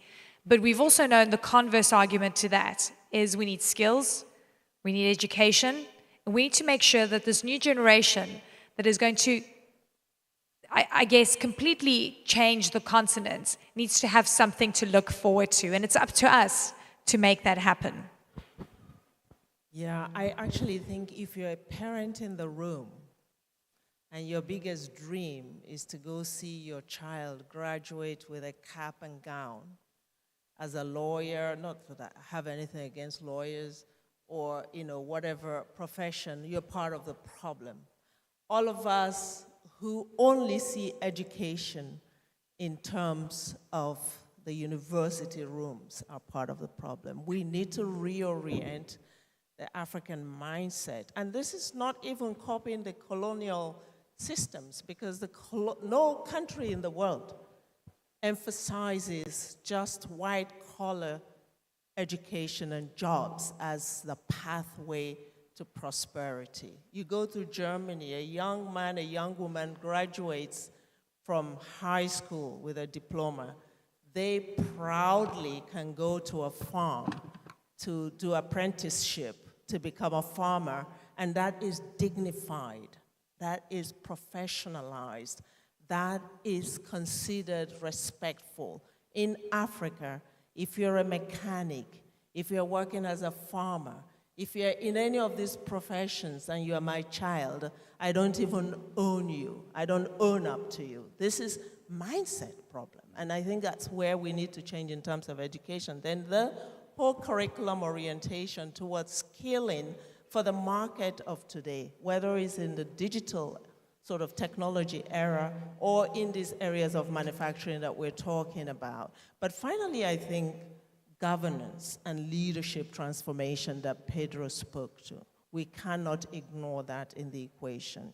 It took the government of Gabon, the leadership of Gabon, for Kanayo's initiative in Gabon to happen. If Gabon, as a country, had not opened their doors to that possibility by, in 2010, banning the exportation of raw wood, trees, the trees, the logs, as they are called, this would not be a possibility. So I really want to emphasize this idea that we also need leadership transformation and governance systems that respond to the needs of the market as an important equation, part of the equation. Dave, I want you to jump in here. Yes, round of applause. Ahuna, you're fantastic. You can come to lunch with me and Kanayo, by the way. You should come to lunch with me and Kanayo, by the way, because we're gonna be having a great conversation. I want to talk more with the ladies on the panel. Sorry, men. But Dave, I want you to jump in here. Look, I think from what we've heard is the increasing of value chains is absolutely vital, and the automotive sector, and we touched on this on the EV front. I want you to give me a sense on what's happening on EVs and whether we should be seriously looking at this as a solution. So you will see certain segments of mobility moving to electric quicker than others. Yeah. You're already seeing that in East Africa is driving two and three-wheel electric mobility along with public transport, because the public transport is easier to manage the charging infrastructure. We believe that you'll see passenger cars lagging, and that's happened in India. It followed the other two that I've mentioned before. I think the powertrain transition is also not a given. There's discussions about heavy commercial vehicles maybe being hydrogen. So there's also a challenge here is that the supply of critical minerals won't keep up with the demand. It's a fact. It's going to happen like that, and there are not enough mines out there. So there will be a balance on the way. But certainly, if I just reflect on carbon reduction, emission reduction in Africa, let's take the vehicles that come into Africa that are 18 years old, and let's stop that. Because those old technology, the catalytic converters that have been removed, let's start managing what comes into Africa. Yeah, and you can't just transition out of used vehicles immediately. It will take time as you develop the capability. So let's go on that journey and get that right. So the powertrain transition will be staggered. We're not ready for immediate electrification now. Yeah. The biggest driver is what you said, in affordability. Affordability is so important. It is. And we cannot ignore that, right? Yeah. But we cannot be a dumping ground for these aged vehicles. Absolutely. Flori, I want you to jump in here. And Yofi, don't worry, I have not forgotten about you. You can have the last word because you're looking over us like the big brother, on the stage. Flori, I want you to come in here because I think Carlos mentioned something really important that I really have been covering a lot, and that's the climate agenda. And the question that keeps on coming up is, can Africa truly industrialize with so much pressure that we're getting to try and make sure that we don't increase our carbon footprints? And the narrative is Africa should be allowed to industrialize and use its own resources. And yes, increase its carbon footprint, and perhaps we can do it better and a little bit cleaner, but it's not that simple. So what are you hearing in terms of from the United States, in terms of Africa's ability to have the right to industrialize, but trying to make sure they do it better? So I think on the issue of energy transition, I think that there has to be a balance across the different areas. I mean, I know that there isn't going to be much investment in fossil fuels, right? But gas as a transition that then, you can get your renewables as well. But right now, there isn't going to be enough in renewables for Africa to actually meet its electricity demands. Africa is still far behind and needs to be able to develop. It needs it for its manufacturing, it needs it for its hospitals, it needs it for its, education in schools. They have to have electricity, and there has to be a way for Africa to use its natural resources to be able to develop in the same ways that the industrialized nations today were able to do that. But I think it's also true that they are not the major producers of global warming, but they are feeling the impact of it. They are hurting from what's happening in global warming. And so I think that the transition, there has to be enough time, there has to be enough flexibility in the financing that happens for renewables, but also for products like gas. I don't speak for the US government though, but I'm just saying that there is a discussion about transition, and I think that's what's important. The problem is the financing gap. This is another conversation. I mean, we need to have days on this, but thank you so much. Yofi, I'm coming to you last because I'm waiting for wise words and wisdom of how you're feeling, about how we can industrialize using our commodities, break these horrible cycles that we've, I think, eloquently laid out, and the ability to have strong enough companies that can endure the market forces that Kay was mentioning, really tap into our resources that are there for us. Tell us. That's a very big question, because at the end of the day, I think for me, the critical elements are, one, constructive policy and engagement of our private sector, and two, capital, their ability to raise and direct capital into the productive sector. And of course, we all know that in the past, without industrialization, many countries have struggled to develop. But we are now in the information and technology age, where I think Africa can leapfrog and be as competitive as anybody. But the issue of capital still stands supreme. I mean, if you look at the African continent today, less than 400 companies have a turnover of $1 billion a year. And so the issue of capital formation is still key. Now, are we in a position to be able to negotiate much better than we did before? Especially in this current crisis of climate change, where Africa it's been suggested that we should trap some of our resources and not have access to capital to develop from those resources. So we are in a bit of an enigma. But then it takes you to the next. So what does Africa use is money for, if it ever had it? And how can we do better now? And I keep saying that the future is much more important than the past.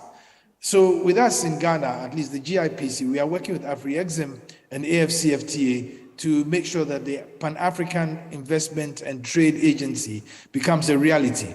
Additionally, as the Sub-Saharan Director for the World Association of Investment Promotion Agencies, I am pushing for the formation of an African Investment Promotion Association, which would bring together all the investment promotion associations in Africa. So we have a certain common goal that is directed to building up the continent. And I think that is key. And anybody who wants to come and invest in the continent, even at this point, is asking for a premium unfairly, when we are also very sure that returns from the African continent have been higher than almost every other region, at least according to UNCTAD and other reports that we've seen. Yeah. Thank you. So we need to be able to negotiate much better than we've ever done. Thank we have you. the resources. We should use those resources to negotiate for capital to develop ourselves. I think that is where we should look at. And Thank policy you. consistency is key. Kanayo's smiling at me, so is Pedro. What's going on? Yes, sorry, Eleni. 30 seconds, and then I'm giving Kanayo the last word. No. She was going to have a last word, but there's one thing I wanted to say. Is the importance of science, technology, innovation. Yes. In all of this discussion about industrialization. Because, I mean, our conversation today has been predicated on Africa's comparative advantage, which is our natural resources, be it minerals or timber and so on and so forth. But that comparative advantage don't last forever. We need to invest in science, technology, innovation to build lasting competitive advantage. Otherwise, our fate is going to be like Nokia's fate. Thank you. Nokia's fate. Yes. Wow. Nokia disappeared. I know it did. I had to really think back on that. Brilliant point. Brilliant point. We need R&D. We need to focus on space. We need to focus on aeronautical engineering. There's so much. Very quickly, do you want last word? Very short. No, but I'll talk about PAPS. I didn't answer the question. Yes, I know. Yes, PAPS is fantastic, actually. Yeah, Mr. Grant, the Pan-African, the agency, which is the IPA for Africa, is very useful. If for nothing else, to improve the image of Africa, we call the image of Africa as an investment destination.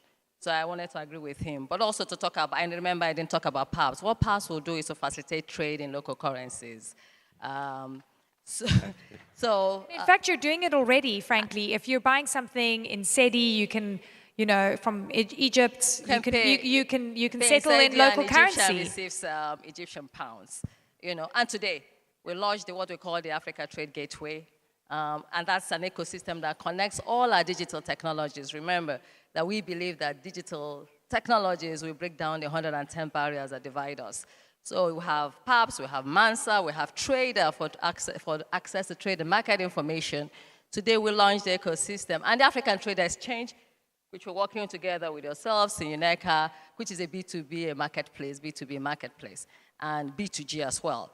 So the Africa Trade Gateway will connect all the digital technology to one ecosystem. So you come in, for instance, to get market information, it takes you to MANSA to do your verify the KYC information on a potential investor, then takes you to PAPS for settlement. And if you are looking for finance, you may start with a customer application form, application, and then meander in one ecosystem to all of these digital solutions. All I wanted to say was that in the next 30 years, we believe that Afreximbank will still be at the forefront of redefining trade in Africa, and that we'll continue to liberate. That's what we are good at. Execution capacity is very high to liberate ideas, both in the government sectors and in the private sectors. Thank you so much. Thank you so much. Round of applause, ladies and gentlemen, for my fantastic panel. It was fantastic to have you on. Thank you for your interventions. Thank you for your insights and your wisdom. And I look forward to engaging with you again soon. Thank you. Thank you so much. It's really been awesome. So thank you. I think they will come and remove. Thank you very much. Round of applause to our wonderful moderator from CNN, Eleni Giokos, for shepherding a very big panel on a very big subject. Now, we're nearing the end of the program. In fact, we're nearing the end of the AGM, but we still have a lot in store for you. 2 more major sessions. Stay in your seats at the moment, because coming up, we're going to take a walk down memory lane, and then we're going to talk about sports with Didier Drogba and Asamoah Gyan. Now, I just want to, for those of you who were in the room when we talked about CANEX, I just want to remind you that CANEX is going to be at the Intra-Africa Trade Fair 2023, which is taking place on the 9th to the 15th of November in Cairo. So you can register on the Intra-African Trade Fair website. But I'm going to ask my colleagues, actually, because some of you were not in the room when we rolled the video that gave you a taster of the Creative Africa Nexus, or CANEX. So please roll that video one more time. Let's take a look at it. There is no doubt that Africa boasts an abundance of creative talent, and Afreximbank acknowledges that the creative industries are of tremendous economic value to our entire continent. The Creative Africa Nexus, CANEX, debuted in 2021. As a mechanism created by Afreximbank, CANEX has been designed to facilitate the development and growth of the creative and cultural industries in Africa and the diaspora.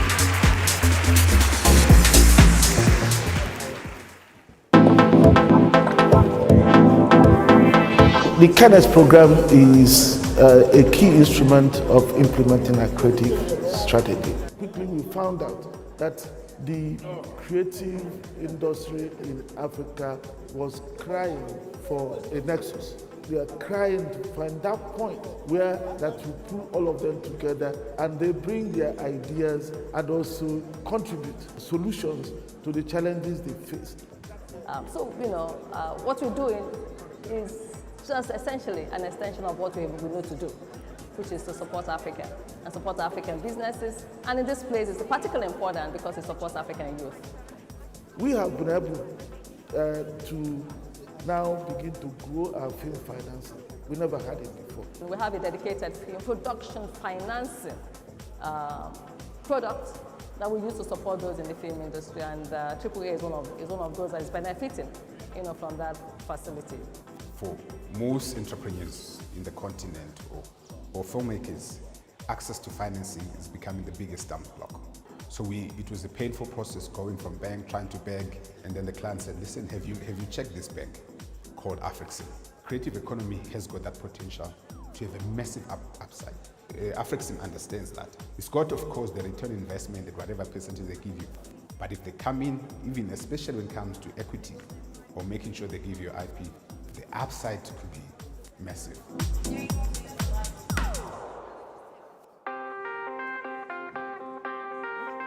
We're big on capacity building. We think there are gaps there, and that's one of the things that Afreximbank has tried to address, the capacity, skills, knowledge gap.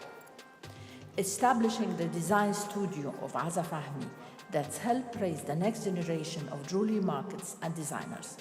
I'm proud to have teamed up with African Expert Import Bank to share my passion with people who have the same desire.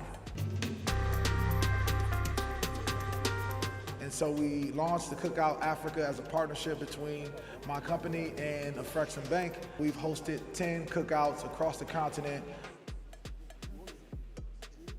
Well, we're out here at the Canex Music Factory, interacting with the local artists, with the Afreximbank, which is showing through this program of Canex, and I hope we're going to have a fruitful, massive One Africa, One Village, showcasing our cultural spirit.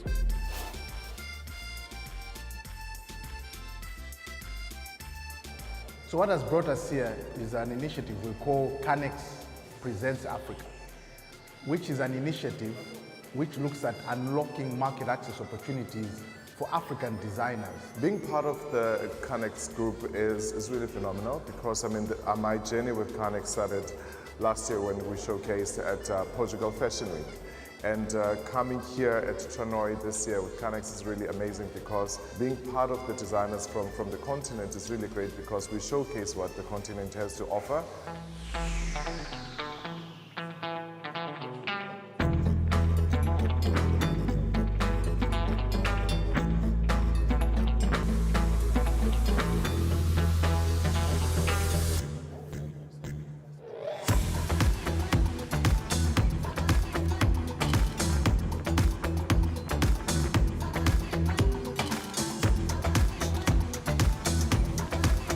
Message from all of this is that you should know that Afreximbank is behind you. As long as you're an African, you call to us, we will support you.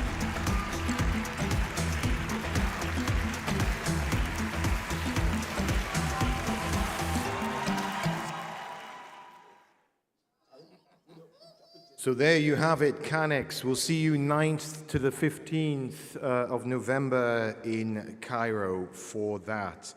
Now, I'm told, speaking of events, I was just told that there's a very exciting event, I think on the 27th of, of this month, actually, next Tuesday in Ghana, and it's the automotive conference, the first of its kind. So I've been told for you to get in your cars and drive to the automotive conference because it would be worth the drive. Now, 2 more sessions to go, and you know, my good friend Omar Ben Yedda is the publisher of African Business Magazine, and they published an article called Afreximbank turns aspirations of Africa's founding fathers into reality. It came out in African Business. You can read it online about 5 days ago or so. And I was reading it in preparation for this 30th anniversary event. And I just, if I could, I know it's late, so I'll be brief. I just wanted to read an excerpt for you because it perfectly sort of like sets the tone for this next session. It says, it was decided that the headquarters of the new African Export-Import Bank would be in Cairo, Egypt, and that Nigeria would provide the first head of the new institution. Christopher Edodu, then head of Nigeria Afreximbank, was appointed as the premier president of the new institution and chairman of the board. He asked Orama if he wanted to join him in the new venture. This is 1993, we're talking about 30 years ago. Orama jumped at the chance and resigned from his old post rather than transfer on secondment, as was the prudent way. Quote, I burnt my boats, there was no way back. And that's it, there was no way back, but the only way was forward. Now we're going to go on to a plenary session that delves into 30 years of making a difference, reflections from former Afreximbank presidents. It's going to be moderated by Miss Anita Erskine, who is the CEO of Anita Erskine Media. Please, I know it's late, you've done a lot of clapping, a lot of listening, and a lot of interacting, but just raise yourself to give her a warm round of applause for this next session, 30 years of making a difference. Now, ladies and gentlemen, it's been a long day, but a little louder than that. It won't be for me, it will be for the founding fathers, for the people through which, because of whom we are here. So I know it's been a long day, but give me a wild and resounding round of applause. Oh, yes. If you know what it feels like to dream a dream and suddenly feel like that dream is not going to happen, put your hand up. You've dreamt it? A little higher. You've dreamt it and it's coming to fruition, but you don't think it'll last long. Put your hand up. You've dreamt it, it's come to fruition, and you're wondering what's next. Put your hand up. Those of you who haven't put your hand up, I'm so envious of you. You are the greatest people in the room. But my two gentlemen coming up here dreamt it, they feared it, they cried about it, they were broken over it. Then they had the energy to dream again, do again, pull people together. And now, 30 years later, we get to dream of 30 years from now. Isn't that wild?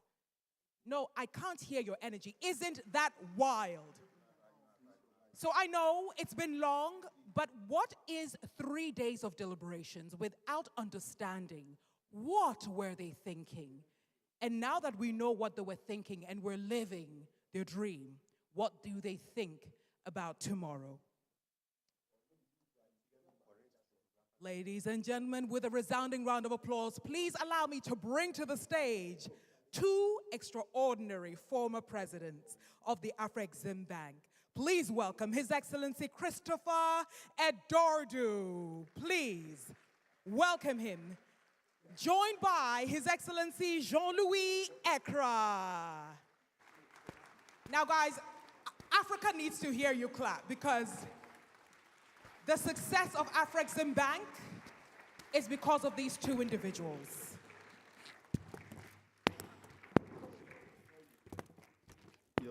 Your Excellencies, good evening. You're welcome. Are we going to mic him? Sir, you may take a seat, please. Where do I sit? Here?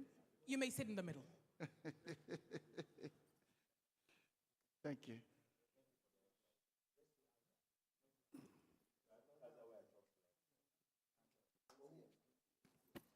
Your Excellencies, this is going to be definitely quicker and less painful than what it felt like to be you pre-30 years ago. But I would like to ask each of you, what were you thinking? What were you thinking? Let's start off with you, sir.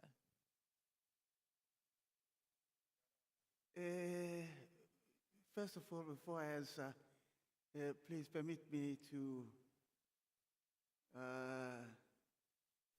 congratulate our Afreximbank community that came along up to now. The Afreximbank community, I want to congratulate our shareholders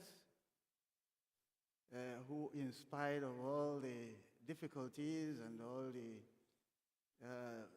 poor image of Africa at the time we started, agreed to soldier on with the institution. I want to congratulate our boards, present and past, who provided the leadership capacities, the skills, the guidance that led us to today. I want to congratulate all our staff that made all the difference that brought us to this day. I also congratulate our partner banks, EDB, Standard Chartered Bank, West LB, many German banks, French banks, and others who helped us to come to this day. You were asking what we're thinking. Yes. In my experience at the central bank, I was sent by the governor of the bank at a stage in my career to go to an organization in which Nigeria was a shareholder. That organization was winding up. And I carried a letter that authorized me to receive Nigeria's participation. The organization was winding up. That was somewhere in my mind about how an organization could be threatened by such events. When I came into Afreximbank, we were supposed to have a 3-year tenure for the board, 5-year tenure for the president, and other similar arrangements. There was so much fear and hesitation and doubt that the board was given 1 year. Indeed, as president, I was also supposed to be given 2 years, which means we were creating an organization that was in insolvency mode. We were going in with a chance that I was going again to take the shares of Nigeria and others, or distribute the shares of shareholders. But here we are, 30 years after. An organization that was expected to die within a year. I do really want to thank all, because the human factor was critical to the success of the organization that made our bank possible, all that made us to see 30 years. I would never have imagined that with all the doubt we will see today. And here we are. Yeah, here we are. Your Excellency Ekra, 30 years means that not only have you seen, but you've also felt successful and probably unsuccessful interventions. Mm-hmm. When you're looking back, as you look back now, what would you say are some of the best interventions that were carried out? Maybe one or two over the last 30 years. First of all, let me also join my predecessor.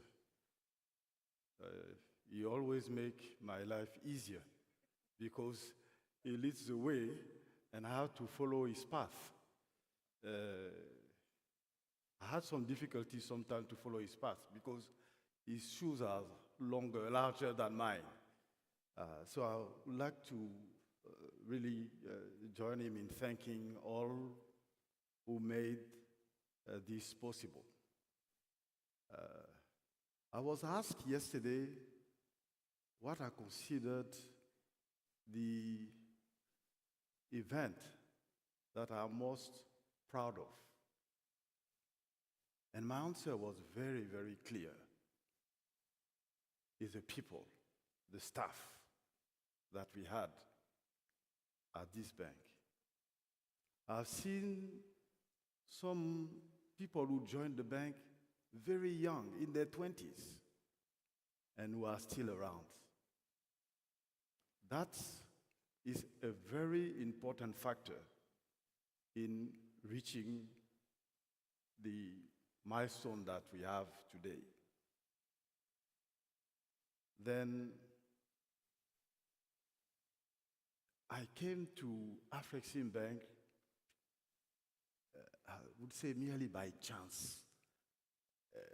I never imagined in my life that I would leave Ivory Coast at this time to go and work in Egypt.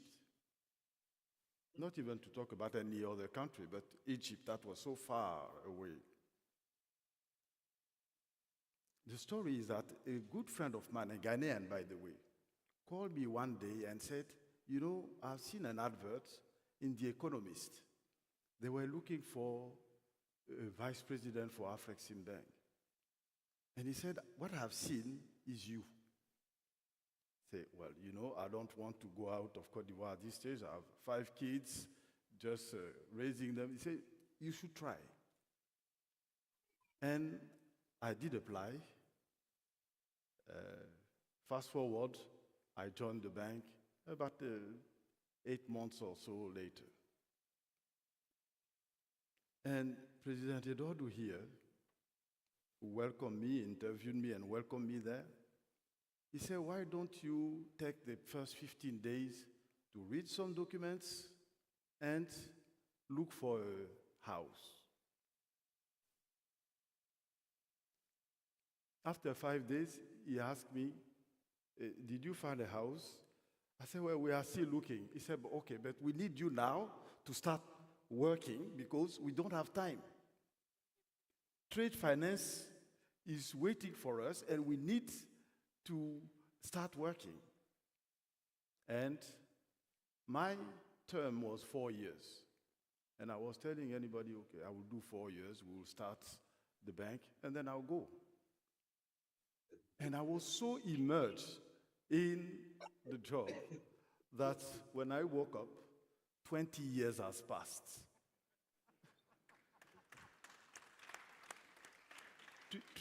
Trade finance is a virus.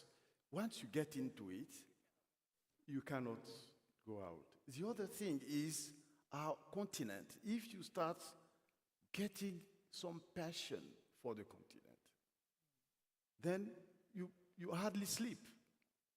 There's so much to do in this place that you wake up every day, and by the time you go to bed, you have not finished what you wanted to do for the place.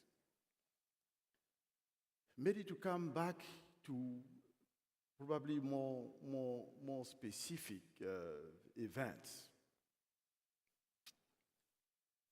One, I don't remember exactly that year, but we had an emergency. There was a crisis in, there was always crisis, by the way. There was a crisis in Russia, and the Ghanaian wanted to raise money, and it was urgent. So the president called me, and I was an executive vice president, not supposed to start writing credit memos. And it was late at night, and he said, this thing has to go tomorrow. So you are going to write the credit memo. You have to have it approved tomorrow by the executive committee of the board so that we can disburse the following day. And that's what happened. We spent long night preparing the document, and I never forgot that because the Ghanaian thanked us because we were relevant. So that's the most important event that I could recall. And of course, there's so many things that we've done over the years. But to answer what is more fresh in my memory today is this event. Excellency Dordu, I heard Mr. Aliko Dangote on Sunday, and he was praising the intervention of Afreximbank in the rollout of the factory, the oil refinery. And he was talking about how this wouldn't have been possible without the intervention of Afreximbank. Now, when you think of Africa's industrialization, is this a necessary trend to go in the direction of investing, partnering, collaborating with large entities? Is this an urgency for the continent? Collaborating with who? So we're talking about collaborating with large industries. We're talking about industrialization being the current trend. As an example, with the oil refinery that was inaugurated not too long ago, that Aliko Dangote was referring to and thanking the intervention of Afreximbank. Is this the trend that we have to follow if we want to highlight the urgencies around Africa's economic growth? Thank you very much. This is a very interesting question, and I would like to provide some background. when I listen to my team talk about industrialization and Afreximbank intervention, it fascinates me a great deal. Let us look at a number of environmental issues that existed at takeoff of Afreximbank. First of all, the well-beaten issue of Afro-pessimism. Nobody wanted to deal with Africa. And the way Africa is discussed is that it is conceived as a self-fulfilling outcome. So we define Africa in various ways. Africa is sub-Saharan Africa. So that when you put the variables together, you will remove the North Africa that was somewhat more developed, so you get variables that are negative. If it was going to be positive, you remove South Africa. So you say, Africa, remove North Africa, remove. That is a pessimist Africa. If you're going to be positive again, you remove Nigeria. So the Africa that was left was always coming out as the pessimist Africa. Industrializing such a place with bank money, very, very difficult. Now, the kind of sentiment that comes with that to banks, and especially international banks, was negative. There was no way for intervention. So one of the sentimental issues we had to address was to conceive of a different Africa. And that was why we designed what we called Africa in Figures, that created the continental Africa as our Africa, not sub-Saharan Africa, not Africa without South Africa and Nigeria, so that you have a negative. But unfortunately, the images that come out, the sentiments that come out about Africa affects even countries other than those included in the negative Africa. So if you were going to say the investment environment for the skeletal Africa is negative, that image is transferred to Egypt, it's transferred to all of North Africa, to even South Africa. The second issue in the environment was that we started at a time of reform.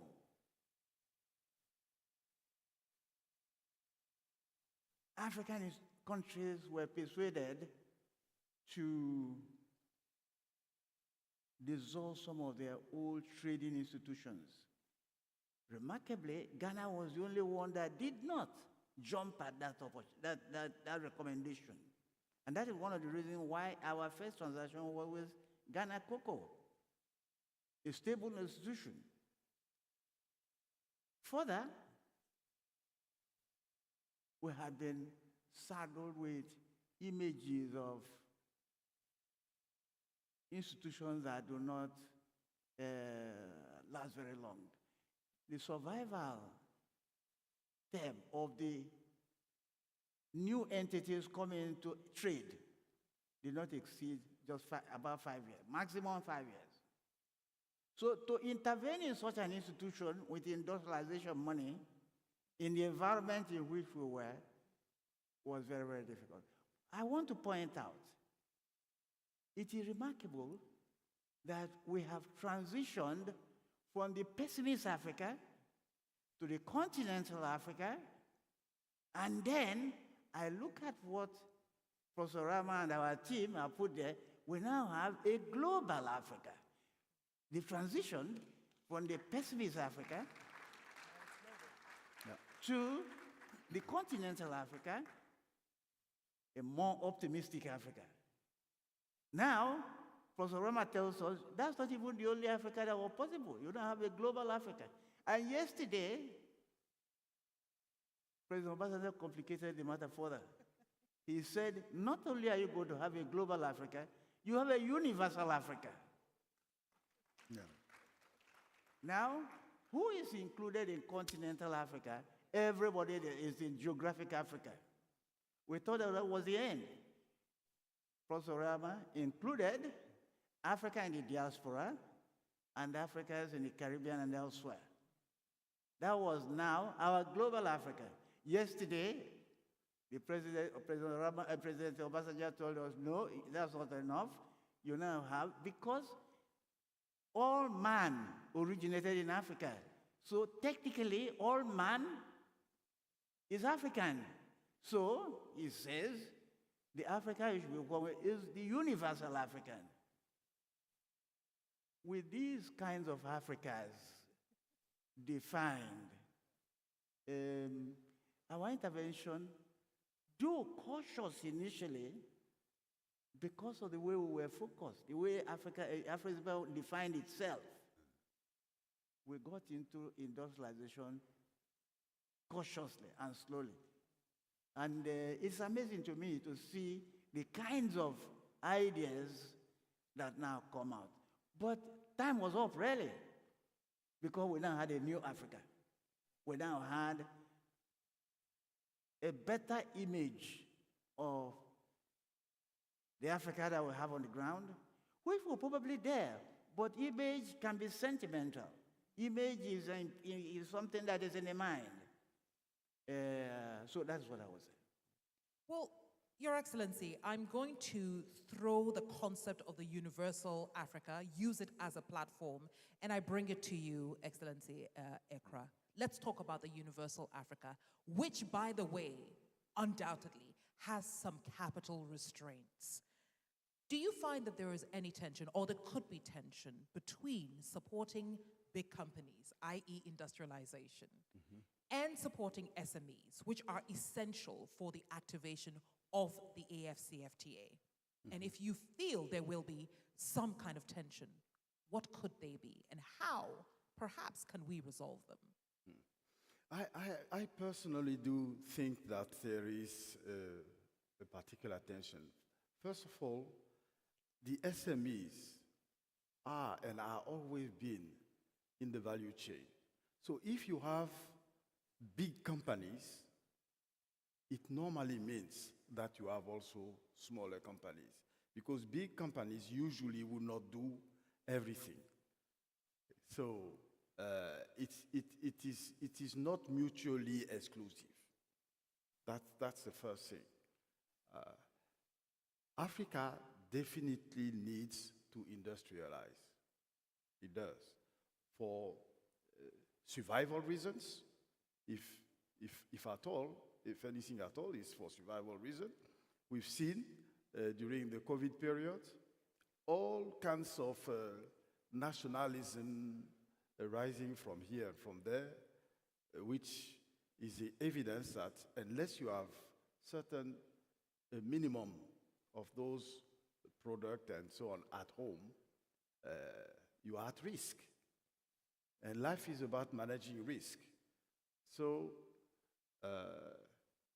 SMEs are also essential in that value chain.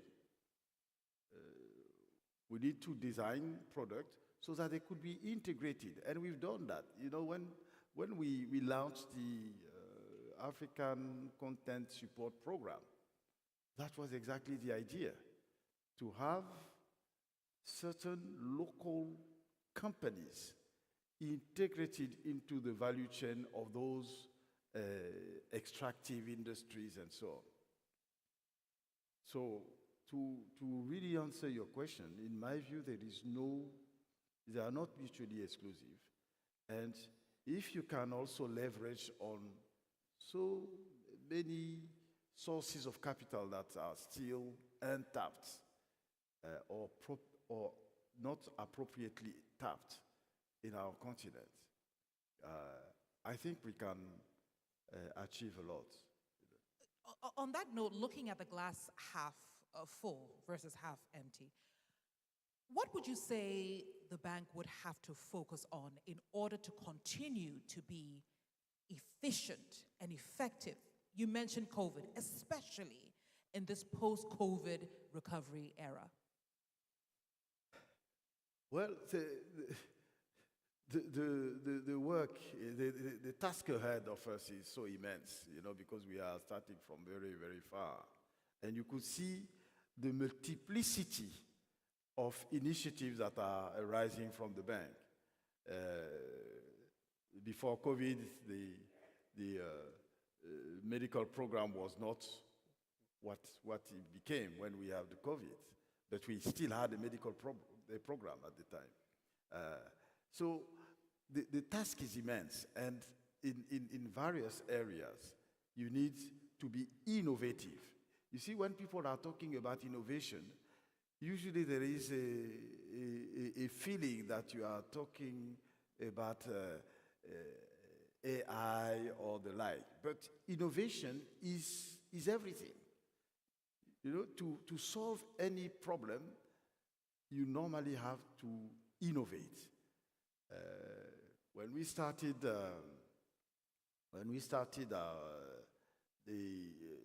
our lending program, we started with what we call trade finance intermediaries, which were banks or financial institutions in the various countries, essentially to extend our reach to those places.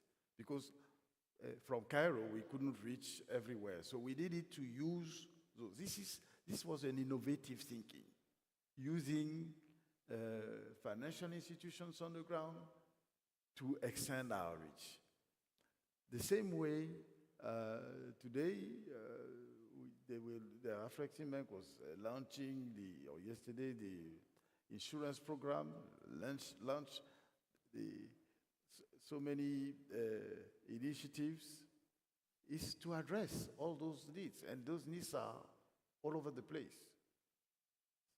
So in my view, it will be extremely difficult to single out one particular area and say, that is where Afreximbank should be going. And Afreximbank is already going into industrialization, as you mentioned, which is key. To that. Yeah. Go ahead, sir. At the time the bank started, the process or the practice of strategic planning for organizations were becoming unpopular because of the experience of poor implementation of strategic plans.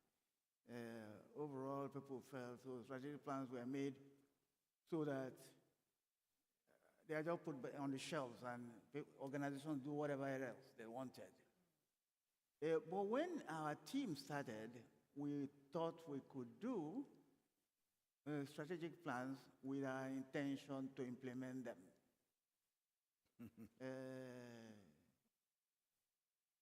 Under one president, we would have two strategic plans because each plan has a 5-year tenure. I had two strategic plans, the first and the second strategic plans. My brother, John Louis, had two plans, the third and the fourth. Prosorama now has the fifth and the sixth. Good.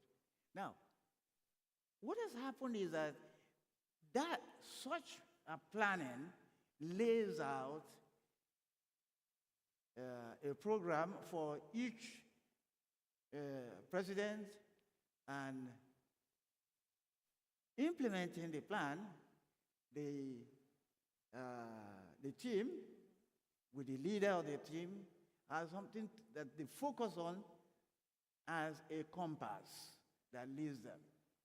Most of what you see itemized on the screen here was first put in a model and debated and debated and debated before it became something that is being implemented. So one of the effective ways of doing what has happened now is the process of planning and systematic, effective determine the implementation of the plans, not just to have plans. Secondly, many of the plans were then broken down into activities.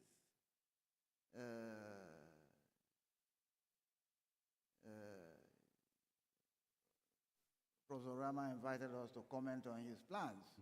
And when I saw the menu of products he had in excess of 35 products. I said, so what is this? Even if you had a restaurant and you had 35, maybe in Chinese restaurants and India, you would have 35 products. Orama is a person that would have that kind of. I'm just going to adjust this for you. Sorry. Pardon. Sorry. We're having a little too much fun here. Okay, good. The other thing is that I decided and I persuaded the team that each president should have, because the environment was full of problems.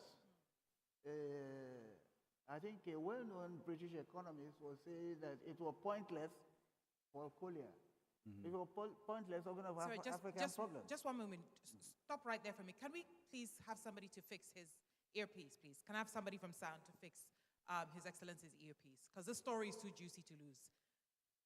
Very quickly, please. Can I speak? Yes, you can speak. We can still hear you. Go ahead while he adjusts it. Collier was saying that it was pointless talking of African problems because the problems are everywhere. Everywhere. So, what was more interesting is to talk of African solutions.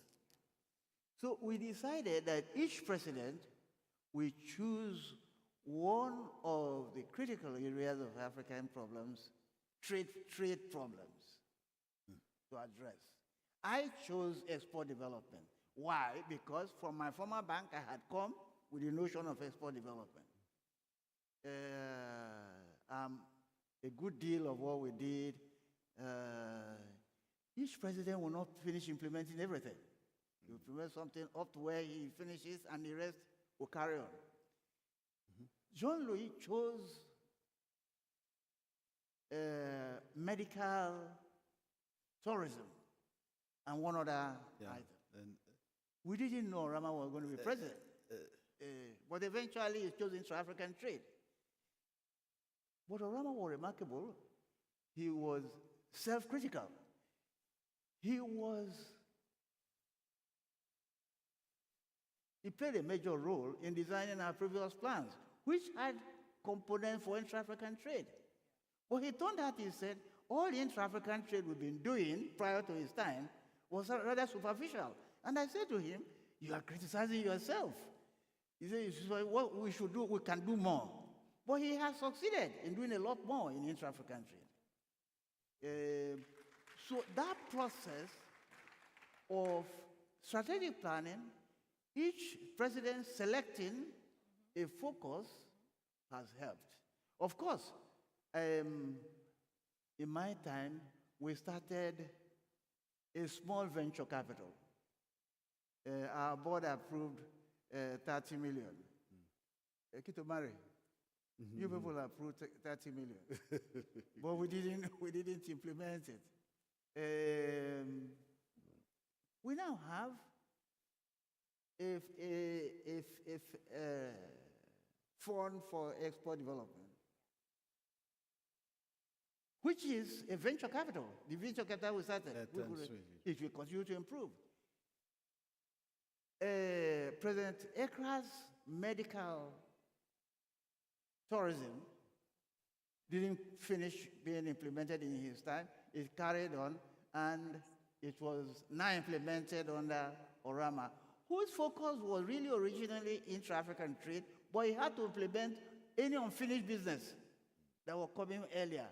So he implemented centers of medical excellence, which will continue to other places. In fact, yesterday he was hinting that some of the initiatives in intra-African trade will go beyond his tenure. Certainly, There are many things that are still left to be done. I think there is something that we keep hinting at. Afreximbank alone cannot industrialize Africa. You need other participants to join in industrializing Africa. They have started with industrial parks. Those industrial parks were Afreximbank led. That's right. I anticipate that to continue that process, down the road, maybe after Orama or later next year, they will have to sell those industrial parks. They have to corporatize it and sell it to somebody so that they go and set another one. Because a venture capital project, if you get my... That's right, of course, yeah. So they cannot continue to own it. That's normal. So they get it out. Maybe even for the centers of medical excellence. After it's been set up, Afreximbank will, as a venture, and exit it once it is running. When you started it, then it has to be self-sustainable, and then you can use your resources for other things. For other things. Yes. That's. I want to just, because go we're ahead, talking about strategic plans. When you make a plan, it's a plan. It doesn't mean that everything will happen. And you find things on the road. I remember vividly that when we started our third plan, and we had planned to get long-term resources. And to get long-term resources, either you get them from other development banks, or you go to the capital market to raise money. Go to London, New York, or wherever, and you address investors, those who are prepared to give you money for 5 years and come back in 5 years and say, give me my money back. In that process, we needed to do a rating, which was a huge debate. Have someone to come and give you a rating and say, this is what you are worth. And once you've done it once, you're stuck with it because you will have to do this all the time. So we did prepare our first rating. And to prepare your first rating, you have to, of course, prepare your balance sheet and your income statement and so on. When we were ready, we wanted to go to the capital markets. Then they had the subprime. Said, no, let's wait a little bit. Subprime crisis. And then the financial crisis itself. So we went on the roadshow to present our bank. People were happy about, they were happy about the risk. But then they say, yes, but we don't lend to each other. Why do you think we should lend to Afreximbank? After Lehman Brothers collapse, Citibank started having problems. All the major banks started having. So why do you think we are going to give money to? All those you have to find good answers to that because you want to make sure you will start implementing your strategic plan. And the cost of the money that they wanted to give us was such that if you get money at 8%, to whom are you going to give it at less than 12 or 13%? And what kind of business one would do where when you raise money, your financing is at 13%, if it is not drugs or arms. So those are the kind of things that you find along the way, and you have to adapt. You have both brought me into a space that is outside of Afreximbank, but important in terms of teaching lessons on leadership. What was required to be the kind of leader who today can sit here on the stage and celebrate 30 years? Let's talk about your individual strategies. Not the strategies for the bank, but the strategy you had to adopt as a person to ensure that the bank would one day celebrate its anniversary as we are celebrating now. Your Excellency, let's talk about your personal leadership strategy. Thank you. One of the things that we try to cultivate is an organizational culture. And frankly, that organizational culture favored teams. Teams in a way that were somewhat decentralized, they were autonomous, so they could do things and provide results. As a matter of fact, one of the things we said initially, when we didn't have products, I challenged the team, conceive, you know what the problems are, conceive products that we could start with. One of our, I think it must be somewhere here, who came from ADV, who was a lawyer, he conceived a product, and we used it, stimulated. He's sitting there. Where is he? You don't see a kid, everybody. Oh, yeah. He's there. Yeah, I thought he wasn't there. So he considered a product, and I used to challenge the team and say, well, you have a product now. Can you, just then, there was an opportunity. We went to London, we saw what was going on in the market and so on, and structured finance came. And that opened the door for many things. Many of the products that are done today are based on the framework of structural finance. Orama came with that. Others came with other products. But the emphasis was on the team rather than individual. But we wanted to have leadership that was centered on innovation, centered on knowledge, and centered on organizational flexibility. It remains a challenge for Afreximbank today and for other organizations. How you embody leadership, how embody innovation in the organization, and I see it today. So, one of our board members, every time he saw a Citibank staff come, he said, there's a minimum standard there. Why? Because the organization had inculcated that.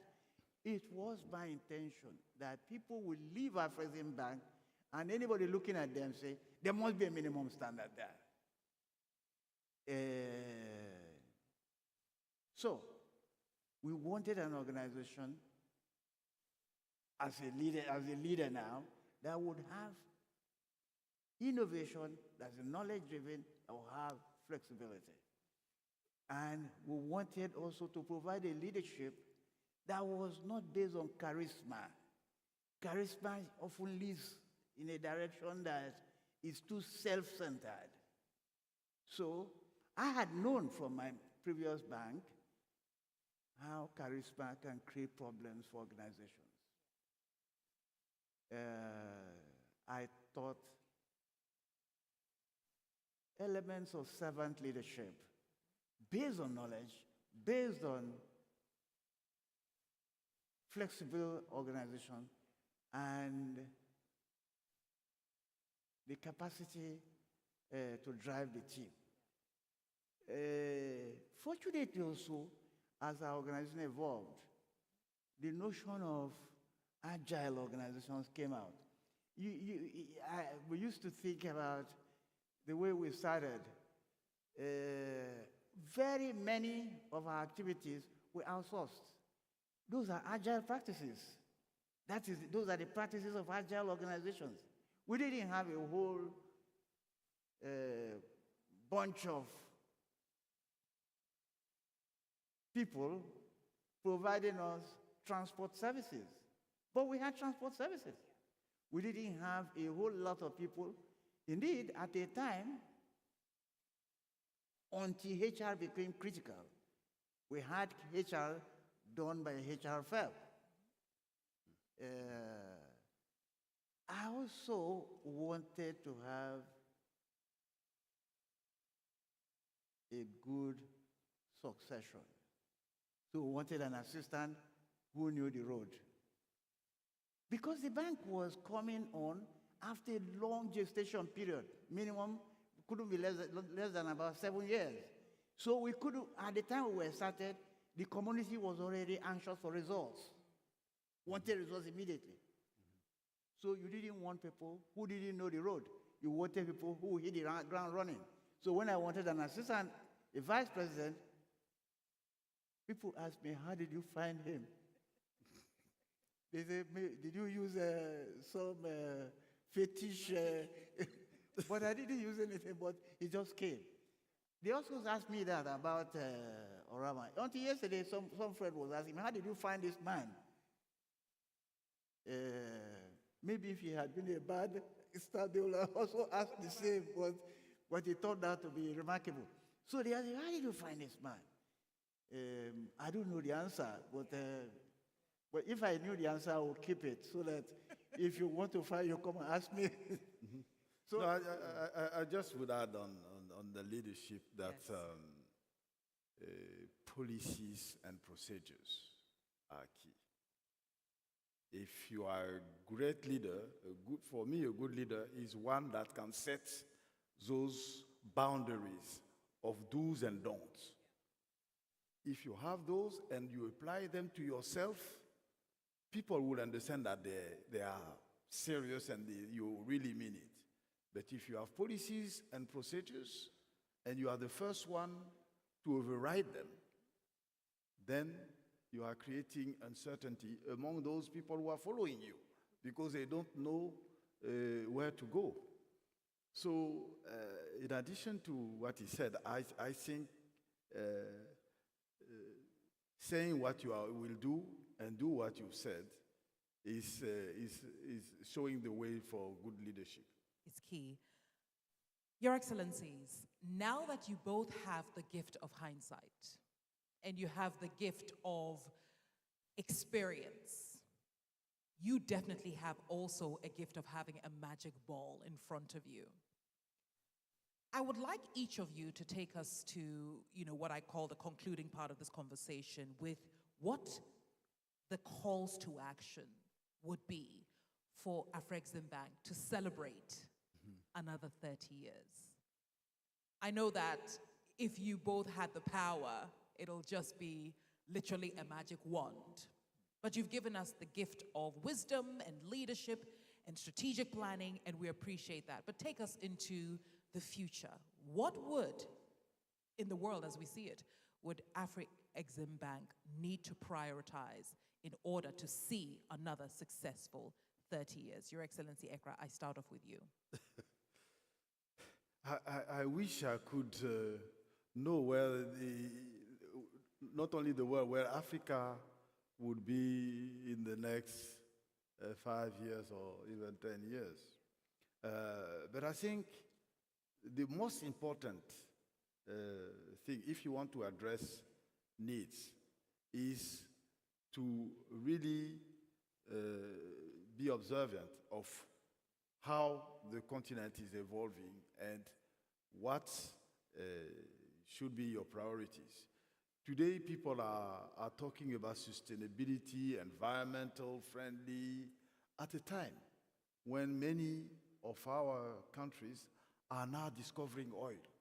And you are telling them, oh, you've been looking for oil for 10 years or 20 years, but now leave it where it is. Don't use it. So again, it takes innovative ways to deal with that because Africa needs to develop. There is no doubt about it. There is no way we are going to be here just watching the others having highways, air conditioning, and they said, no, you continue to climb in the trees so that the whole world is going to be okay. So for the bank, we need to address those kind of problems. Yeah. Your Excellency, you have the last word. On that one, I was looking at our environment in the continent recently. Global trade is something like $32 trillion. African trade is still something like 2% of that. In our time, 30 years ago, it was no more different from that. With global trade of 32 trillion, and now 2% of that. I look at 54 African countries, and I look at the balance of trade. In the last 3 years, 45 African countries had negative balance of trade.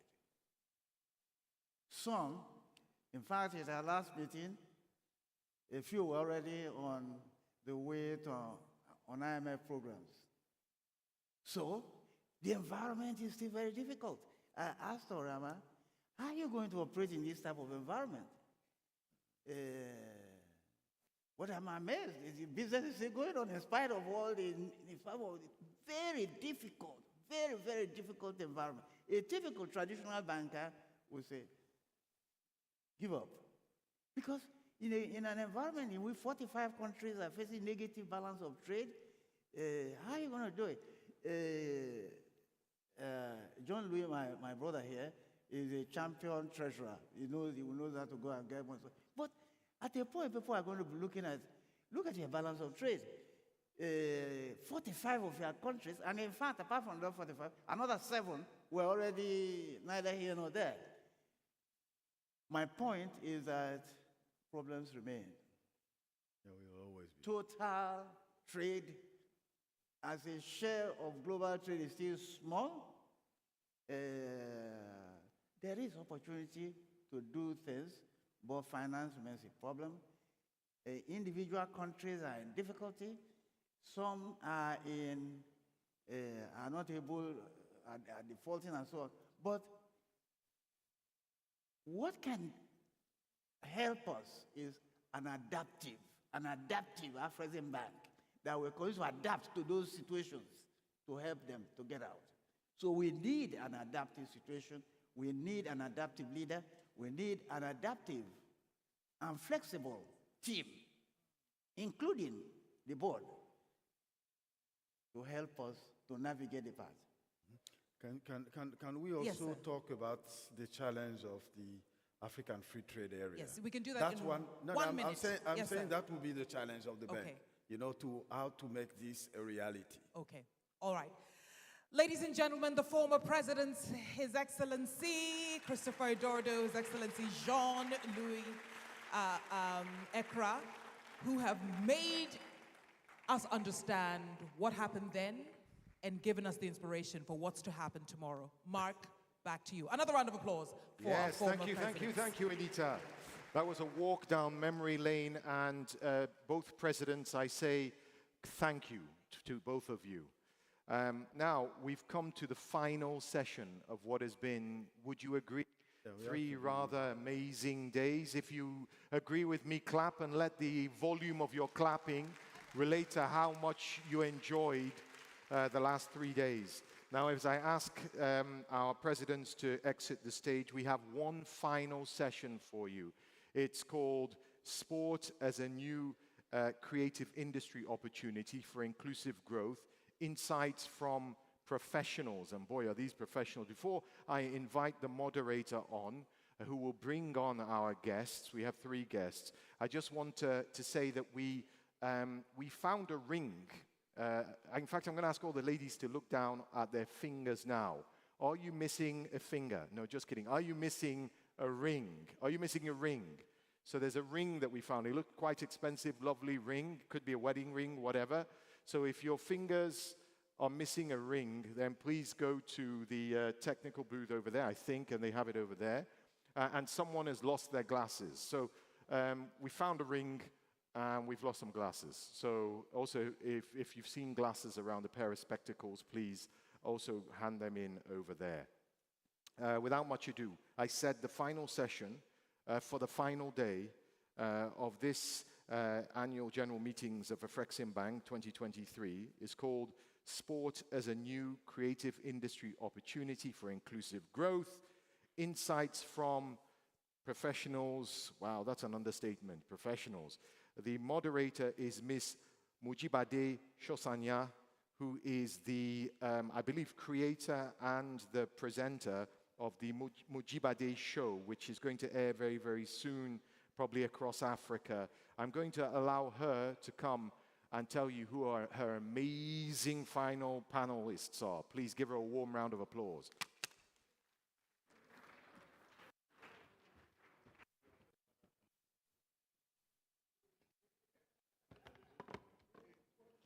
Good evening, Your Excellencies and very distinguished ladies and gentlemen. Good evening. Smile. I know it has been a long day. It has been nothing short of refreshing, impactful, and enlightening for the past couple of days. And we're now down to the ultimate panel conversation, 30th anniversary and meeting. Let me start by extending a very warm congratulations to the Afreximbank under the impeccable leadership of the President and the Chairman, Professor Benedict Orama, on 30 years of significantly transforming trade in Africa. I think they deserve a round of applause. Thank you. And of course, for a successful outing so far in Accra, Ghana. It has been really interesting. I've been here and I've been refreshed, and I'm excited for the future of Africa and of the world, because whatever happens in Africa translates into the world. Like I mentioned, it's the final panel, but there's good news for you. We saved the best for the last. My name is Mujibade Shosoya, as was introduced. I'm a professional compere and a television presenter.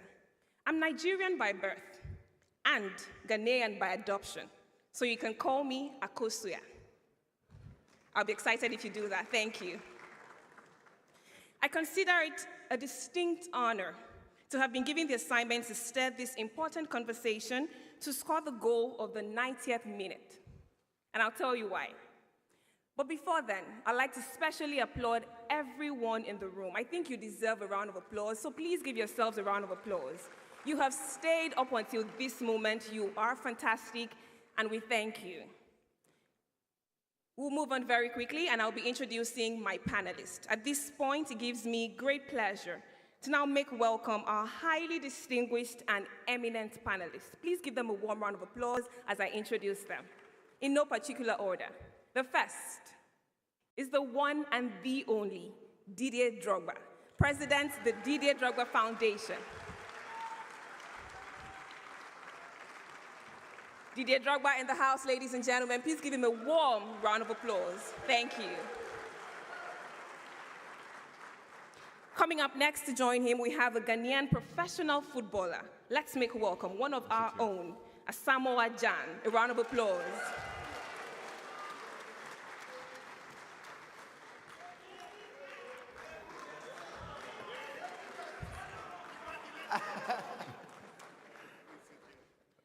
Baby jet. All right.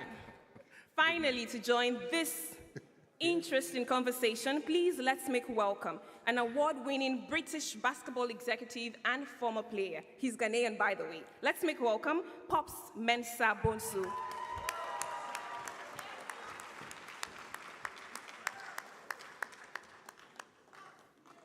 It is such an honor to do this.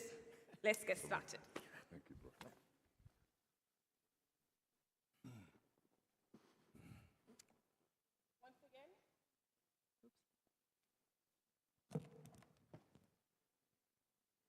Once again, good evening, Your Excellencies, and very distinguished ladies and gentlemen. So my first confession is that I feel so powerful right now. I mean, I'm sitting with these legends. Please give them a round of applause. Thank you. Just like Mark introduced, our focal point for this conversation is sport as a new creative industry opportunity for inclusive growth. And we're going to be getting insights from professionals. Now, I have an award-winning British basketball executive, Pops Mensah Bonsu. I have two top-tier A-list footballers, two most accomplished out of Africa, and I've given them a new name now. I call them FOFA. FOFA means Face of Football in Africa. I just decided that, and I've given them the name. Although, rumor has it that if Professor Orama was not a banker, he would have been a footballer. Okay, that's on a lighter note. Thank you so much, Pops, Didier, and Asamoah, for joining us on this very vital conversation.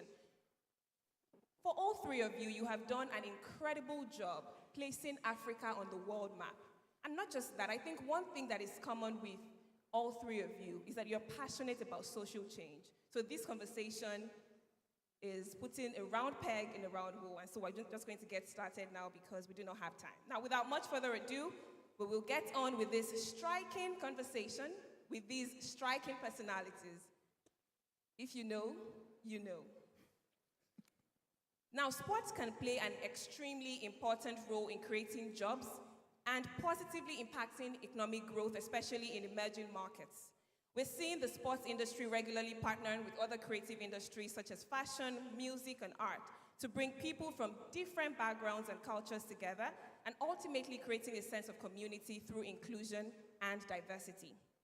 These events themselves directly impact business who position themselves to cater for the needs of sport fans and supporters in attendance, from food and beverage businesses to those creating and selling sports souvenirs and memorabilia.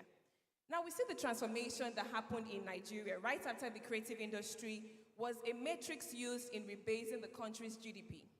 So the creative industry is actually very critical. But what then happens is we miss out sport as a critical factor in the creative industry. So this conversation is timely, and I think it's just appropriate. So we're going to get on with it immediately.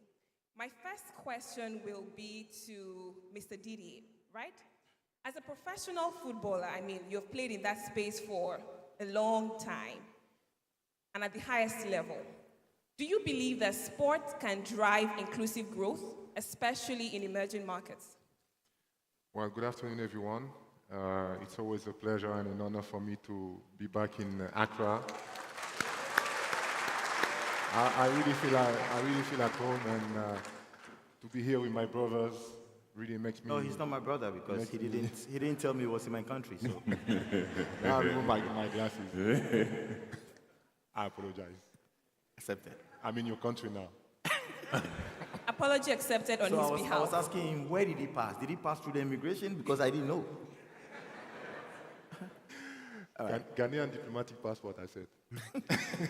I knew this conversation was going to get this way, but I'm loving it. I'm loving it. No, All right, I really believe that the experience we had playing abroad gave us a lot of information, a lot of experiences, and we have to take it back to the continent. And regarding football, I think we need to change the way we see football. Football is not just a sport where you win or you lose, where our fans are upset because the national team didn't perform.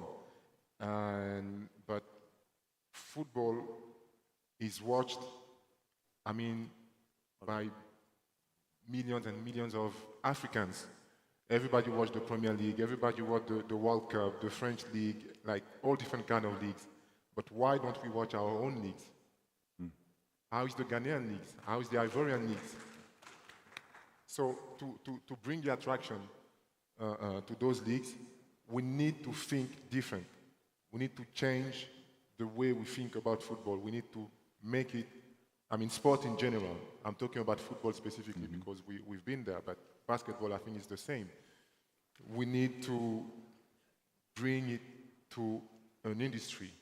It has to become an industry. You know, for me, the best example is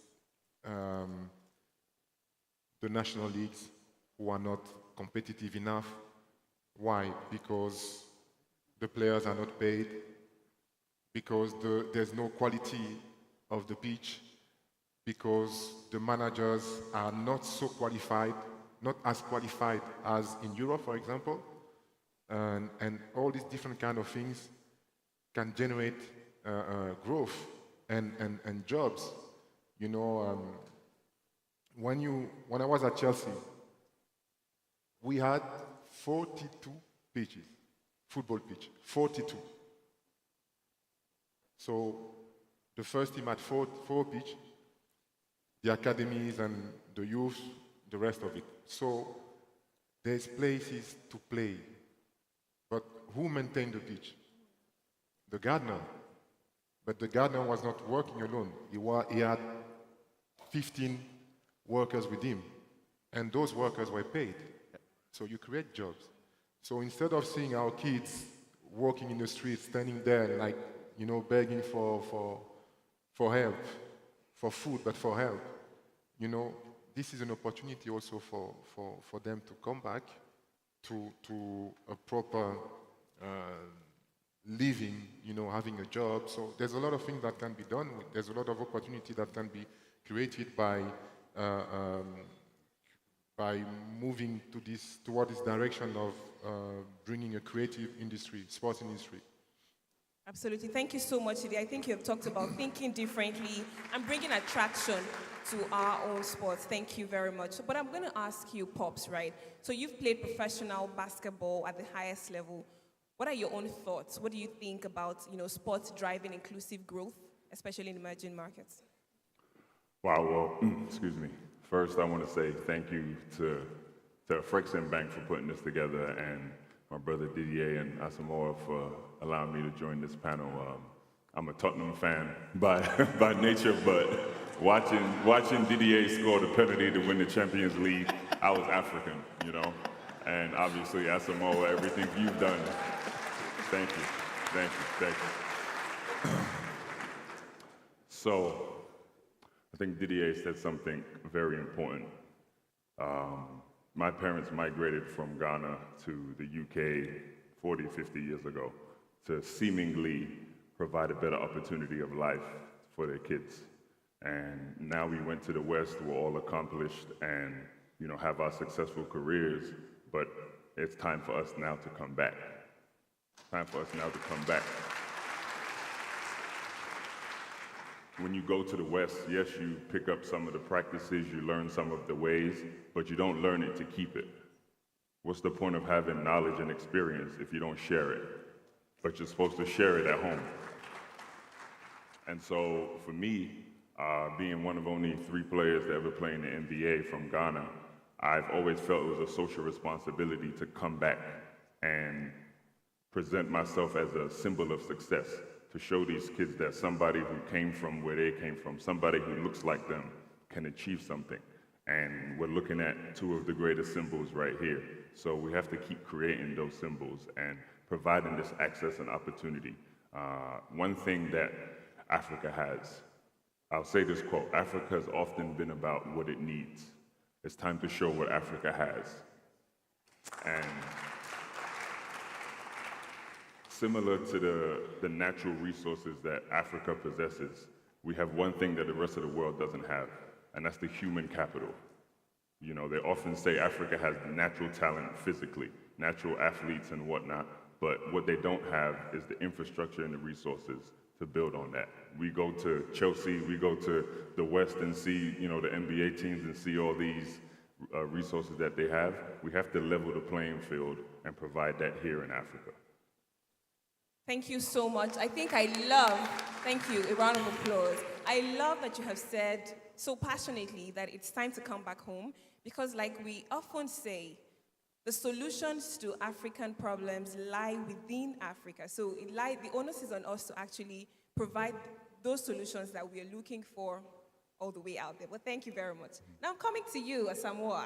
I wasn't going to leave you out. Now, what advice will you give young people who want to use sport to positively impact their communities? Well, I have to greet everybody. Good afternoon, everybody. And thank you for having me here. Although Didier is not my friend for now, but yeah. All right. I think when we were kids, we didn't have the opportunity to play in the highest level, like talking about it, high texture of grasses and everything. We were playing on gravels, back then. And there wasn't things like academy or those things. We were playing on the street. And for now, I think this is the time, as he said, we are improving. Although there are much more room for improvement. For me, when I'm talking, sometimes I use myself as an example. Creating jobs has been one of my things because we didn't get that chance. So, fast forward, even now, I have been organizing little tournaments for these kids. We just even ended the Baby Jet Under 16 tournament that was last week. And guess what? We were feeding 1,002 children.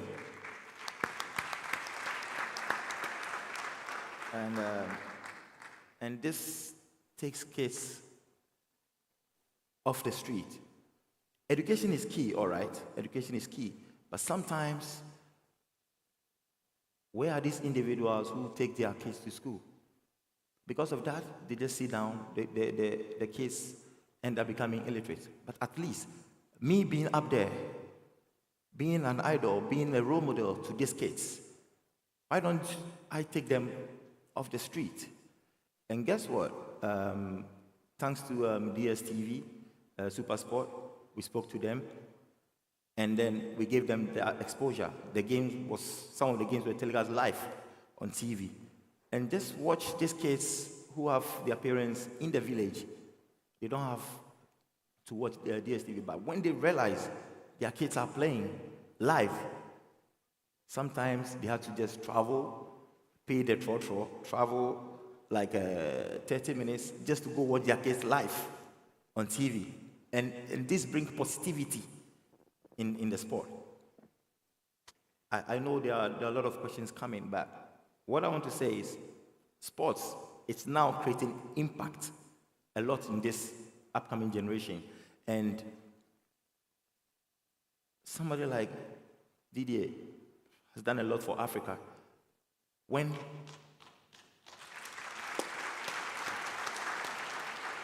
my brother has also done some, he has realized he has to come home. And your words also touches me, like it's amazing. And what I'm saying is, just watch somebody like Didier, when he organized a tournament, or I organize a tournament, and then we go for sponsors. People will say, oh, he played for Chelsea, he has a lot of money, so we're not going to support. And one person cannot do all these things. So it's about time we ask this corporate organization, whenever there is something, we are giving back to the community. They should support us so we can get that positive energy to do more, so we can take all these kids out from the street. Absolutely. I'll let you know, when I said we saved the best for the last word, not joking, because I'm feeling the energy and the passion. I see that Didier wants to throw something in. Yes, I really think that what he said is so important. You were talking about generate some growth. I take, for example, Brazil as an example. All the Brazilian players, they go abroad, they play, they win trophies, they win money, and what do? They say, oh, I'm tired, I'm homesick, I want to go back home and play. So they go back home and they play, but what makes it possible? What makes this return possible is the combination of football team and the private sector who gets involved to manage to pay the salary of these players. So they go back home, so they contribute to the growth and the economy of the country. And that's where we need to go. When you talk about support from the private sectors, from companies, to invest into football, I think we have to invest in sport, because sport is not only football, basketball. Sport is not only bringing joy or sadness, sport brings education. Sports bring education, values, how to live together. I was playing in a team where there were like 20 different nationalities and we had to learn how to live together. So it brings rules. You've been there, so you know how it works. You respect, you discover also new culture, and you respect the way this guy is living or this lady is living in a culture, but you have to play for a common goal. You have to succeed. But really, we can perform everywhere. I can even now practice and play again in Europe.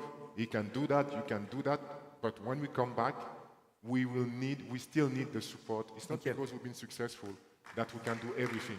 We still need the support of the local companies, of the public sector, of the private sector as well to contribute to this development. Thank you. You already kind of touched on my next question, but I like that you highlighted a few things that sports does. Is beyond playing football or basketball. I remember in 2007, you ended a 5-year civil war in Cote d'Ivoire by scoring a goal that helped Ivory Coast beat Madagascar. Please give him a round of applause.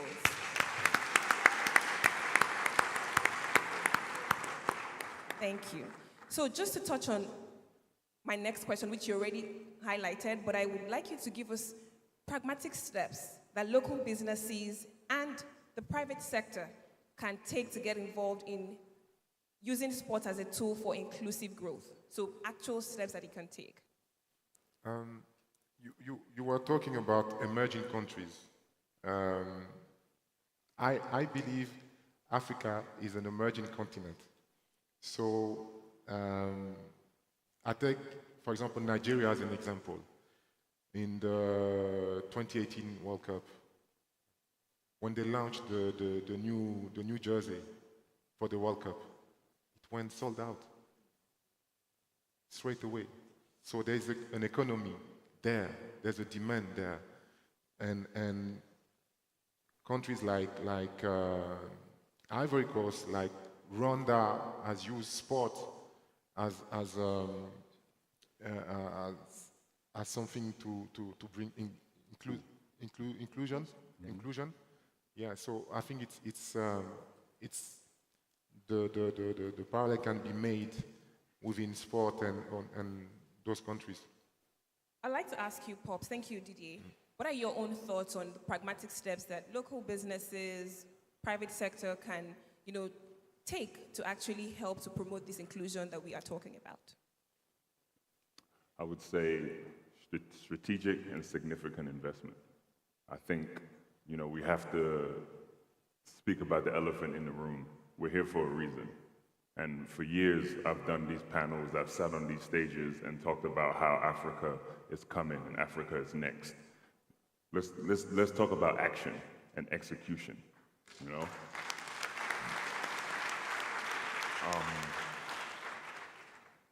When it comes to PPP, I really feel like the private institutions, those are the ones that have to come together. And I've heard this term used a lot over these last few days, and it's value chain. But there's a sports value chain too. And the sports value chain can start from the grassroots, where we develop the younger generation and empower them and create a foundation for them to build on. And then they have a platform. Now we can level the playing field by providing sports medicine. You can allude to this. You went to the quarterfinals of the World Cup, and having to take a penalty is probably one of the most difficult things pretty much on the planet when it comes to sports. But did we have a sports psychologist for you in South Africa? And it's not a knock.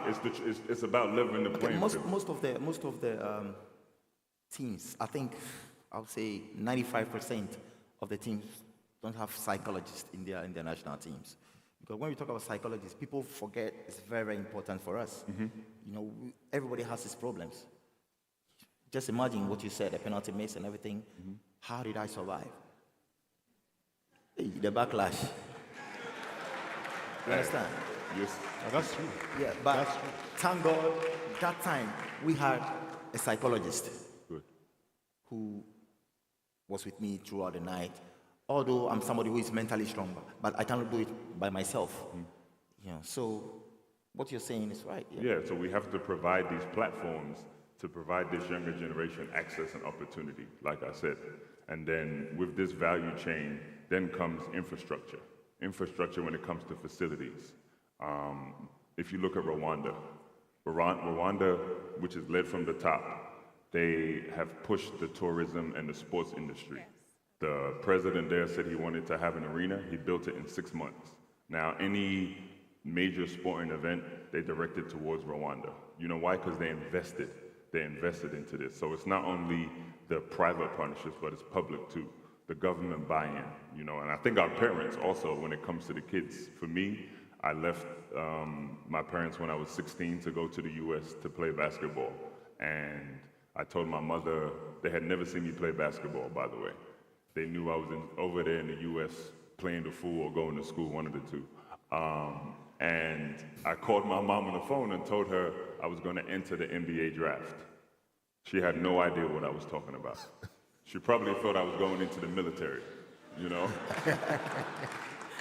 But our parents, and I'm sure you guys can attest to this, they're always big on their kids going down a path of success, whether it's becoming a lawyer, a doctor, or whatnot. But when I come to them with the creative industry of playing basketball, they was like, what is this stupid game? But now that you can see what sports has done, basketball doesn't define me, but I've used it as a tool to create success, create opportunities. Thank you. Dropping gems so casually. Thank you so much. I'm coming back to you, Pops, right? Okay. So this growing generation is very focused on technology. And I understand that technology is important. But how can we, or what attractive means can we use to draw their attention towards sports? Through technology? Any means. Well, I say the youth. I would say the youth. The youth is the biggest and most critical part when it comes to Africa in general. Whether it's the sports, technology, banking, any sector, we have to be mindful of what's to come. By the year 2040, Africa's population will be about 2.5 billion. And half of that population will be under the age of 21. So we have to start investing, start empowering, and start pouring into the youth, because in due time, they're going to become the leaders of this continent. So we have to keep empowering them and propping them up so that they have the necessary tools to succeed. And also, what Didier said at the beginning, when he was talking about Chelsea, talking about they had like how many pitches? 42 pitches. They had a lot of people working there, and it brings employment. Guess what? I can boldly say I was one of those guys who built an iStrotef in this country. I opened it for my school. Hold on, we need to give you the applause. Please give him a kind of applause. Thank you. And it was just something I wanted to do for my school because I came from the sports department.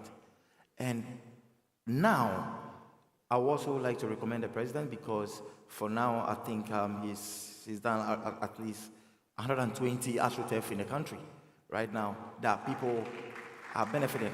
But guess what? We don't have to rely on this AstroTurf. We are talking about employment here.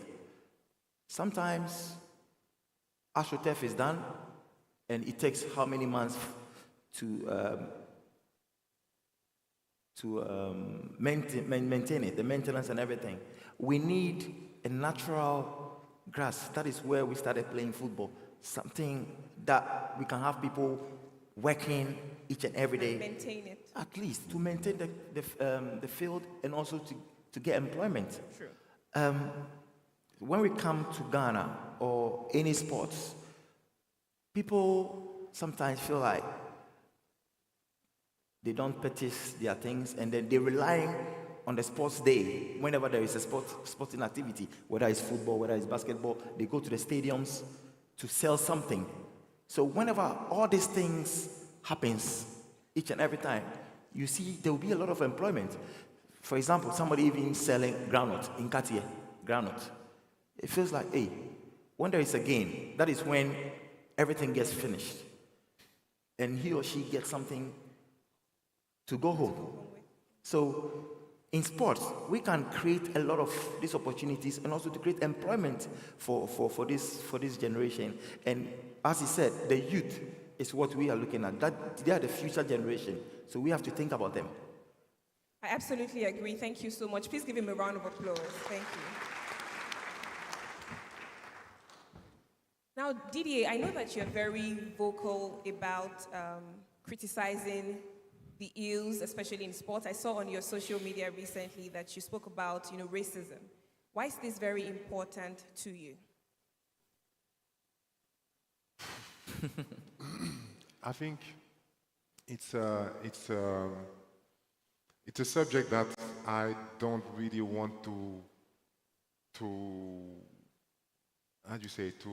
communicate on it, because for me these are things that should be behind us. Behind us, history.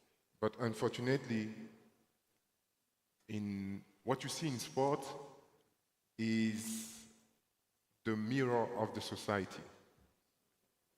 And the way we live now, the world we are living in now, is full of hate, full of aggressivity.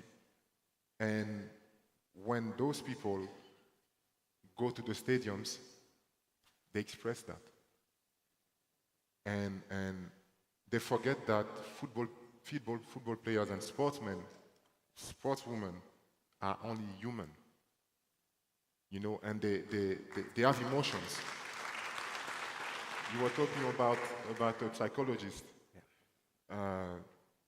People think because we are a sports person, we know, because we're making a lot of money, we're earning a lot of money, we cannot miss a penalty, we cannot miss a pass, we're not robots. Humans, after all. And when you play, even the robots can miss it. Your heart rate is higher than the one sitting in his sofa with a beer and drinking and deciding, score. That's passion. That's passion. And we have the same passion. We as sad as the fans when we lose a game, when we miss an opportunity, but come on, when you see the recent stories about Vinicius, about Lukaku, have faced racism, but everybody has his own way of fighting it. For me, when I hear all this noise, first I think they're so stupid. they're so stupid. That's one. And second, I'm gonna leave the pitch with them clapping me the same way you were clapping me now. So I have to score goals. So they respect me. Even if they don't like me, they have to respect me. And that's what I'm doing. And I'm so proud of my color. I'm so proud of where I'm from, that everywhere I've been, when I moved to England, obviously I love my music, but I came to a dressing room, I see everybody sitting like this. I need movement, I need passion, I came, I put some music and I start dancing, they look at me like this. Who's this guy from Africa? But 2 weeks later, when I scored a goal and I was celebrating, John Terry, Good Johnson, everybody was celebrating behind me because they started learning about my culture and my country. And this is what sports is about, is bringing people together and not, Mo, Yes, you mind please. if I piggyback off of that? Absolutely. Didier made a great point. And, sadly, being black or African players, we've been exposed to racism. But the great thing about sports is it brings people together. So you see Didier playing for Chelsea, or you see Asamoah playing in the Premiership too, but the fans, they put them on a pedestal. They love them. They see them. But then as soon as something negative happens, they go back to being the black player. Yeah. That's why we have to have our own leagues at home. So they don't have to, because in Ghana, in Africa, it's the one place I don't have to be black. I'm home. So that's why we have to continually create stuff so that those players like the Balotellis or the Vinicius Juniors or or Lukaku's, they can come home. They can come home and play and feel comfortable because I know the Asante Kotoko, they're going to be supporting me, No, so yeah, he was talking about bringing people together. It's so obvious in this world. When you watch the World Cup, you could see Ghana playing against any country at all. And then prior to the game, sometimes behind the scene, you see them moving to the stadium. Everything is so beautiful. You see all these things, and all in the name of sports. This is the time we have to come together. It comes back to this program, what we are discussing here. Just imagine if I'm supposed to be paid $30,000 in Europe, and I'm paid $30,000 in Ghana. Do you think I will go there? We're taking notes. We're taking notes. I'll definitely eat my fufu and my... Proudly. And then katenkwine and everything. You understand? We just there. Sometimes people are sometimes hypocrites. We go there because we want to exhibit our talent. But secondly, we are professional football players. And when we talk about our profession, even a doctor, your profession is what you get paid in what you do. We get paid in football, and that is why we are called professional football players. We live in this. So why don't we create something in Africa? Now we are opening the way for this new generation, and we have to find a way to make sure this generation can benefit a lot in whatever they choose to do. Because it's very, very important. It's so sad. Sometimes a Premier League club in this country, earns 500 Ghana cedis a month. A professional football player. Just convert it to so-called foreign currency and see. Is it like $30 or $20? Less in a month. When a team from India or anywhere who statistically, sorry to say, no disrespect to them, we all know statistically maybe their football level is very down. If a team offers him just $1,000, He'll move. the player will go. You understand? So this is where it comes to this program. Infrastructure, remuneration, everything, so forth and so forth. This is what we need. And I'm sure we have the capacity to do it. This is where we should support ourselves. I chose to organize under 16 tournament. Why don't you support me? Do you know where these kids are going to be in future? We are giving back. So why don't we need your support. Why don't you support us to do it? Thank you. Thank you so much. Please give him a round of applause.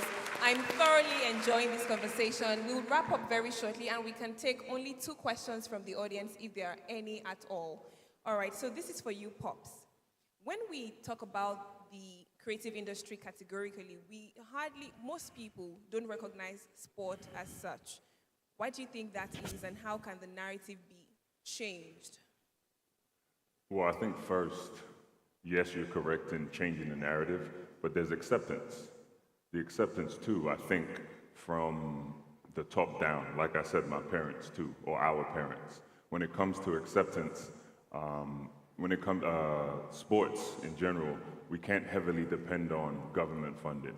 Any country that fully depends on the government to fund the sports struggles. You know why? Because there's healthcare, there's education, there's infrastructure that are all competing for the same. Not even competing, that should be priorities. Obviously, those things should come first and foremost. But now, we change the narrative to seeing sports as an economic driver, as a viable economic option. Like Didier said, the Nigerian jersey. When Asamoah and Ghana went to the quarterfinals, you know how many people I saw in the US wearing that Ghana jersey? So it creates economic growth. It can impact the GDP. But that investment has to come from the top down, but as well as private partnership too. So we also have to make sure that we're inclusive in that sense by working together. Okay.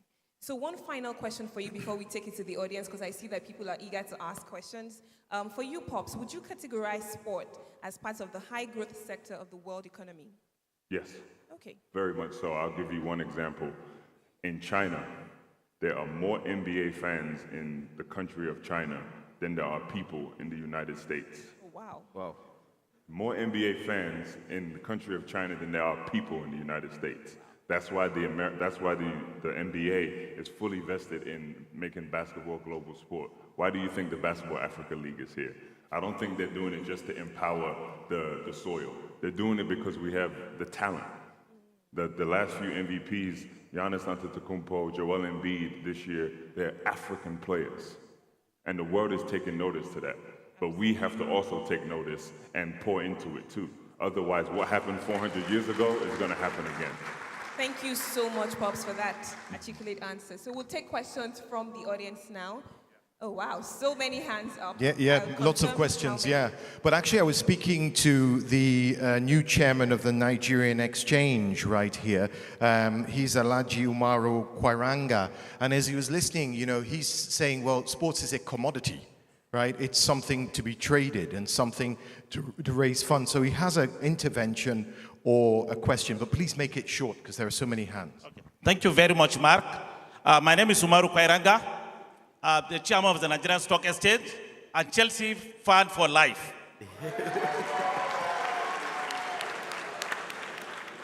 I'm elated that I'm in the presence of our African legends, especially Chelsea legend.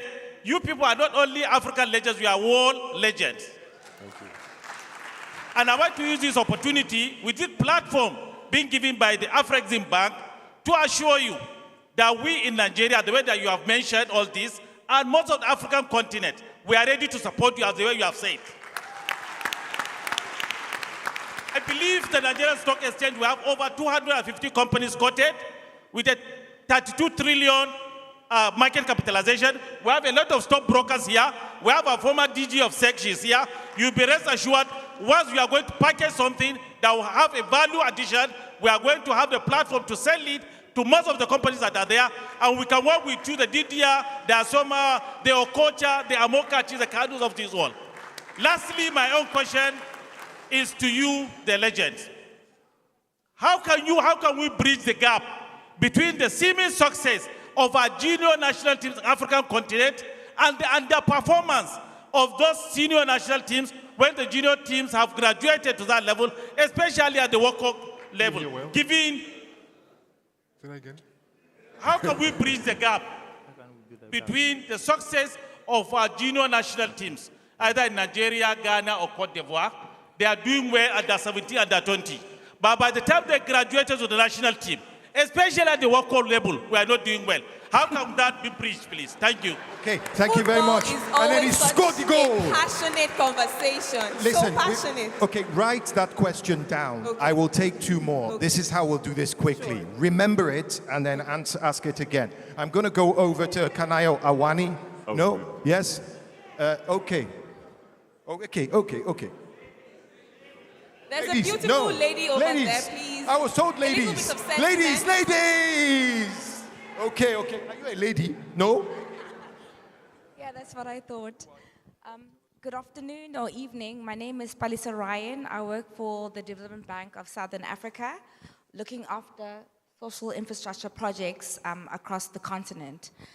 I was very enheartened by what the gentleman had to say in terms of the role that sport plays. And my question to you is, we are funders, right? So we need to get our money back. What role do you see us playing in terms of being able to come to the party? Because we appreciate the role that sports plays in terms of unifying people. South Africa is one of the most unequal countries in the world and the most racist. But when it's rugby and it's soccer and it's cricket, we come together. When you miss that penalty, most of us decided we are not going to South America ever, you know. So yes, so what role do you see DFIs playing in terms of creating a culture where sport can be seen as equal as energy projects and road projects? Thank you. DFIs, yeah. Let's talk to one. Yeah.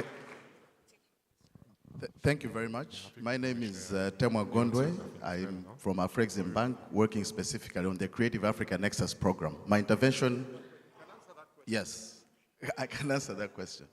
So part of our offering under CANEX, the Creative Africa Nexus, includes sports. And many of the challenges that have been expressed by distinguished panelists are some of the things that drove us to include sports in CANEX, because you do have financing challenges. Financing the infrastructure in terms of sports, but also the soft infrastructure on the continent. You have challenges related to policy advocacy. We need to have systems on the continent where we are harmonized in terms of how we're dealing with talent, and we're engaging AU institutions on that. We have partnerships around capacity building, for example, with the Basketball Africa League and POPs. We had that conversation in Kigali, where we're looking at talent management. You have the talent, but who's representing that talent? Who's negotiating the contracts and so on, so that they don't go to India and end up on a $1,000, yeah. So just to invite you to the Inter-African Trade Fair, where we have a CANEX program between 9 to 15 November in Cairo, Egypt. Didier will be there. Exactly. Thank you. Asamoah will be there as well. We'll all be there. We'll all be there. And I will be there yes. as well, too. And you will be center stage, my friend. Okay. It's not right for me to. It's democratic for me to move over to the other side of the room, right? So I'm going to come up here. Wow, the choices. This. I think there was a lady up here that caught my eye. Right. You walked past her, Right here. I'm sorry. This lady, because she's her trousers are more interesting than yours. Sorry. Thank you. Hello, good afternoon, everyone. My name is Ofebia Ramatu, president of Rama Visions. Rama Visions calls for women in sports who do not get support. So my question is, what are we doing to support the women in sports? I'm seeing the panel there, but I'm not seeing any woman there. What are you doing to support us? Thank you. That's a very, very, very good question. They're all good questions. And back to you. Thank you. Thank you so much, Mark. You know, I love that last question, and for obvious reasons. Can we answer that? Oh, yes, please. I'm female, so that's a very touchy conversation.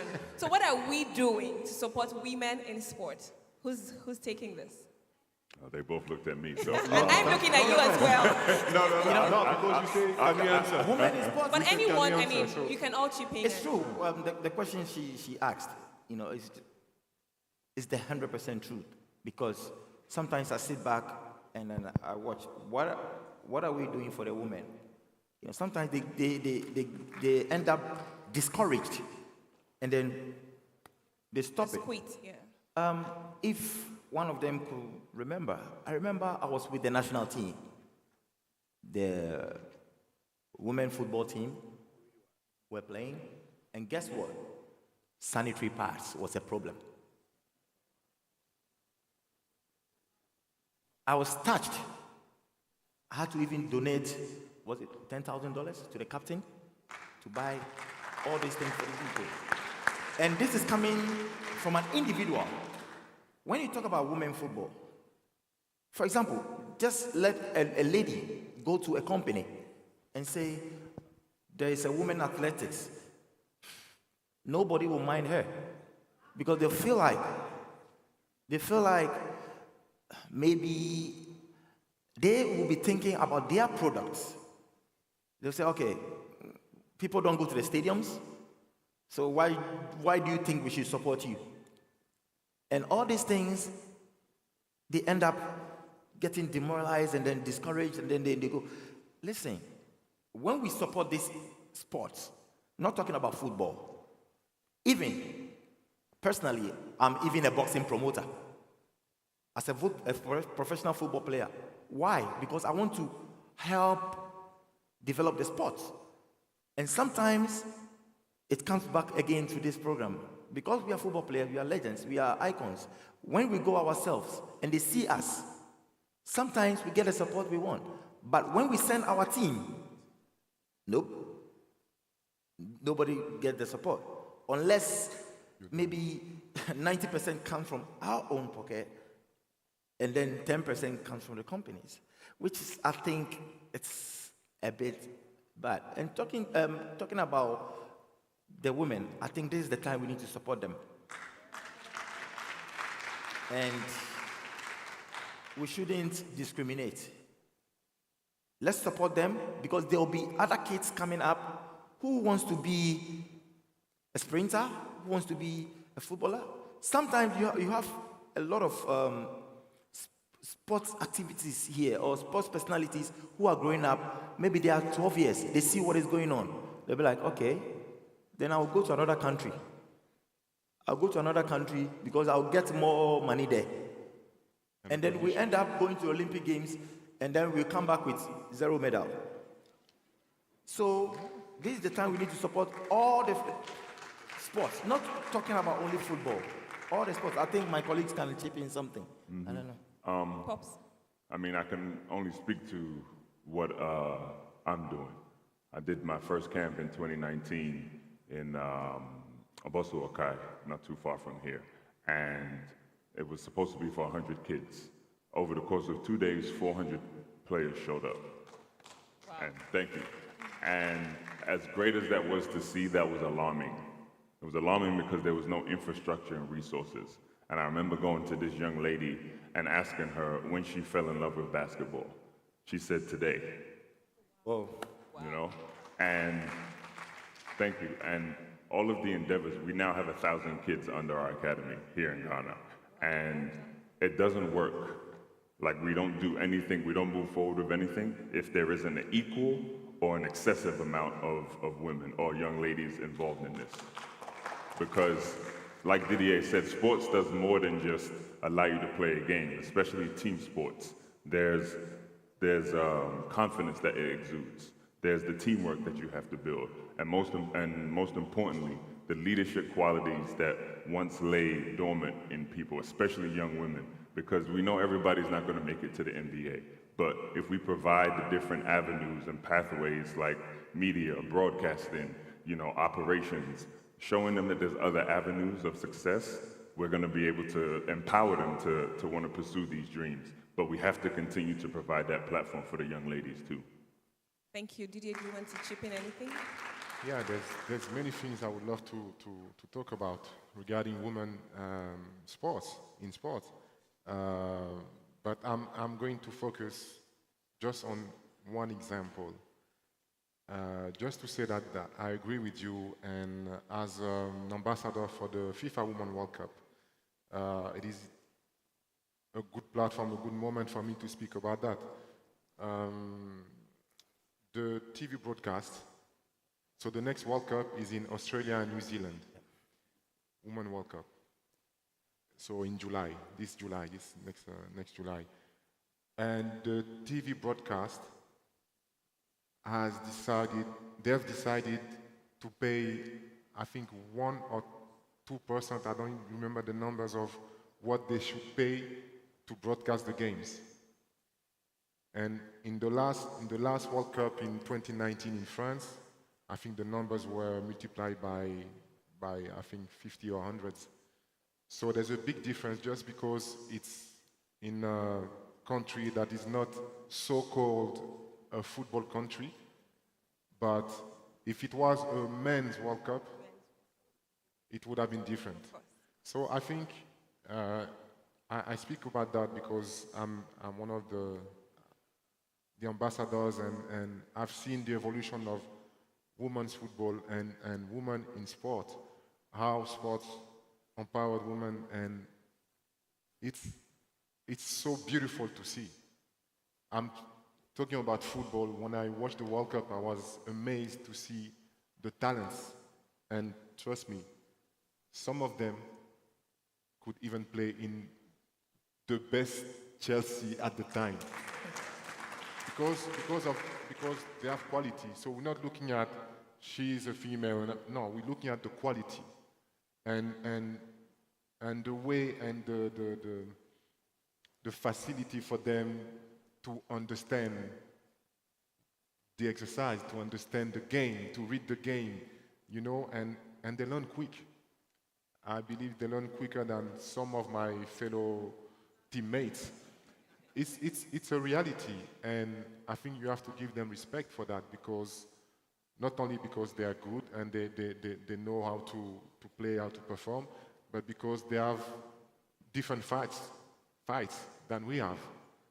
What you mentioned is a reality for them. So rather than discriminate again, I think sport is a platform, is an inclusive platform, and everybody is welcome, and we are here, I'm here, and we are here to support women's sports, women in sports. So Thank you so much again for being an ambassador. You are he for she on this platform. Thank you. All right, the chairman of NSC had asked about how to bridge the gap between the seemingly overachieving and that question was a bit, if you can please repeat the question. Okay, all right. I'll repeat the question. I'll repeat the question. From under 17 to... Microphone, yes, I'll repeat the question. I think, and correct me if I'm wrong, when I was a child, I saw the under-17 Nigeria football team, in Nwankwo Kanu, all those guys go around the world and play the most amazing football you've ever seen, win the World Cup, win all sorts of different things. We see African teams dominating when you're 17, when you're 21, and then something happens when we get to the adult level, and you're like, what happened between when I saw those 17-year-old World Cup winners and when we go to the World Cup as adults? And he's saying, how can you bridge the gap? Something's happening, what's going on, and how can we fix it? I think that was your question, right? Okay, and he's clapping for me. Well, there's many ways to answer this question. The first one is you cannot always win, so you have to learn from your mistakes. Second one, we need to focus more on the youth programs and to educate the educators. Sometimes everybody is thinking about educate the kids, teach the kids, but we have to teach the teachers. They need to know that sports is moving, so they need to get the knowledge, at the same time as sports is moving. So you cannot think that what you've been doing for the past 20, 30 years will still work 15 years later. So it has to evolve. You know what I mean? That's very important. I've seen some national teams go to the World Cup and have the same organization than 20 years ago. And you expect us to win a competition like the World Cup? The last World Cup, none of our teams, the World Cup in Russia, none of our teams qualified from the group stages. Why? Because now I'm going very specific, we were playing the same way we used to play in the AFCON 92. Striker is there in Accra, and the goalkeeper is in Abidjan. So big stage, big gaps between the lines, and you know what I mean? Yeah. So you cannot win like that. When you see European teams, sharp, compact, and they move everywhere, it feels like they have 20 players on the field. So these are small details, but that makes the difference at high level. Junior level is okay, you're allowed to make mistakes, but when you reach the top, like the senior, there's no room for mistakes. Like one mistake, you pay it straight away. So this is where we have to improve, and also to make sure that when our senior teams are preparing a competition, like the World Cup, we are always playing maybe one game against a South American team, one friendly game against a South American team, or one game against a European team, and the rest of the games, we play Ghana or Ivory Coast or Togo. But when you want to win a World Cup, you have to play against the best teams in the world. You will lose one game, 2 games, 3 games. The 4th game, you will draw. And you'll be like, oh, I've learned something. And then maybe the 10th game or the 20th, you will win the World Cup. But you have to prepare for that. You have to prepare and understand that it's a long way. It's a long way. We Africans, we like things to to come now. We need to win now. We won't think about tomorrow. We want now. But it doesn't happen like that. Thank you very much. Anyone wants to add to it? He's good? I think Didier said it all, but I just want to chip in something.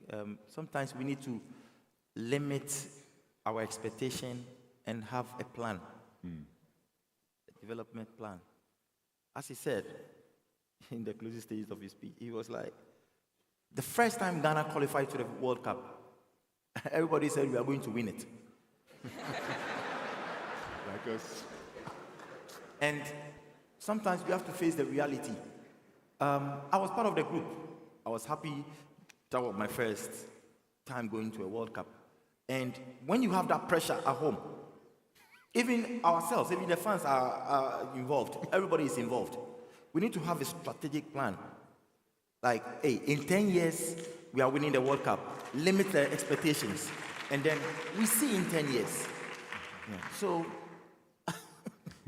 And even if it happens before 10 years, then it's great because that is when you can criticize well. Yes. We have a great example. I'm sorry, you have a great example with Morocco. Morocco has invested in the local league. They put a lot of money in infrastructures, players' salaries, women football. You know, so now they're qualifying for the World Cup. The Moroccan women are qualifying for the World Cup. And the first team, a lot of these players that they've helped to grow in the Moroccan league went to big leagues. Hakimi in Paris Saint-Germain, before that in Inter Milan, Ziyech in Chelsea, and all those players went there to get experience. That's what helped them to go to the big stage and perform and finish in the semi-final. Thank you. I think this has been an absolutely interesting conversation, but we must... Could I piggyback off of what both of them said? And if you look at soil, especially in Africa, it's naturally rich and it's naturally pure, but to allow it to blossom into something special or to bear the fruit that you want, you have to cultivate it, you have to grow it.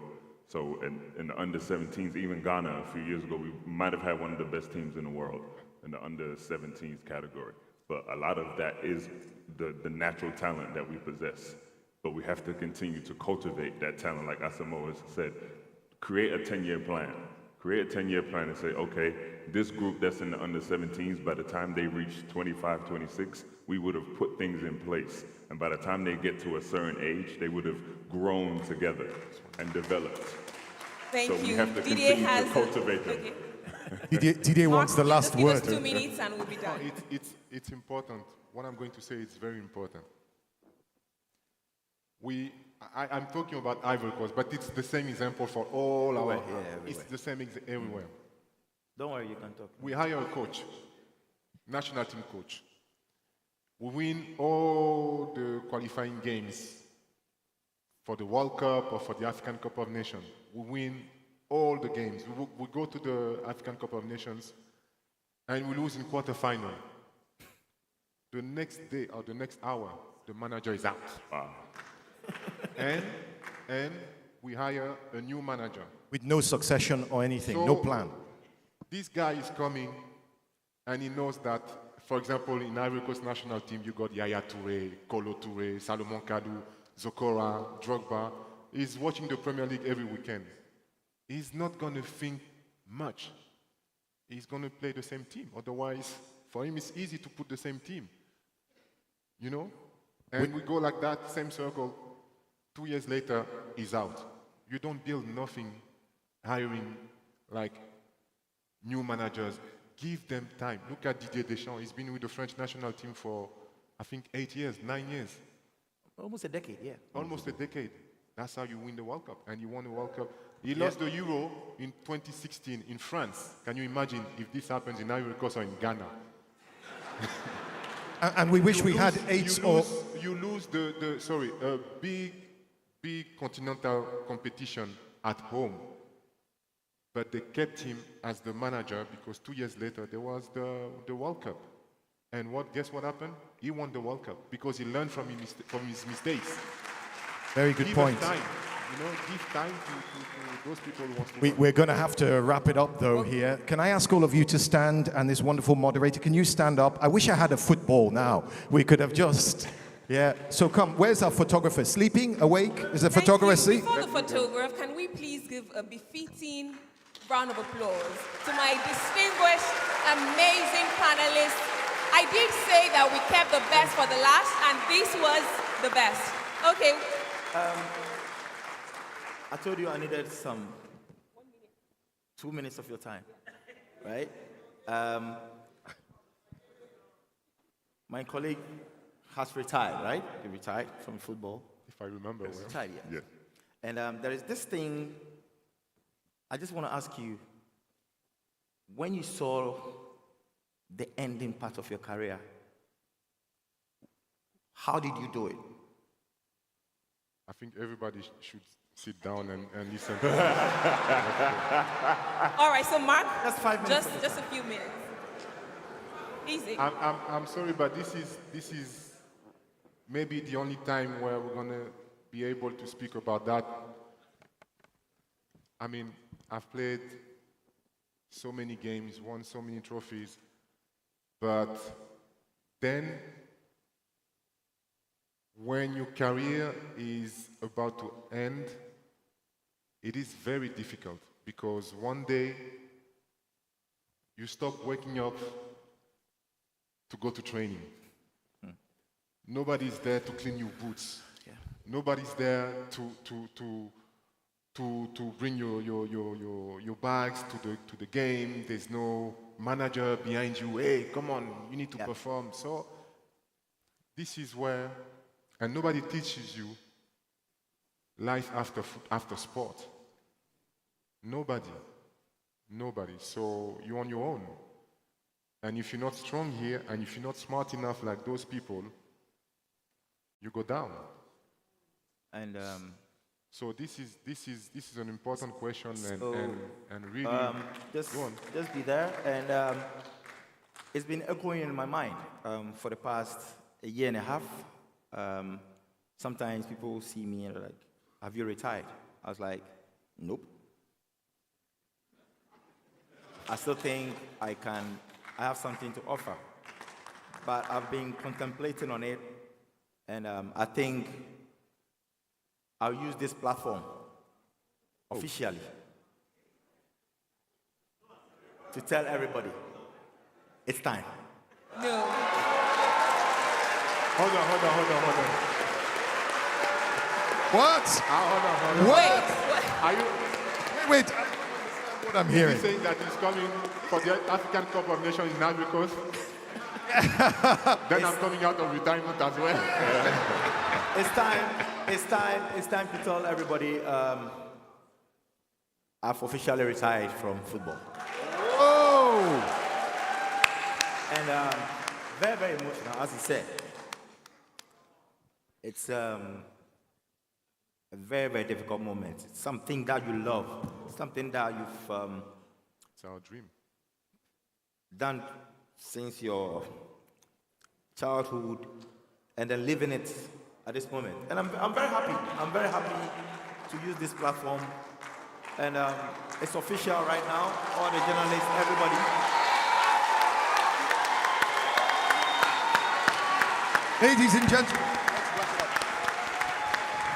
Ladies and gentlemen, those were your legends, and that was the final panel of the final day of this amazing conference. Amazing conference, amazing moments. I want to thank all of you. And you've inspired millions, ladies and gentlemen. Now, We'll take a group photograph. Thank you, man.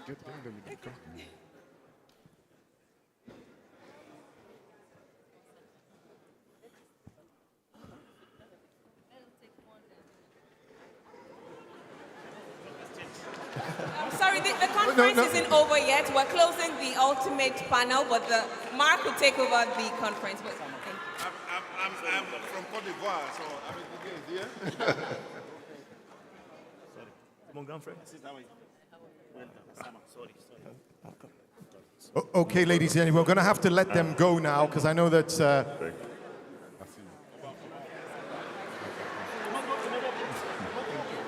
Okay. All right, please do not come up stage. We'll... I would definitely give you a call. Is it on WhatsApp?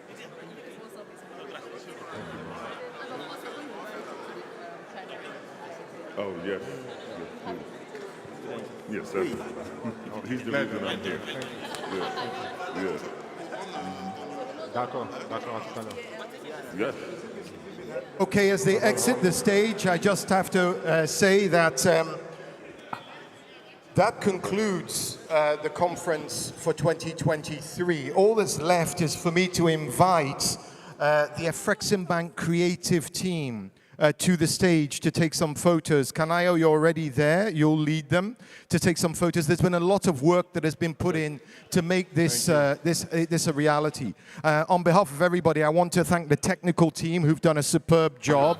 The interpreters who you never see but you hear, they were wonderful. It's a hard job. I want to say thank you to them. The organizers, Brandcom, led by Terhaz, Bronwyn Nielsen, who's been a dynamo, constantly never sat down for 3 days solid. Kate, Kim, and the rest of the team, thank you very much. I'm Mark Edo. It's been an absolute pleasure to be your traffic warden yet again.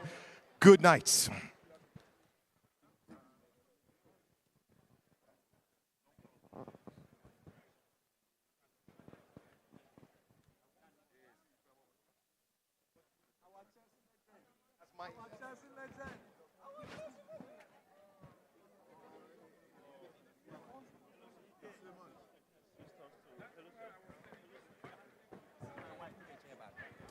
Can I have some security, please? As I asked earlier, please, can I have the security guards to guide our guests off the stage? I did ask for that, but it wasn't. I need at least 2, please. Otherwise, they're not going to be able to get off the stage.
I want to make one housekeeping rule.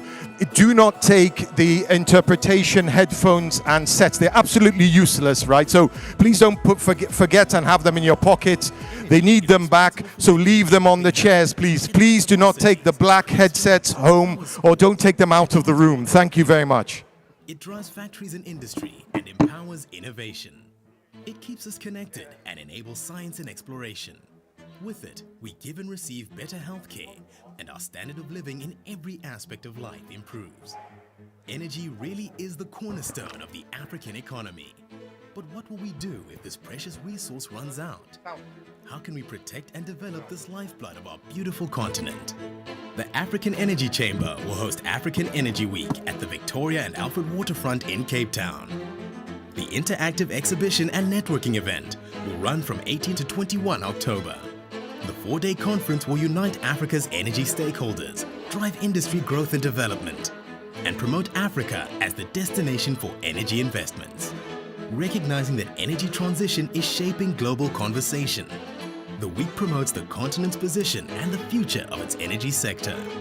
African Energy Week 2022 will be critical for the continent and its people.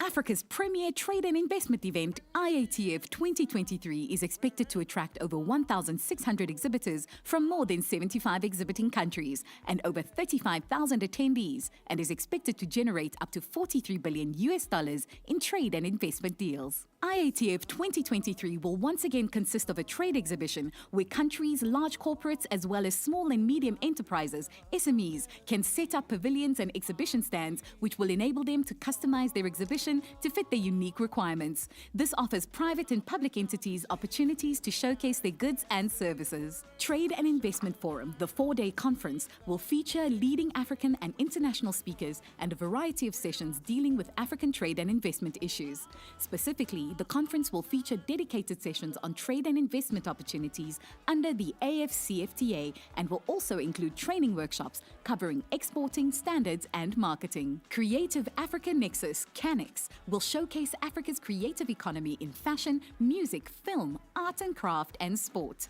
The CANEX program will include a Creative Africa Summit and dedicated creative industry exhibition, a B2B and B2G platform. The platform will provide opportunities for matchmaking, business exchanges, and conclusion of business and investment deals. This is supported by a dedicated African Buyers Program. Country Days has sponsorship opportunities and is open to 4 countries. It presents a platform for the 4 selected countries to showcase their trade, investment, tourism, and cultural opportunities. IATF Virtual. This platform showcases goods, services, and investment opportunities on an interactive online platform. The IATF Virtual is currently live and will continue even after the physical trade fair has ended. The Africa Automotive Show will present a platform for auto manufacturers, assemblers, original equipment manufacturers, OEMs, and component suppliers to exhibit their products and also interact with potential buyers and suppliers. It consists of an auto forum, auto show, and B2B and B2G exchanges. The AU Youth Startup Program will have a dedicated pavilion for youth startups in Africa where they will showcase their innovative ideas, prototypes, goods, and services. The IATF will provide opportunities for matchmaking with venture capitalists, entrepreneurship training, networking among the youth and other delegates at the trade fair. IATF 2023 will provide a unique and valuable platform for businesses to access an integrated African market of over 1.3 billion people with a GDP of over $3.5 trillion created under the African Continental Free Trade Area.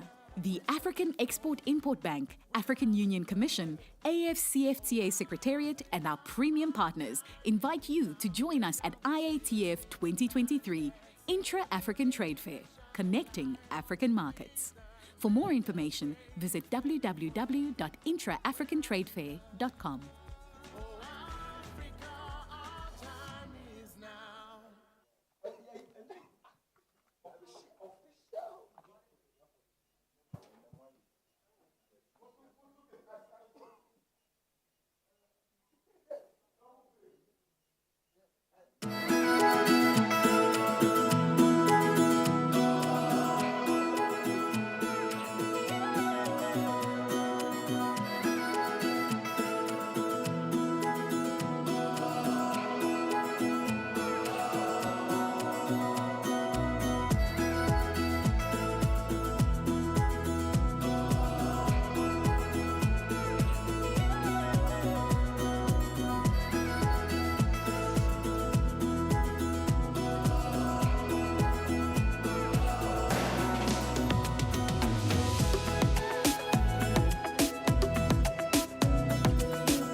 Позвольте мне еще раз вас сердечно поприветствовать.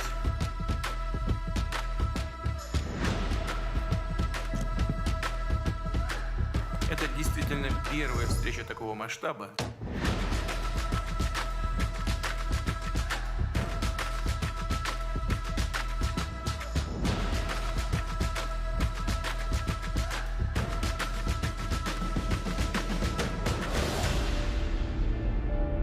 Здесь собрались представители всех 54 африканских государств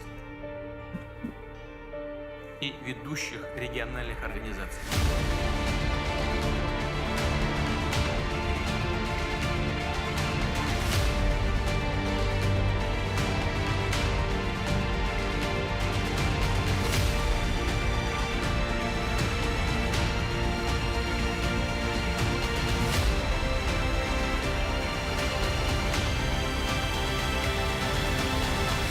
Большое вам спасибо.